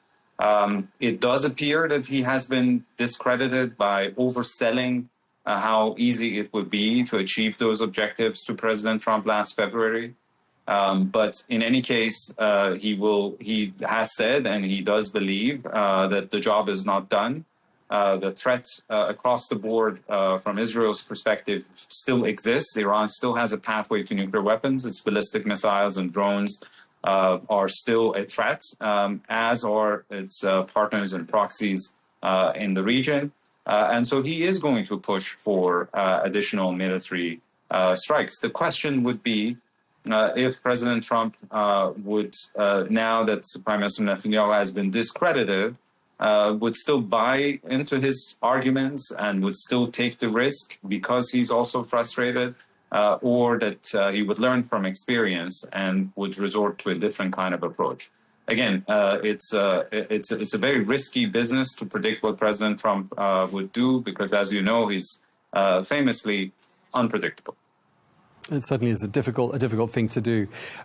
Just to go back to your article in the New York Times and to wrap up our conversation, the title of your piece is "This is a Forever War in the Making." In the making, but is this going to be a forever war, do you think? Well, look, the main argument here is that the Memorandum of Understanding was really the minimal understanding that the two sides could come up with. It is not a comprehensive nuclear agreement, it's not a peace treaty, it's really addressing the essential and deferring the substantial. The essential was to end the war, to reopen the strait. That's the key things that the two sides agreed on. They really didn't talk about the very complicated details of a nuclear deal, of sanctions relief, and those kind of tough issues to resolve. So my argument is that if they can't keep the minimal understanding that they've had, it indicates that they cannot, diplomacy here is not going to deliver results. If the floor collapses on what they already have, then you have nothing to build on. And that's a formula for a perpetual cycle of violence. We might end up in a series of tit-for-tats. We might end up in an escalatory cycle that could spiral out of control. it doesn't matter. If you prove that diplomacy, even as minimalistic as possible, doesn't deliver results, then you are in a forever war. Okay, we really appreciate you taking the time to speak to us. I expect lots of people want to talk to you today after that piece in the New York Times. Ali Vaez, Iran Project Director of the International Crisis Group, thank you very much for your time, sir. Great pleasure. Thank you.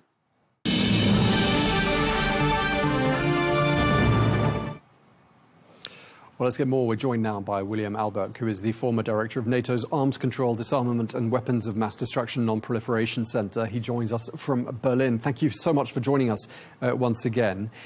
Here we are in this chapter of renewed hostilities between Iran and the United States. I'd just like to start by asking you, what's being achieved by these US strikes? Well, they're trying to limit Iran's ability to strike shipping in the Straits of Hormuz and to increase the ability of all those tankers that are trapped in the Gulf to pass through the straits and reach their commerce locations around the world, hopefully to relieve spiking oil prices and all of the economic hardship that goes along with that. Okay, I mean, the US has got 20 Navy warships, hundreds of military aircraft operating right across the region. And we've been told Iran has been severely degraded, militarily speaking. So how is it that the Iranians are still managing to outfox the Americans? Why can't the US just take control of the Strait of Hormuz? Well, if you remember, all the way back when the war started, Iran had given commands to its military to disperse its missile launchers to as many locations as it could around the country to make U.S. strikes as ineffective and costly as possible. So what Iran did in the very first stages of this war is they hid their anti-ship cruise missiles in as many places as they could along the coastline. So even if the United States strikes what it knows to be the missile bases, the home locations, it's not getting the missiles themselves. And these things are on mobile launchers that are hidden, at the size of a truck. So they are able to travel up and down the coast and fire missiles. And they really only have to fire one missile to spook the entire world's shipping organizations, insurance claims, companies that run these ships. They're terrified of losing a cargo and losing their sailors. So Iran is able to inflict maximum pain with minimum effort. And the U.S. efforts are, it's almost fruitless to really track down every one of these missiles, despite how many strikes we carry out. Right. So it sounds like, in many ways, Iran has got a couple of trump cards in the form of some not particularly sophisticated weaponry. Do you get the impression that the United States is showing some restraint at the moment and not going down the road of full-scale war, which they're not? I mean, what's holding them back? I think Trump really does hope that this back and forth with strikes will encourage the Iranians to negotiate more rapidly and sincerely on terms that he likes. I think it really comes from sort of an overestimation of the pain that he's able to inflict on Iran, or the pain that Iran is able to sustain, to endure and sustain their operations. So, yeah, I think he thinks this is helpful, but really, I think it's a fundamental misunderstanding of the Iranians and their resolve in this matter. And what about if he takes it to the next level, which he said he might do, and start striking the power plants and the bridges next week? Do you think he'll do that? And what would that change? You have to think, what are the Iranians the most concerned about? And it's probably troops, boots on the ground. Now, on the one hand, that's going to be the most expensive and difficult and deadly things that we could do. But on the other hand, it might actually change Iranian leadership calculus. I think continued strikes on infrastructure, especially civilian infrastructure, you're getting pretty close to war crimes here. And I honestly don't see that as ratcheting up the pressure. You have to change the strategic calculus of Iranian leadership. And I think the only way to do that is with troops. That's why the U.S. has maintained, Marines and special forces in the region to add that pressure. But it doesn't sound like the U.S. is getting any closer to doing that. And so, an escalation by hitting bridges or power plants, I don't think that's going to move the needle for Iranian leadership at all. So you advocate boots on the ground. Does the U.S. have adequate. You don't advocate that? No. I mean, if the U.S. is going to achieve its strategic objectives by either removing the government or by changing their calculus of what they can win and what they can lose, that would be the obvious way to do it. But I don't think that's the right call. I don't think that's going to get us anywhere in terms of actual victory. I think that'll just end up opening up an open-ended conflict. But again, it might change Iranian leadership's calculus if they see the real potential of a broader and deeper war with the United States. One of the things that's grabbed the headlines this week have been these reported US strikes in and around the port city of Bushehr, which is, of course, famous because it's home to Iran's only civilian nuclear power station or power plant. What do you think those strikes were meant to achieve? And do they worry you? Because, I mean, it's been made to sound in some of the reports like, we've been sort of just inches away from a major catastrophe. From what I've read about the strikes, these are on military targets in the area.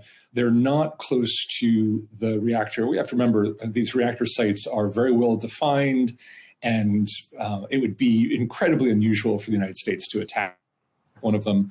And quite frankly, I don't see what that would achieve at all. Nuclear power plants and spent nuclear fuel sites, the precedent for attacking a purely civilian site would just be terrible. And we have to remember, this is also, one of the facilities that's under IAEA safeguards. We don't believe it's at all connected to the nuclear weapons program. So I think they're striking targets in the region, but as to whether they're putting the reactor at risk, it doesn't seem that way. And, I certainly hope that they don't plan on targeting it in any way at all. Okay, but when it comes to miscalculations, and of course we are talking about a country here, Iran, that's got some, we believe, nuclear capability. Some of it may be buried deep underground in Natanz, but none of that is known. I mean, are there any scenarios when it comes to miscalculations that are of particular concern to you? I mean, I would, the thing that would worry me the most is if Iran took one of the longer pauses in fighting between the US and Iran to actually commit to building a nuclear warhead. There's this incredibly dangerous inflection point in between, when a country like North Korea has dozens of nuclear weapons and when you're trying to build that first nuclear weapon, where you invite, basically the whole world to intervene against you. I think it would be a huge miscalculation. I think, again, it would guarantee U.S. troops on the ground, boots on the ground in Iran. And so I hope that Iran doesn't escalate in that way. And I think the other miscalculation would be to underestimate Iran's resolve in this crisis and what they've learned in terms of the benefits of shutting down the Straits of Hormuz. We have to understand that Iran has now gained a strategic advantage that they are unlikely to give up. Unless something really radical happens. And so I think really the Trump administration has to rethink its approach to the entire conflict and come up with something better than just this intermittent bombing campaign. Right, and every so often we do hear new initiatives from Washington. Earlier in the week, there was this idea of a 20% levy on all cargo passing through the Strait of Hormuz, and President Trump appears to have backtracked on that idea already. I mean, that sounds like improvisation. And I'm wondering whether that is of concern to you. Yes, this kind of policymaking on the hoof is incredibly dangerous because if the United States is going to abandon freedom of navigation in international waters as a basic fundamental concept of international law, then we're in a lot of trouble here. The other thing, of course, is the negotiations on the nuclear file. Having a real estate magnate and a Nepo baby in charge of your negotiations on something incredibly technical and complex and difficult is just a baffling move as far as I'm concerned. And, this anti-expert streak in the current MAGA party is it's just a terrible thing. It gives all the advantage to Iran, as we've seen with, the disputes over what the Memorandum of Understanding means. Sure. I mean, Iran had threatened that were there to be a resumption of hostilities like the one we've got now, then there would be a broadening of the war. They talked about opening up new fronts, possibly using new techniques. I mean, what do you think the Iranians had in mind when they made that threat? Oh man, I really honestly don't know. I mean, could it be a terror campaign? Could it be assassinations? Could it be sabotage? I mean, what could they be thinking here? I really don't know. They've been throwing missiles at the Gulf states. They've been throwing missiles at the United States and international shipping. I don't know what else they could do unless they are going to move towards international terrorism. Enlisting the Houthis and the Hamas and Hezbollah to support their war efforts. It's kind of a strange threat as well, because it doesn't feel like they have a lot of cards, and they're trying to sound like they do have these additional cards when, quite frankly, it sounds like they can, outlast the U.S. As long as the U.S. maintains the same strategy. Okay. Well, I think we're going to have to leave it there because we're out of time, I'm told. But we really appreciate you taking this time to speak to us. Thank you so much, William Alberg, former director of NATO's Arms Control, Disarmament and Weapons of Mass Destruction Non-Proliferation Centre. Thank you very much for your time, sir. Thank you, Tom.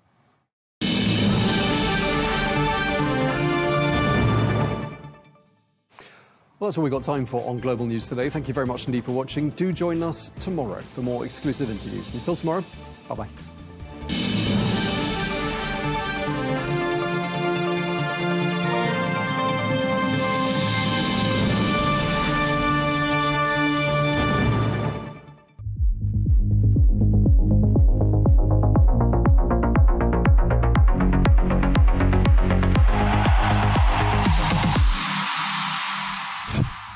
VAR out. VAR out. Yeah. We want our game back. Yeah. Do you know I've managed in a professional game? Where? In Tampa. I was a player. That's not professional. I'm going Danny DeVito for you. Welcome to the Dressing Room Podcast with me, Joe Cole, Wayne Bridge and Carlton Cole. There's only one place to start. It's at West Ham versus Arsenal and the VAR decision, which is probably the biggest call, certainly controversially, that we've seen. Cole, you was at the game. Yeah. Heart was in your mouth. I couldn't believe it. I celebrated. Yeah. But the reason I celebrated is because of the whole day. So right. I didn't plan on going. So I was just going to have a little walk around London with my sons. And got to London Bridge. Yeah. And I see 3 bikes perched. The boys looked at me, I looked at them. He goes, Dad, you want to go to the game, didn't you? Yeah. Because I was trying to take my mind off things, right? He goes, what do you want to do? Ride there from here? Yeah. He goes, might as well. So we rode from London Bridge all the way to the game. Did you? How long did that take you? Half hour, 35. Well, I wasn't really fit, but I was we was just going cruising. But didn't realise how cold it was, so my hands were frozen by the time I got there. Well, I get into the stadium now. Everyone's happy to see me rolling. Yeah. And then bet you wish you never went now, don't you? It's just like, but the thing is, game starts, kicks off, we're there, we're rolling, playing really well. It was the first 20 minutes, I'd say Arsenal on top, but we're still in the game. Then we start to get involved, and we get a chance, we start moving up the pitch. I'm thinking, here we are. Declan Rice went to right back, didn't he? Yeah. It was a strange decision. So that was a change in the game, I thought. Yeah, it was. So we started getting involved in the game. I'm thinking, this is it. Yeah. There was a little flying header. I don't know who it was. I couldn't see Castellanos, little flying header. Bang. Wasn't bad. Good save. And then the whole place started to rock, saying, we're in it. So the whole stadium now was starting to believe that we could get something here, because they're not at it. They're supposed to be like true champions are supposed to be. Yeah. Do you know what I mean? Because we've been in receiving end of when someone needs to get something over the line. Yeah. You're never really in the game, especially if we're at the position that we're in. We're fighting for something, but I was expecting us to be run over in this game, but it wasn't that. And we was like, we're giving them a good back and forth. Anyway, they score. I actually went to go and get a stiff drink. Right. Yeah, because I was so nervous, because I was walking up and down the boxes. What did you order? A nice smoky whiskey, backed it. Yeah. As I'd done that, I heard the chant. I heard the, like you can hear it in the distance, the cheer. Yeah. And I was thinking, that's them. They've scored. Did you miss the chants before as well? What, for who? West Ham had. No, I saw all of that. I saw all that. It was just their goal. Right. I missed. It's a horrible sound. It's a horrible when you're sound. At a stadium and you're at home and you're like you're looking up into the air like that. Who was it? Who was it? Went through. West Ham missed that chance just before Arsenal scored. That was Fernandes. Yeah. Oh mate, he's got a slotted bottom corner and he's gone near post. Yeah. And then I felt when he missed that, I thought they're going to score now. It's what champions do, isn't it? Yeah. Yeah. But yeah, it happens. Was that what champions do? Well, I think Yeah. Champions do. They do. They end up finding a way to just win. I think it's the world. Like I think sometimes it's the world willing. The amount of times the great teams, whoever's scored late goals. And they get decisions that go their way. I blame myself though for trying to get that stiff drink. Yeah, I do. Because whilst I was out there, everything was your fault. Everything was cushy. I took my eye off the ball. Yeah. Do you? He's the same as well. I do that. Yeah. The same as well. What? Sometimes if I do something, I do it to get a result. I feel like it's the world. Yeah, I don't know, just the way of thinking. Like I went to the toilet. I feel I'm Saints that powerful. Scored, so I kept going to the toilet, hoping the Saints get. I feel I'm that powerful. I can affect the game on the pitch. That's how I think. I don't care, mate. It's my fault. I went for a stiff drink because I'm greedy. Yeah. I've already had 2 beers before that, so I thought I got greedy. I said I'm going to the bar, get another one, and then that's what happened. And then the moment happened, Coley. Oh yeah, then we'll talk about that moment. I see where it's my wife's birthday, so we was out having dinner. So had my father-in-law had the game on the screen, so I'm watching it on the phone, slippery. What's going on? And me and my son. Oh, that's why you dropped me out then. Mate, listen, do you know what I mean? I love you, but it's bang out of order, mate. Yeah, anyway, you said you were coming to the game with me the week before. I know. I forgot it was my wife's birthday. That's why I didn't want to go. Okay. You dropped me out, so I said I'm going to walk this off with my sons in Central London. I've got to live with her, right? I'm not going to say to her, I'm not going to your. She's got to understand party. This is a massive game. Say, listen, mate. Babes, anyway, I'll make it up to you. Can't let Coley down. Yeah, well, listen. Anyway. So we're watching the game. We're watching the game, and then my son's like, my son. Yeah. He's just gone. They've done it. They've scored. Yeah. And then we bounced a little bit in the restaurant. Yeah. And I'm like, hold on, VAR. And my son's watched it. He's gone, nah, Dad, it's all right. Yeah, but I thought it was all right. Like that. And then we're engrossed in it. It took them a long time. Yeah. Tell us from how did it feel in the stadium, mate? I tell you with the what, VAR, the emotions. Coley, like I've never been so emotionally invested in something like this before. So.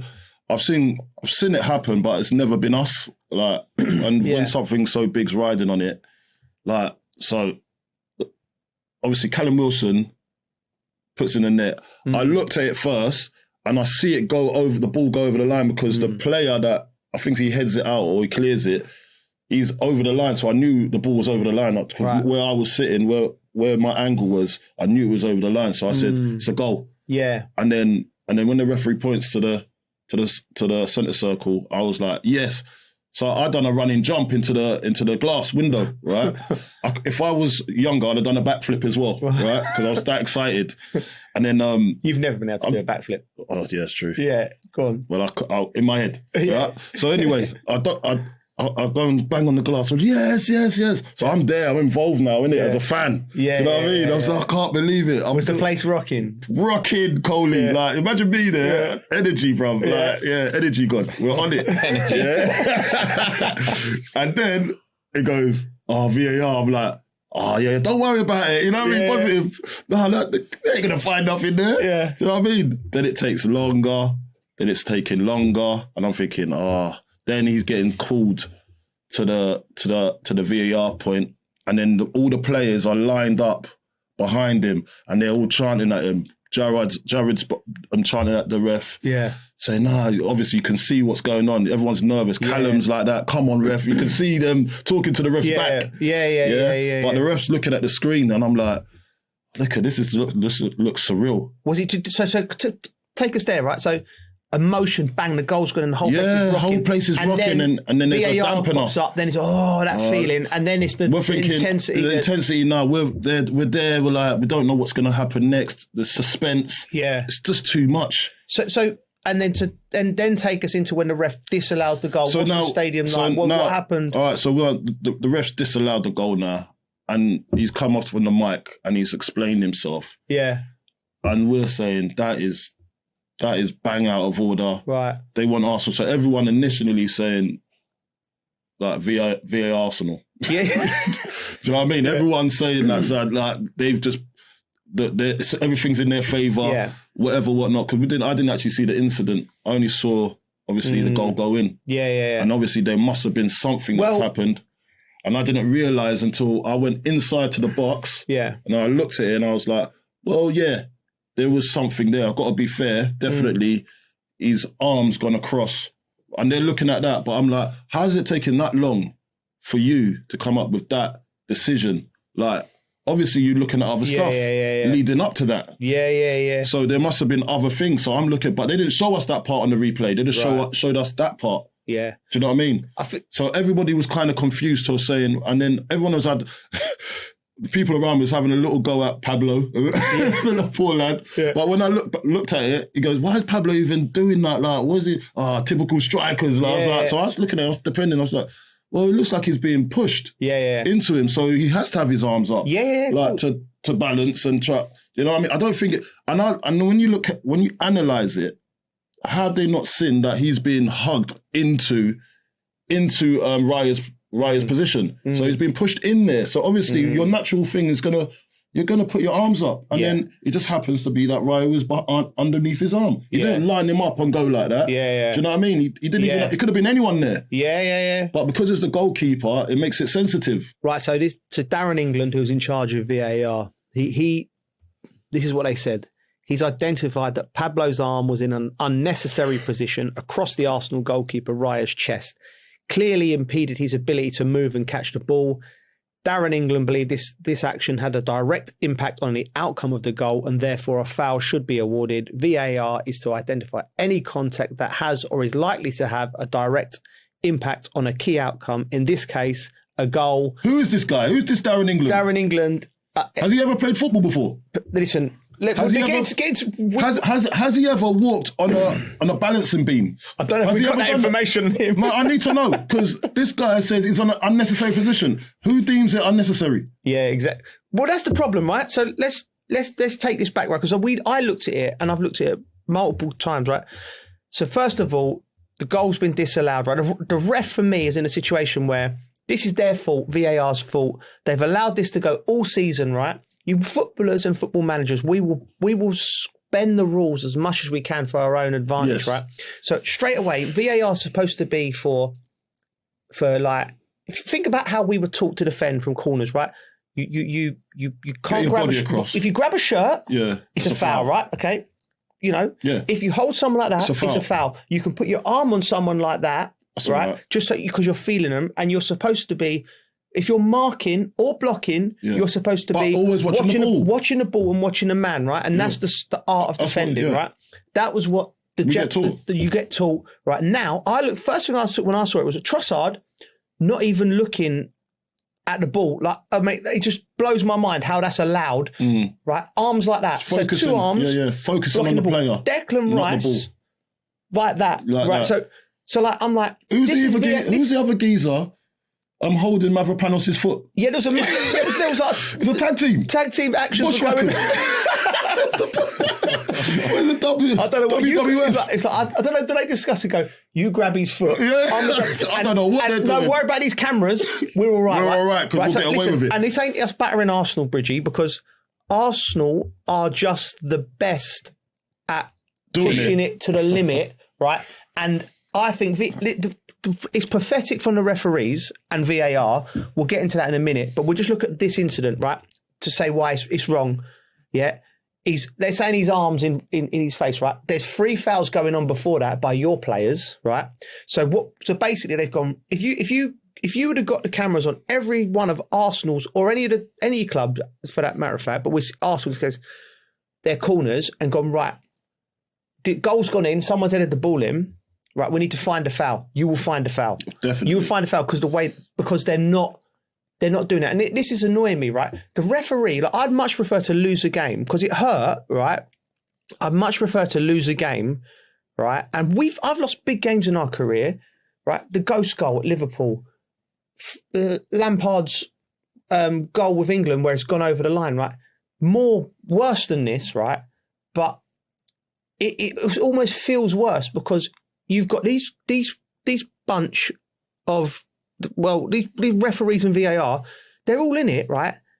The referee's given it. He knows what, you get a feel for the game. Every corner's gone in, everyone's wrestling, right, we're letting it. But this one that's gone in now, which is massive implications on the title race and relegation, right? And then what it does is it opens it up to like your conspiracies and thinking like that. But it's not, it's just incompetence. It's like the same way that referees, right? So imagine you put yourself in their shoes, right? Referee, VAR, they all get together. I don't know how many of them there, 100, 150, right? And every time the referee misses, the referee thinks, well, that might be a foul. I'm going to leave that for VAR, right? And then bang, VAR. Then VAR call him to, they find something, so that them three, so they all stick together. Yeah, they always stick together. They're not pushing each other like, you make a decision. Like, it's like at school. It's like at school.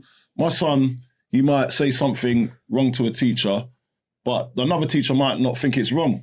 Do you know what I mean? But because that one teacher complained, right? They've all got to stick together because they've got to look like they're on the same team. Yeah. So it's us v them. Yeah. And that's what they're doing. Bridgie? Boring, isn't it? Like, mate, when the corner comes in, right, as soon as the corner comes in, where's the first foul? That's it, isn't it? So it's the first foul. You're not allowed to hug, so they give a penalty or give a free kick the other way, but it doesn't happen, does it? No. So just get rid of it. Yeah. Let a referee just make a decision. He gets it wrong. That's it. That's what if you have VAR, if it's going to work, you're going to do it right. But no one's doing it right. They've messed up all season. Arsenal got away with scoring goals. Other teams have probably got away with scoring goals. So it ain't worked, is it? No. So they just stand up and just go, hasn't worked. Sorry. See you later. They're not man enough. They're not man enough to do that. But let's go back. So goal line technology, we all like, yeah. It's there. It's black and white. It's there. It's in and right. Even this semi-automated offside stuff, right? Even that. We like, toenail. But even that, we're not arguing like this. Okay. If the goal's gone in and his foot's offside, we go, right, it's annoying, but it is what it is, right? And we'll swallow it, right? But this nonsense that's going on. This is down to interpretation as well. It's outsourcing the decision making to somewhere else. Do you know when he watches it back, the ref? Does he watch the whole clip? From the start, before the corner's coming in, he's watching everything going on. Yeah, they should do. Yeah, right. So he should be. So how has he not noticed the shirt pull because they've gone for the part where the easiest part because the goalkeeper not the rule, though, is it? It affects the game. So because the goalkeeper was impeded, it affects the game. So they've gone for that decision where.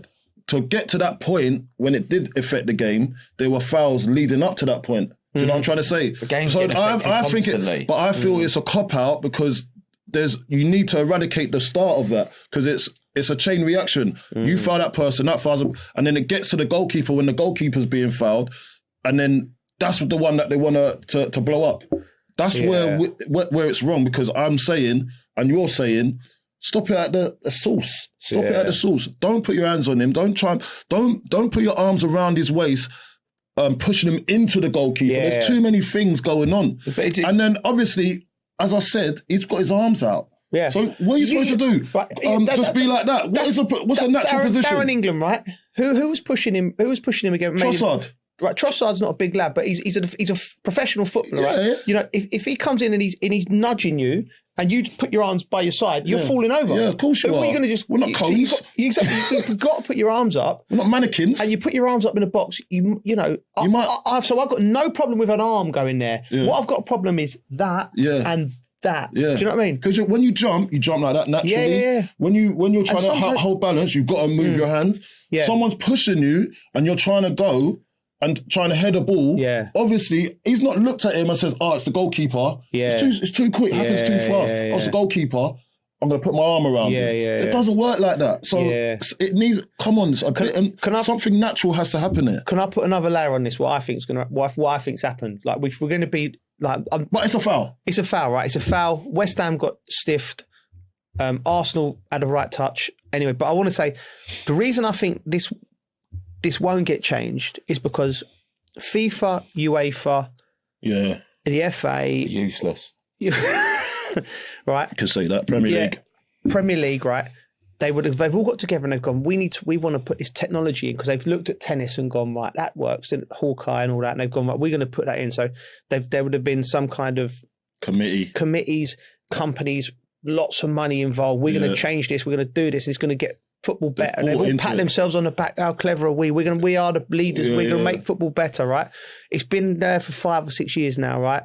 The fans have spoken, right? If you're in a democracy, no fan and no players and no manager want this, right? But these people were making money out of it, and it's put their name to it and their reputation to it. They can't turn around and go, you know what? We tried. It's okay. We tried it. It's taken away from what we love about football.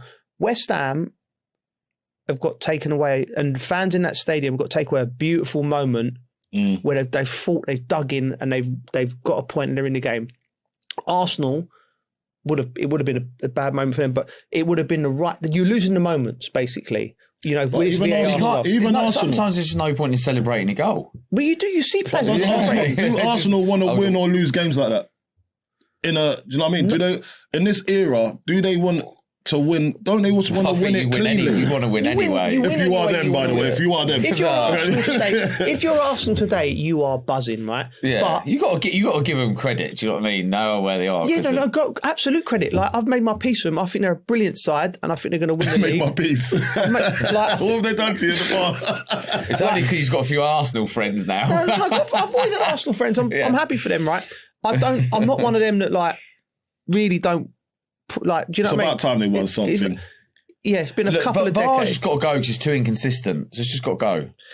But that's why they're never going to admit it. When have you ever seen anyone in power go, you know what? We made a rick that's there. What I mean. It'll be like they'll come out of a statement just basically saying they're right, and until whoever's put their names on it is ready to retirement, and then they'll go. We'll get rid of it. And because listen, it makes football worse to watch, right? Yeah. Ultimately, it's an entertainment business. What would you do? What would I do? Yeah. What if I'm president? Yeah. Of FIFA? Yeah. Oh, mate. What would you do? I'd go, right, see. So, you tried it. You tried it. So I go, listen, if I'm president, I go, listen, we tried this. We tried to do this. But I'd say the beauty of football is in between the lines. It's in the mistakes. It's rawness of it. It's in the human error. Like we goal line technology, that works. I'll keep the semi-automated offsides. I mean, because we want to make it more. We want the better teams to win more often. So how would you explain? I'd say, listen. Part? What do you mean? I'd just say, listen. Whoever put their names to it, come up here. The jury's out. Come here. Yeah. Right, you thought this was a good idea. That's all right. You still got your job. Yeah. But you ain't going to be... You're not making decisions, right? No more ideas. It didn't work. Go and put back in the queue. Put the kettle on or something for the rest of us, right? I say, listen, but that's what it should be about. If you've got a meritocracy, if you come up with a good idea and you smash it and it makes football better, great. You're going to go up the ladder. Yeah. If you're putting your name to... You can't just be in power, keep ruining everything, and you're still in power. No. Get rid. That's what I would do in the nicest way. And I'm sure they ain't going to be on the streets, are they? Listen, so that's my first Premier League, I've got your new president here. Coley, I think you're down to take Richard Masters' job. President of the Premier League. And then I think you should be changing a lot of things. I would love Richard, that job. Look out for you. I'm voting Joe Cole. Yeah, I'd love that job. So Coley, Bridgie, like before VAR, it was like referees are getting 92%. Okay. Go and look this up. I might be wrong. 92% of decisions right. Yeah. Okay. Now VAR comes in it. Now it's gone up to 98% of getting it right. Yeah. That's them saying they get it right. That's what I'm trying to say. So it's opinions. That 6%, is it worth it? Yeah.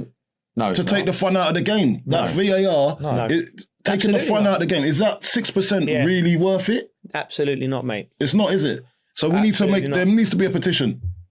There needs to be a petition, and it's starting on this dressing room today. Yeah, we're gonna start saying in or out. Yeah. VAR in or out. Yeah, I think we should get.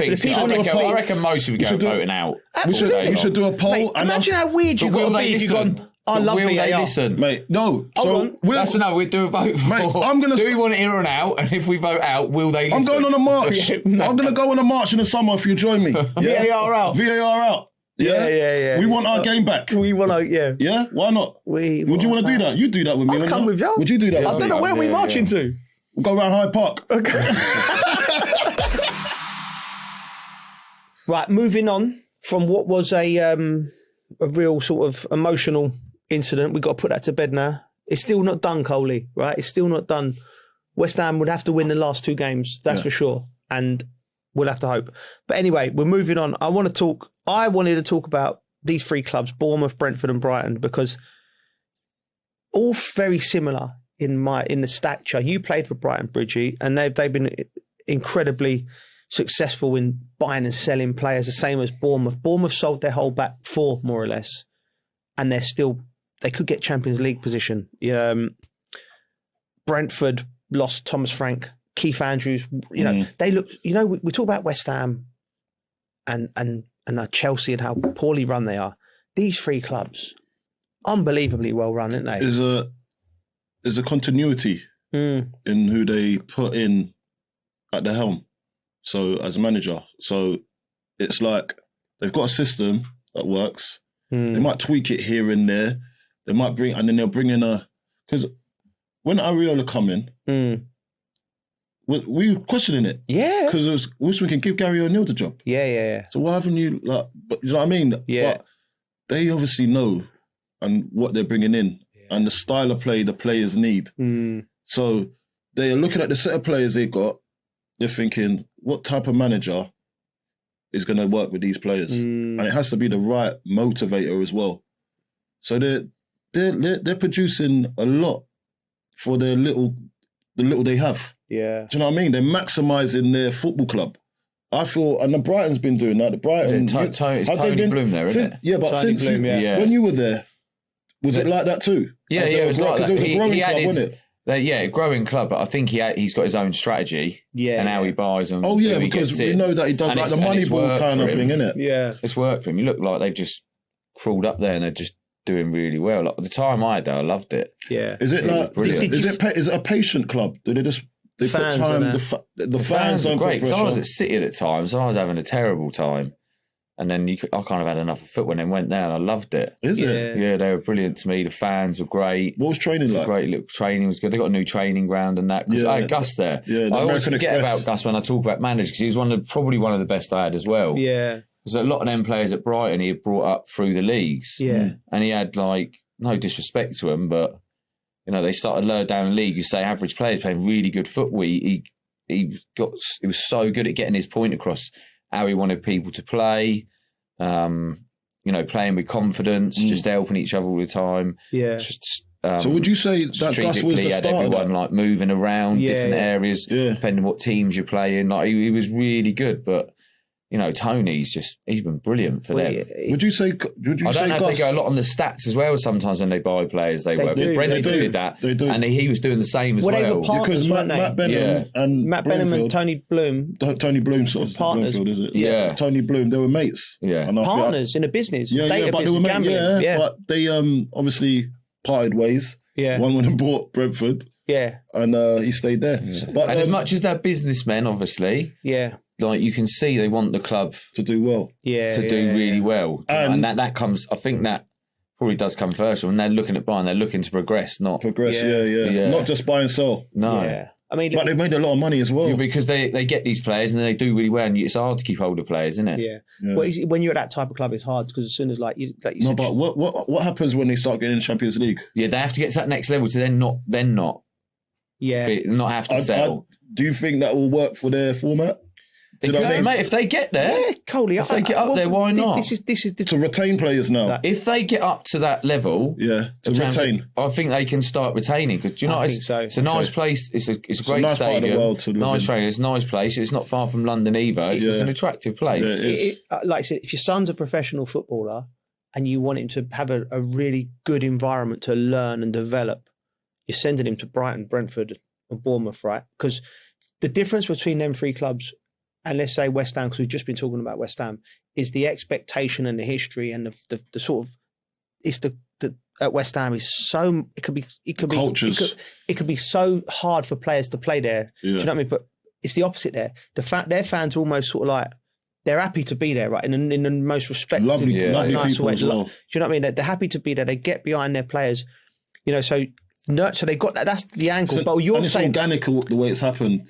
It's organic. It's not like they're up there now and then, we expect all of this. Yeah. It's organic. It's been because they were small. Then they go up. They've been going up slightly, ever so slightly, and now they've got this format that works for them. And now they're getting into Europe. They're so happy. They're thinking, oh my God, we're blessed. Do you know what I mean? We haven't got all those problems and palavers that some of these other bigger clubs, but we're going to be a bigger club soon if we keep on going in this direction. Like that next step to go, I believe, like obviously these three clubs are heavily driven on data, and that's how they've built up their business and got better and better and got the marginal gains here and all the things that they've done really well. But I think the last step, the real greatness, we've seen the margins. I think there's something untangible that the data client hasn't quite got hold of yet. So I think that if they get into Europe by finishing 6th place, I can't see how that club can go from 6th place to 3rd place, because I think the margins are so small. It becomes more like what the manager's saying to players, there's something like, do you know what I mean? Like to get the best, like that's why Pep's a genius. That strategy take you to the next level. Can it take you to the next level? I don't think the data's there for it to do that yet. Maybe I'm wrong. Well, Chelsea's regressed. Exactly. Chelsea's tried to use it because they're thinking. I think the owners at Chelsea have come in and gone, let's look at. They've got people from Brighton. Let's try and do what Brighton's done and all that. But when you do it at we don't know exactly everything they've done, though. They've definitely done that. They've definitely done that, but it's just you can't do that with a club at Chelsea like Chelsea. Mate, Champions League winners, all of the like you can't tell the fans to start lowering their expectations all of a sudden. So we're going to go that way. Like, what was the point? What's the point? Yeah. We're already here. Why are we going back? So it needs to be addressed. Yeah, so this is not the format that's going to work for the expectation of this club. Okay, so I just want to ask you this quick question. So the three managers, Fabian Herzler, Adoni Areola and Keith Andrews, outside of whoever wins, Mikel Arteta wins the league, he's probably got to get manager of the year. And then three in the running for manager of the year for what they've done at their clubs. Areola definitely is. Yeah. Why do you think him more than the other two? Who were the other two again? Keith Andrews. Keith Andrews had a system Herzler. there that was already there, that left by Tom Frank. Yeah. Herzler had a system there. Yeah. But what sets Areola away from them is that we already know about those two systems, Brentford and Brighton, and they're going scout up. But Bournemouth still had to strip it back a little bit and go again. They had to sell a load of players and go again. And you can see he's talented. Yeah, but Brentford sold Visser and Buemo. Yeah, Norgard, but they've got that system in place. That system, that Moneyball system's not a joke, bro. That's like they got someone lined up already to come in and do that same job. That probably not to the extent, but give him some time, he'll get back up there, and it just fills in that void again. Okay, so who would I pick? Yeah, like I'll tell you in a minute. Like if we had Moneyball in a dressing room podcast, who would be lined up to replace us then? Who would the gaffer? Who would Tell bring in? Me, I think with me, definitely someone. Like I'm throwing you there, aren't I? Yeah, I'm going Idris Elba.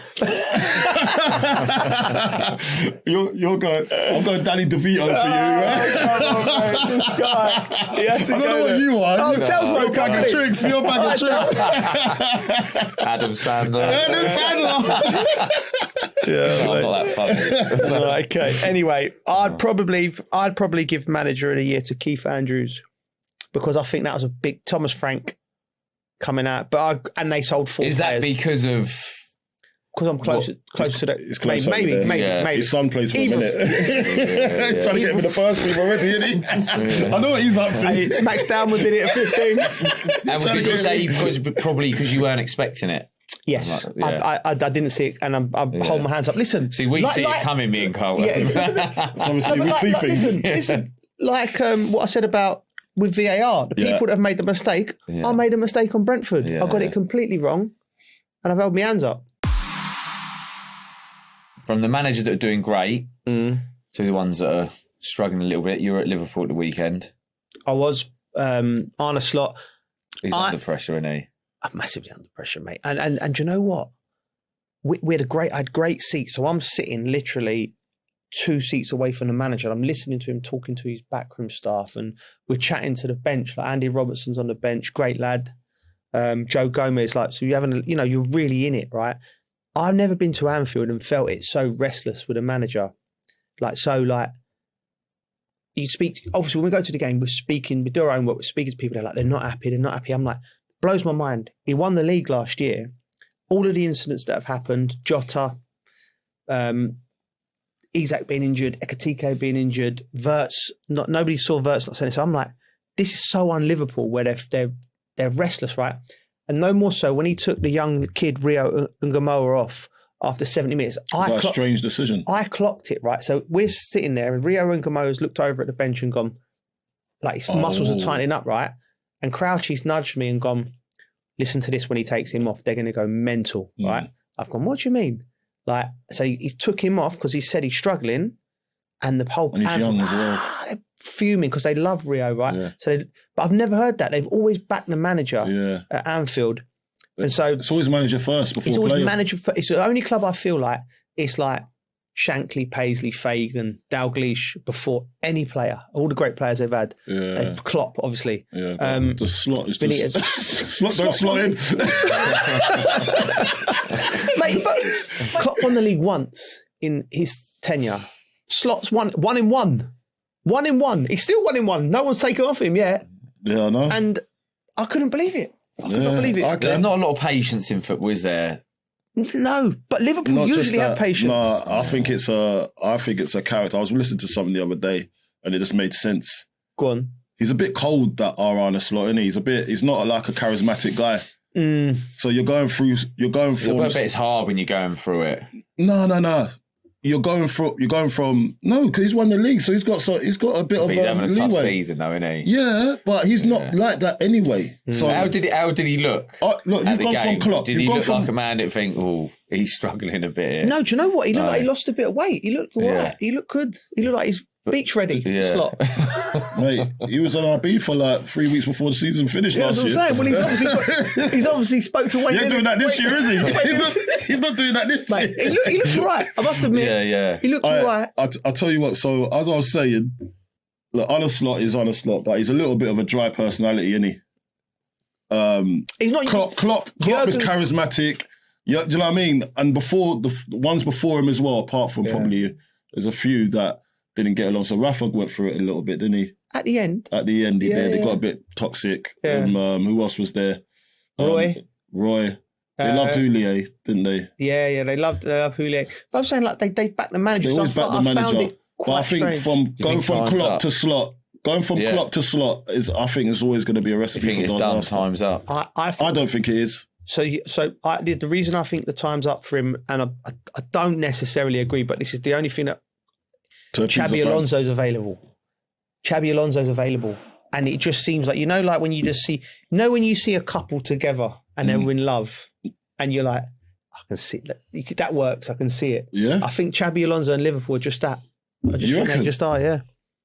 And I think that's the problem for Slot. I think it's going to be harsh on him, but I think without that, do you think he goes anyway? No, I think they stick to type and go, let's give him a bit. But the only reason is because Xabi Alonso's available. I think they'll go with him. Is this an insight? No insight, man. No. Just think? That's just what I think. It does make sense. Yeah. But at the same time, I think they stick with him. In the opposite dugout, Callum McFarlane, we spoke to him again. They needed that, Coley, Bridgie. Yeah. 6 games in the league on the bounce without a result, and they went 1-0 down after 10 minutes. And I looked over and I was like, you're just like, this is going to be a long day. But they played well. Casado got on the ball. Yeah. Santos got on the ball. Cole Palmer he worked his socks off. He looked better. Pedro was brilliant. And they got back in the game and they deservedly got a point at Anfield. And we spoke to him afterwards and I was chatting like, you can't help but root for him. And this is something that struck me. I think there's a lot of noise around Chelsea in regard to the ownership and how bad they've been in the structure and everything. And Callum's in the job, right? And no matter what you like, Chelsea used to Conte, Mourinho, all the great managers, right? Tuchel's of this world, right? Ancelotti. So, but he's in the job, right? And it's an interim second time in the season, right? So things have clearly gone wrong, but he's in there, right? and his story, he's managed Croydon. He didn't make it as a footballer. So I just think it's such a great story. He's going to be leading Chelsea Football Club out in an FA Cup final against Manchester City and Pep Guardiola. Put yourself in his shoes, mate. For the average man on the street, that just gives you hope, innit? Yeah, it's inspirational. Chelsea fans should lean into that, because I look at him on the sideline, right, and I think to myself, what an opportunity he's got. You've got to get behind him. And if I look at him, he even looks like a football fan. And I mean, in the nicest possible way, he's one of your own. He's come from nothing, and it's a David and Goliath, and the FA Cup has been built on them type of stories throughout its history. I think it's not enough's been made of it. This kid's going to go, and he's leading Chelsea Football Club. He's in his late 30s. He's got. And you're calling him a kid? Well, not a kid, bro. A man. But he's a kid in the manager's game. In the manager's game, young, yeah. Right. So, but it doesn't matter. He's paid his. Whether you listen, I don't like people saying he shouldn't be there. He shouldn't be there. Right. He's there, mate. He's there, and from his will, he's got himself from academy football and a bit of luck. He's a dreamer, and he's there. Yeah. And it's you the like FA that. Cup. I love it. So I'm just like, now I'm rooting for him. I don't love it. Why? I think you need to have the minerals, bruv. We don't know. You just sound like me, William, for fairy tales. Yeah, I love a fairy tale. Listen, you're wishing it, but I wish him all the best. I wish him all the best, but it's a very tough ask because of the way they have been playing. It's Chelsea Football Club, bro. Honestly, it's different levels. You got to manage that type of team. You've got to have some credit in the bank. Do you know what I mean? You can't come from can't go from nothing to something like that. You've got to put in the work. Do you know how many people out there put in the work for 10, 15 years and they don't get an opportunity like that? No. He's put in the work though. You've got to get a break. I'm talking about the levels. Levels. They've travelled, they've gone different lands to go to do this. Do you know what I mean? So now when I look at the whole scenario, I'm not saying that he's just gone from Croydon to Chelsea.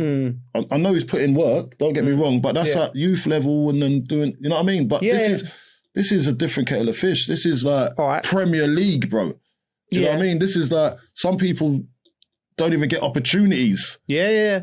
All right, I know exactly what you're saying. Ashley Cole has had to go to Italy, bro. Cesena, that is very true. Do you know what I mean? That is very true. I agree with you there. We've got to think about, opportunities, but I'm not giving my mate just an opportunity because I just think, do you know what I mean? He's my mate. Okay. And I've seen his route, and I know him this one, it's fallen into place. I know it's fallen into to get rid of Liam. But what is it? That happens in football. You get a little bit of luck. You get a break. Yeah. Bridgie, what do you think? What is it in the world? Like I said, all of them young coaches out there trying to make it, basically. Ex-players, Ashley trying to make it, right? What is it? What's Callum done? That's made it in them. So what's the universe? The universe has conspired to put him in the dugout for the FA Cup final at Chelsea, and he's going to win. Yeah, but it's right place, right time. That was like me when Saints played City in the semi-finals. 50 years on since they've won it. I live in that fairy tale. They could get a result here. Do you know what I mean? Yeah. That's. I know the way you're thinking. Yeah. But where you can't. You're talking about like manager. That's just right place, right time, mate. I don't think Chelsea are ready to go. Right, we're going to get a manager. But I don't think some people are making enough of the story. Like, look, Jamie Vardy, for instance, right? Jamie Vardy went from like... No, but listen... He's going to want a movie made after this if they go. You're going to be producing a movie, He's already working with Netflix in the summer. Something going on with this guy. It's like, we need to make a movie about McFarlane. He's like... I don't know if anyone's buying into that idea, Geese. He'll be saying it next pod if they win it. I think I'm the only one thinking along these lines. Everyone else is more worried about the owners and all the trip You're going with your heart. That's it. Well, that's the best place to go. Yeah, you love the underdog. I do, man. Right. Whilst we're in the FA Cup, quick predictions. What do you think is going to happen, Bridgie?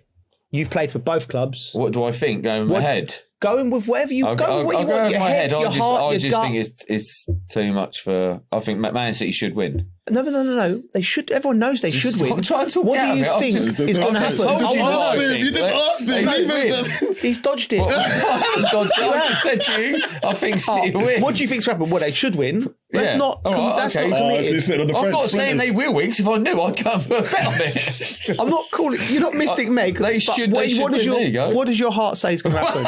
Septic Not peg. what you want to win. Septic peg. I said my head says City will probably win. That's Right, what maybe my head Bridgie will answer the question next week. says. after the game. My head says City will win. All right, his head says City will win. He's so angry at my answer. Go on. What does your head say? Chelsea win. Yeah, Chelsea where's that win. coming from? My heart. Yes. Okay. What's your head say? Chelsea win. Yeah, exactly. You can make your head think with your heart. We're trying to teach him how to think and use your heart and your head. It connects. It does, mate. Leave him alone. He doesn't have to go with the way you want it. Lead me. Are you working? Am I working? At the game. I've You're got the working kids at all the game. weekend. I'm working. Yeah, I'm doing the game. boxes. I'm at the game. I couldn't do it because I've got the kids. Well, yeah. What Yeah. suit you wearing? We talked about You'll wear a personal suit, green so you I'm wearing the green one. Yeah, I've I'm wearing stepped it up a little bit the for green cup final. possible, yeah. I feel you should do on a cup final. I feel like I love what I love at the cup final? The manager walking out. All right, this is before what the we're going to players. do. So you wear the blue one, I wear the green one, and then you wear a white t-shirt underneath. Okay. Yeah. Right. Okay. It's white anyone's trainers. game, isn't it? That's the And white beauty of trainers. the cup. That is the beauty of the cup. It's anyone's game. It is. It is. One off. It is. Anyway. He's up there. Right, we're talking jackets, and he's back. Quizmaster General with his jacket. What you got for us this week? Yeah, lads. Got a good one. Okay. So welcome to Colt and Cole's quiz. All right.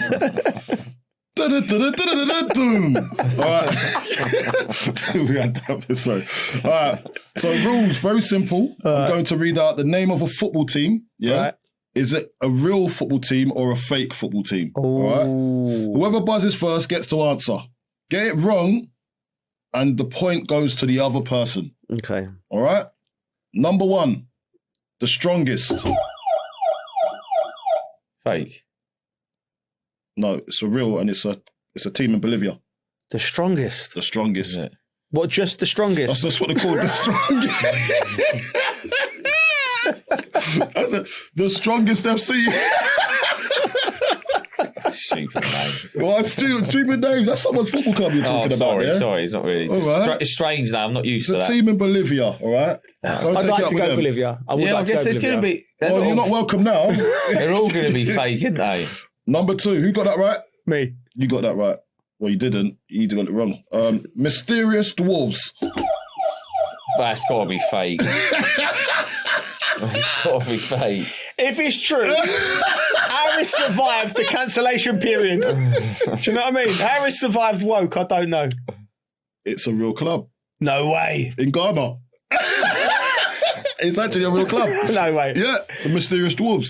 I've heard of them. Oh, do you know what? You ain't heard of them. I've heard of the Mysterious Dwarves. Real. It's a real team. There's no way it's a real team. Mate, I'm going the stewards. Mate, here. they're all like 2 Professional. foot. They're all 2 foot. A professional I'll tell you team. what, they wouldn't deal with Arteta's Is it a They'll professional run through their team? legs. They'll run through Is it a professional team, yeah? Yeah. Mysterious Dwarves. Why are you laughing at my people? Anyway, all right. Next one is Swingers City. Fake. True, I'll go true. It's fake. No, Swinging City. Yeah, Swingers. Swingers. Swingers City. It's a bit fruity, isn't it? I'm going to let you have a go at this one. Bit colourful, isn't it? Yeah, yeah. Okay. The next one's up. Right, okay. Spurs. Get ready. Spurs. Real or fake? Wanky FC. Oh, mate, no chance. True, true, No true, chance. and I think they're from the Far Eastern region somewhere. What do you say? Well, I'm faking. Oh, he's gone in.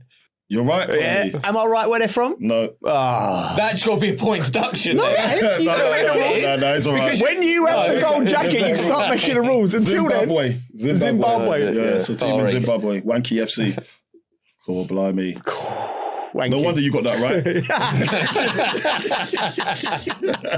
Anyway, there's another one. Imagine me as manager there. Wanky Wank. Wanky.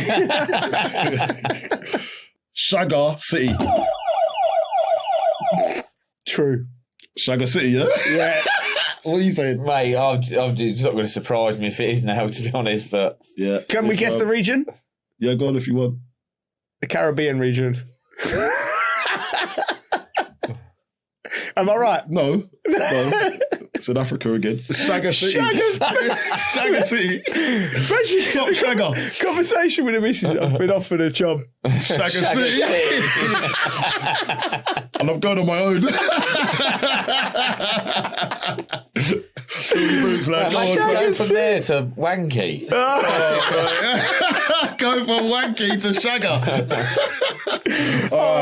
That's by the way, if anyone's out there and they support any of these teams, please follow us.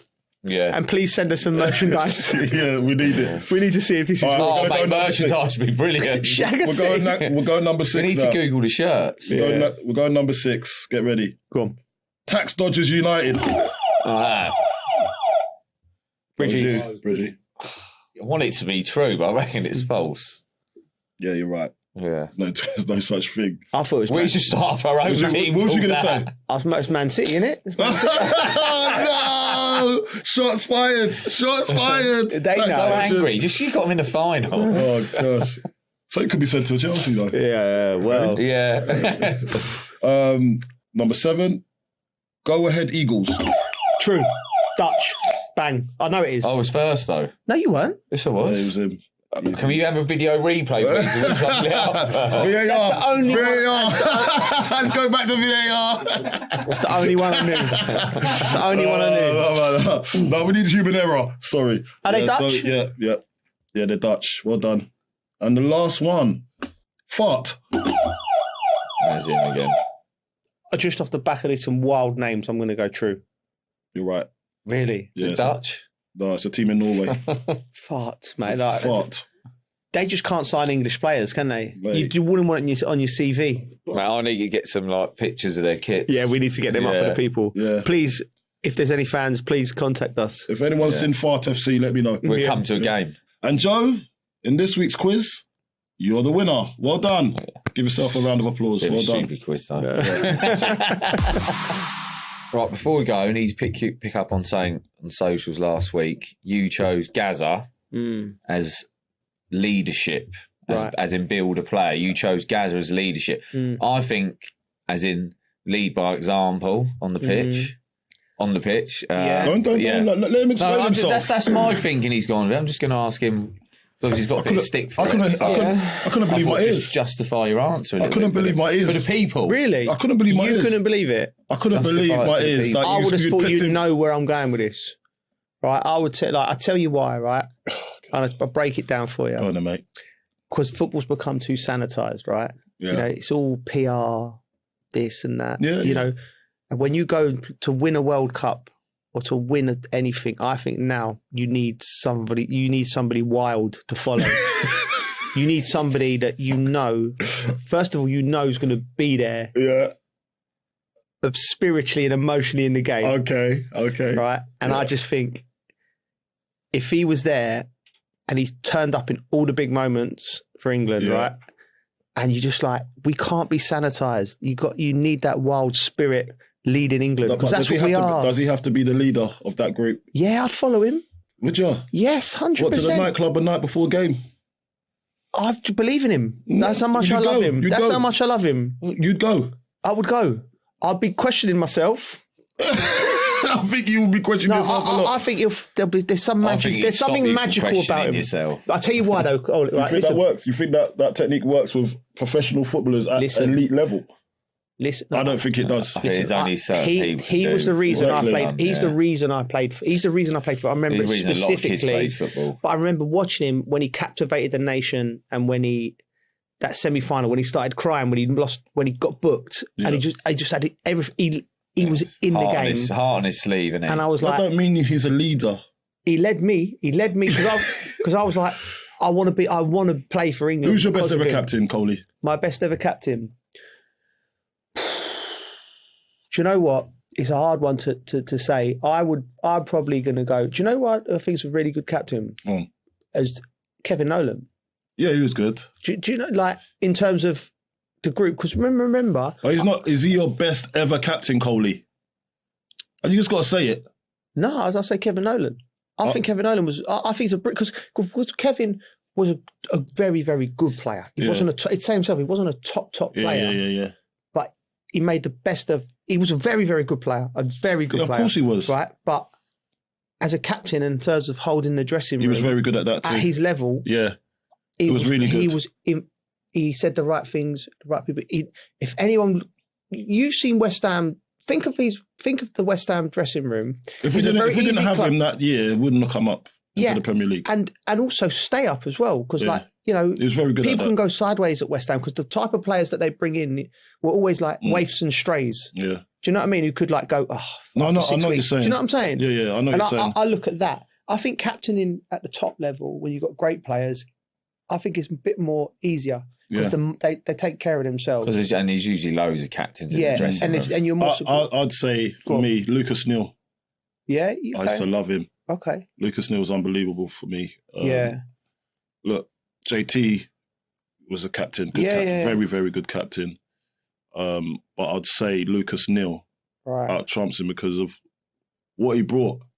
And we had the great escape season that year as well. And so you got... He kind of, obviously the club was in disarray because of the manager changes. Can I change and my then mind? you had to captain someone like Mascherano and Tevez. And then you got, there was a strong dressing room personality-wise. But he kind of steered the ship into our favour at the end. And it was a hard dressing room to control. Yeah. But he's top, he's such a good guy, likeable person. Yeah. And that's why I say Lucas Neal's probably one of my best captains. That's good. That's good. Yeah. Change mine. Not change it. Nobby's still up there. But there's a kid called man called Rio Mavuba at Lille. When I played with him, played a few times for France, right? And he was a very, very good player. Wasn't the top, wasn't Makelele, but he played for France, so he's a good player. Yeah. But he had a way of batting with people. Yeah. Do you know what I mean? It's bringing. I think it's just something different. Yeah. A leadership on the pitch, but also bringing the whole group together. Young players, old players. You've got to be able to talk to everybody. I think you can't be within yourself. Would you be a good captain if you got given the reins? I was too young when I got it at West Ham, but I never really wanted it. I didn't want to be captain. I never really. You was the best player, so they had to make you captain. I think I was probably the only player who was playing close to his potential at the time. Everyone was having a bit. So I think Glenn just went, "It has to be you." Do you know what I mean? Michael Carrick. Michael weren't a captain. Was he? I don't know what he's like as a manager. Too introverted, Michael. He kept himself to himself. Well, that's quite funny now because he's But that's why you have backroom staff to help you with your probably deficiencies, and he's probably doesn't say much. What about you? What's your best ever captain, Geese? At Southampton, I like Jason Dodd. Jason Dodd, just because he was good with everyone. That's it. What people don't realise today. Good with everyone. Do you know what I mean? You can have a captain that like you kind of follow. Yeah. Who like leads by example and stuff, but he was just good with everyone. And then maybe Vincent Kompany. Yeah. Vince, yeah. Yeah, he was young, do you know what I mean? But he's so mature for his age. Yeah. He was always talking to people. Captain Chelsea, yeah. You captain Chelsea? Yeah, one of the games, yeah. Did you? I missed the penalty as well. Big Dodd. Did you? Well done, Wayne. I've only been captain once. Jason Dodd, he was just brilliant with everyone. So that relationship with all the players and to be able to go around and talk to everyone. Talk to everyone. Problems come to you when you're captain. I didn't like that. I was captain for about 3 or 4 England games, under 21s. Really? Yeah, mate. Big ups. I can imagine some of your speeches. I know. There was one time, I think it was Peter Reid. Peter Reid. Yeah? Yeah. I think we had a game, I can't remember, it was like somewhere in Ukraine or something like that. Or Moldova, I don't know. And I come in, half-time, and I just had a go at everyone. Did you? I don't know who upset me, bro. So I'm using the calmest in the group, innit? Yeah. But I was like, you lot, this ain't good enough. I was quite new to the camp, by the way.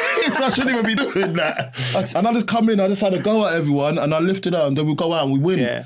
And then was it natural? But you just felt like you needed to. I just thought I needed to do it. Probably worked them. And then I got the captaincy for like 3 or 4 games. Yeah. And then after that, then I progressed on the 20s, then 21s. Yeah. But I weren't captain ever since. Okay. About Scotty Parker? Scotty Parker was never my captain. Oh, was he never know? He wasn't our captain. Oh, wasn't he? No, it wasn't. Was it captain. Nobes? No. It was Matthew Upson. Oh, was it? Yeah. Scott Parker wasn't. He felt like a captain, though. He felt like a captain, especially with the tough times. Yeah, but he wasn't my actual captain. Yeah. Like I said, what I didn't like about being captain was like all of the problems that come to you. I've got enough problems that come to my way to me naturally without everyone else's problems. Like, you know, it just didn't sit well with me. I'd love to be a manager because then you can delegate. You can delegate. No, but like, I like. Oh, mate, being a manager's that hard work. I played a charity game at the weekend. Yeah, go on, speak to us. Nah, they're not for me. No, why? I would quite happy to be a coach. Yeah. Yeah. I know it's very different, innit? Why? Just like. What is it about look at some players, mate, I need to drag you off here. Like, do you know what I mean? Feel bad about I need to get these beat. I felt bad, but it's only a charity game. I don't feel bad. But I was like, it's just the headache of like, we're going to play this way, we're going to do that. I was thinking, I could do without this. No, I'm telling him, mate, you're not doing it. So Jimmy Hasselback was manager of the other team. We played a little bit as well. Yeah. Is it? Yeah. It was a charity for getting a AstroTurf 3G pitch built for this school, like autism, dyslexic kids. Yeah. But me and Jimmy both played a little bit, mate. Jimmy, he's still so competitive. Is he really? Can he run? Yeah. Mate, he can move a little bit. Jimmy's done well. He scored a few. Did he? Of course and he did. A free kick. Yeah, he played he's still banging them, like, not the same. He can still move a bit, Jimmy. Not like me, he can move a bit. Because he's got an artificial knee now as well, so I'm looking he was moving well, mate. Yeah. Bionic knee. Bionic. You two could get a double up, couldn't you? Yeah, one each. Yeah. I'm not sure I can be bothered with the recovery at the moment. I'm still recovering from the weekend though. Just Are you hobbling? Yeah, mate. Yeah. Do you know I've managed in a professional game for one game? What? Yeah. Where? In Tampa. I was a player. That's not professional. Sorry, mate. I'm joking. I just wanted to put him down. I wanted to put him down. You enjoy that at the moment, don't you? No, I'm sorry. That's all right, no. I'm a bit, because how did that go? I'm upset at the moment. We lost 1-0. We'll cut there. Let's not go into the Can I make a case for myself? Go ahead. Right, so I'm player assistant manager. Manager gets red carded, so we're going to Canada. I missed the game for injury, so we're going to have to take the team. So I'm in the back and I'm practicing my Churchillian speech for the lads. I'm getting them fired up. We're playing on this AstroTurf in Ottawa. So you're looking in the mirror? I'm looking in the mirror doing it. Imagine someone walking into that. Right, and I've gone in there. We've prepped it. Like, I didn't have to prep the training, but I was in the coaching stuff, so it was all sort of part of it. And I've gone, bam, bam, bam, bam, bam. Right, we've done it right. I've thought of everything. The night before I couldn't sleep, I'm like, every eventuality. I'm thinking, right, bang, bang. If they start well, I can switch it around. If they do it, I can switch it around like that. Everything. I think I've ticked every box. I stand up, shake the opposition manager's hand, right? Come back round, the game kicks off. Right, I've gone right, bang, right at the front, right. I turn around to walk back to the thing. They scored after 20 seconds. Right. My goalkeeper's thrown one in. I still remember his name. Lovely kid, Cody Mizell, his name was. So I remember his name. You don't like him, really? No. That's why he remembers him. It annoyed you. It annoyed me. It did annoy me because it's like, but as a manager, I'd done everything right. Yeah. I turned over everything right, and then bang, and we're down 1-0 away from home. Then I tried to change the system a few times, right? And it all went wrong. And do you know what the worst thing was, right? The other manager, Dutch geezer, I can't remember his name, right? Mate, like, I don't know what possessed him to, like, I thought we go into the other managers afterwards for a glass of wine or something. I thought he's inviting me for a glass of wine. I thought it was tradition, right? Don't tell me, give you some advice. Mate, this geezer got the laptop out and said, "This is how I beat you." I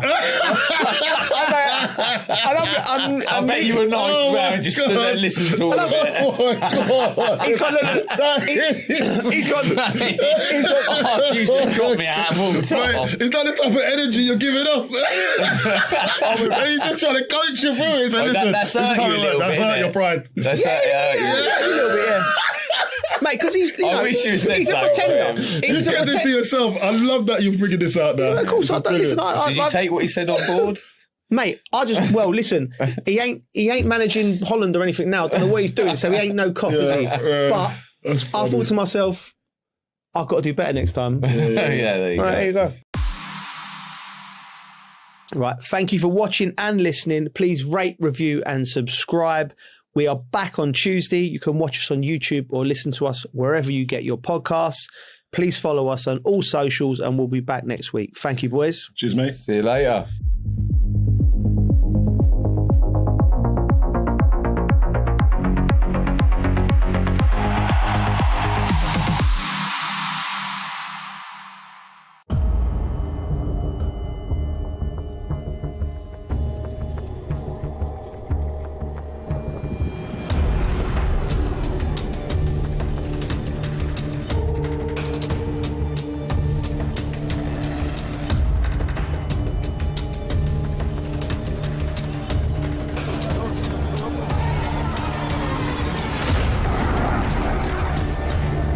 short time ago, the U.S. military carried out massive precision strikes on the 3 key nuclear facilities in the Iranian regime: Fordow, Natanz, and Esfahan.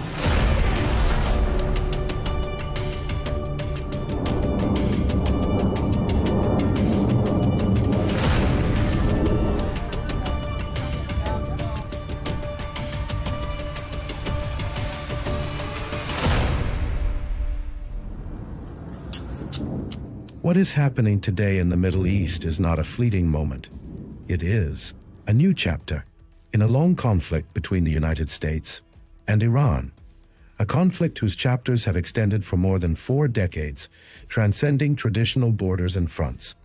A struggle for influence, fought through sanctions, covert operations, and proxy wars. An American-Iranian conflict that has redrawn the balances of the Middle East. Its repercussions are still being written to this day. To understand what is happening today and how we reached this escalation, we must go back to the history of the conflict between the two sides since the Khomeini revolution in 1979 until today.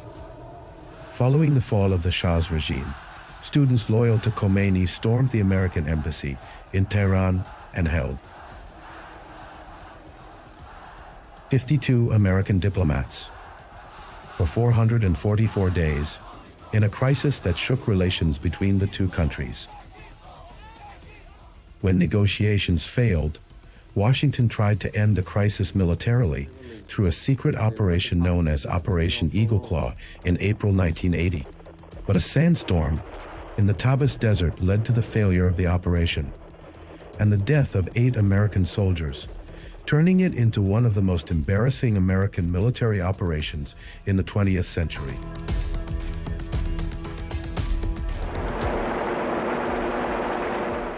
During the first Gulf War in the 1980s, the conflict moved to the waters of the Gulf.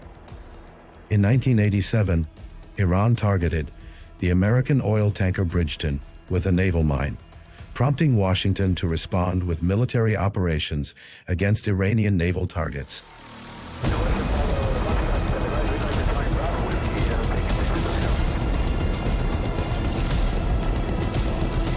In April 1988, the United States launched Operation Praying Mantis, a direct naval confrontation between the two sides, after the American destroyer USS Samuel B. Roberts was hit by an Iranian mine in the Gulf. After receiving further data and evaluating information available from the Persian Gulf, we believe that the cruiser USS Vincennes, while actively engaged with threatening Iranian surface units,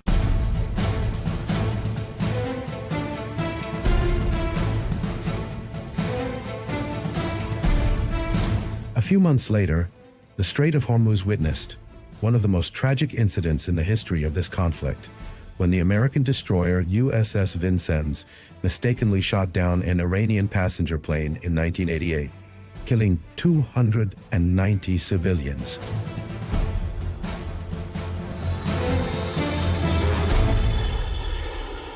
With the advent of the new millennium, the confrontation moved to new arenas of intelligence and technology. In 2011, Iran shot down an American reconnaissance drone near the Fordow nuclear facility, then announced in December of the same year that it had seized control of the advanced RQ-170 Sentinel spy drone after hacking its systems. In 2016, tension escalated again when Iran detained 10 American sailors after they entered its territorial waters in an incident that turned into a media crisis between the two countries. However, the confrontation reached an unprecedented level in June 2019, when Iran shot down the latest American reconnaissance drone over the Gulf in an incident that almost pushed Washington to launch a direct military strike before it was canceled at the last moment.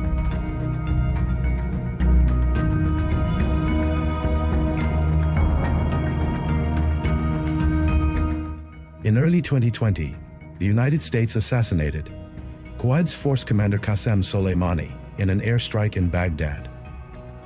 Iran responded by launching ballistic missiles at American bases in Iraq, in the most dangerous direct confrontation between the two sides in decades.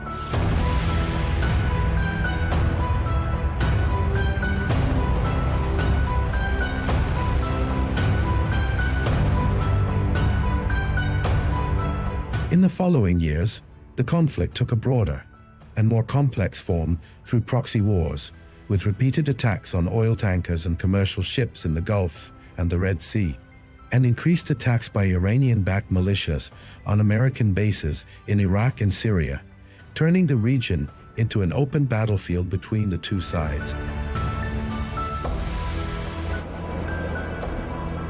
With the outbreak of the Gaza war in 2023, the region entered a new phase of escalation.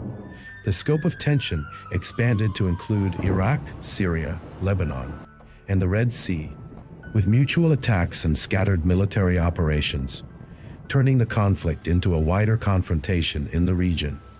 In 2024, the region entered an unprecedented phase of escalation. Iran launched a direct missile attack on Israel. It moved the confrontation from shadow wars to direct strikes launched by Iran on Israel in response to the bombing of its consulate in Damascus and the assassination of leaders from the Revolutionary Guard, Hezbollah and Hamas. Meanwhile, after years of conflict, Iran was managing the confrontation with Israel and the United States through its widespread proxies in the region, until the biggest shift came in 2025, when the conflict entered a new phase.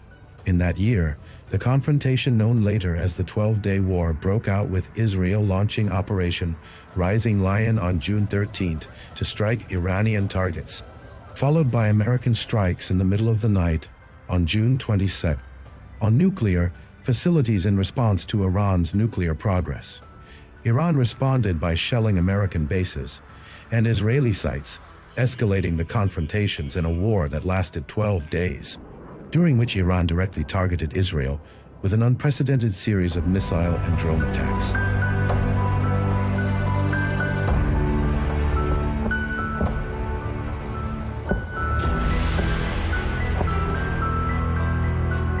During those 12 days, the Middle East seemed to stand on the brink of a full-scale regional war, with unprecedented activation of air defense systems and exchanges of strikes at unfamiliar depths between the two sides. Although the open confrontation stopped afterward, the old balance had been broken. As for 2026, the last lines of containment collapsed, and at dawn on February 28, the region began a new phase of direct confrontation, in which events accelerated dramatically, with wide-scale airstrikes launched by the United States and Israel on military and nuclear targets inside Iran as part of two military operations named Fierce Anger and Lion's Roar. This escalation came after the collapse of nuclear negotiations between both countries, while Iran continued enriching uranium and refused to halt its nuclear program.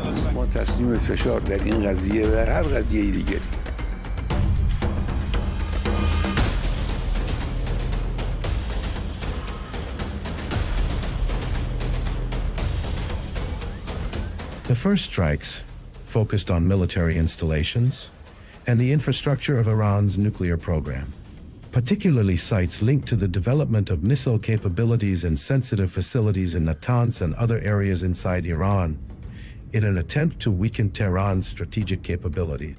During the first hours of the attack, pivotal events shook the structure of Iranian leadership, as the strikes resulted in the killing of Iran's supreme leader, Ali Khamenei, along with a number of senior military commanders linked to the Revolutionary Guard, dealing a severe blow to Iran's political and military leadership.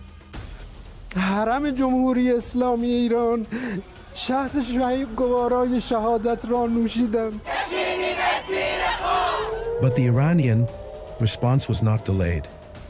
Tehran announced the launch of Operation True Promise 3, beginning a wide wave of missile and drone attacks targeting Israel, in addition to civilian sites and oil facilities in the Arabian Gulf, Jordan, and Iraq, with the expansion of the strikes and counterstrikes.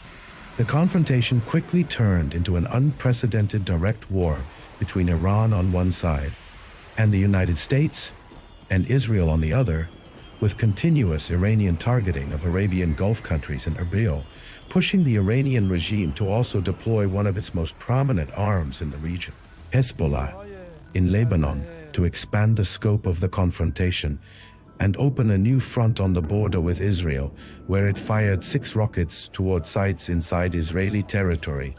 A move considered a clear message that the war is no longer confined to one front. British bases in Cyprus were also attacked by drones. However, the Israeli response was not delayed. Israel launched a wide series of strikes targeting Hezbollah's military infrastructure in Lebanon, along with sites and field commanders linked to the party, as well as elements of the Iranian Revolutionary Guard, believed to be overseeing military coordination between Tehran and the party inside Lebanese territory. Tehran also used its allied militias in Iraq to target American bases and interests in an attempt to open an additional front in the confrontation. Tension expanded to reach Azerbaijan after Baku announced the foiling of attacks and intelligence operations attributed to the Iranian Revolutionary Guard. These included attempts to target sensitive sites and the Baku-Tbilisi-Ceyhan oil pipeline, which provoked Turkish and Gulf condemnations and fears of the conflict spreading to the South Caucasus. In conclusion, this conflict has been described by many concerned parties as an attempt to bring about structural change in the Iranian regime and to redraw the balance of power in the Middle East. Since that moment, the region has entered a new phase of escalation, where the confrontation is no longer limited to proxy wars, but has turned into an open multi-front confrontation that may change the shape of the region for many years to come. The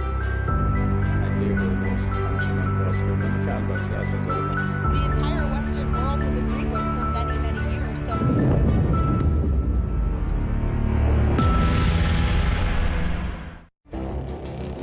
it feels like decades are passing by in a matter of weeks. Seismic shifts in the world order. Never, ever will be part of America. With so much happening and so much noise.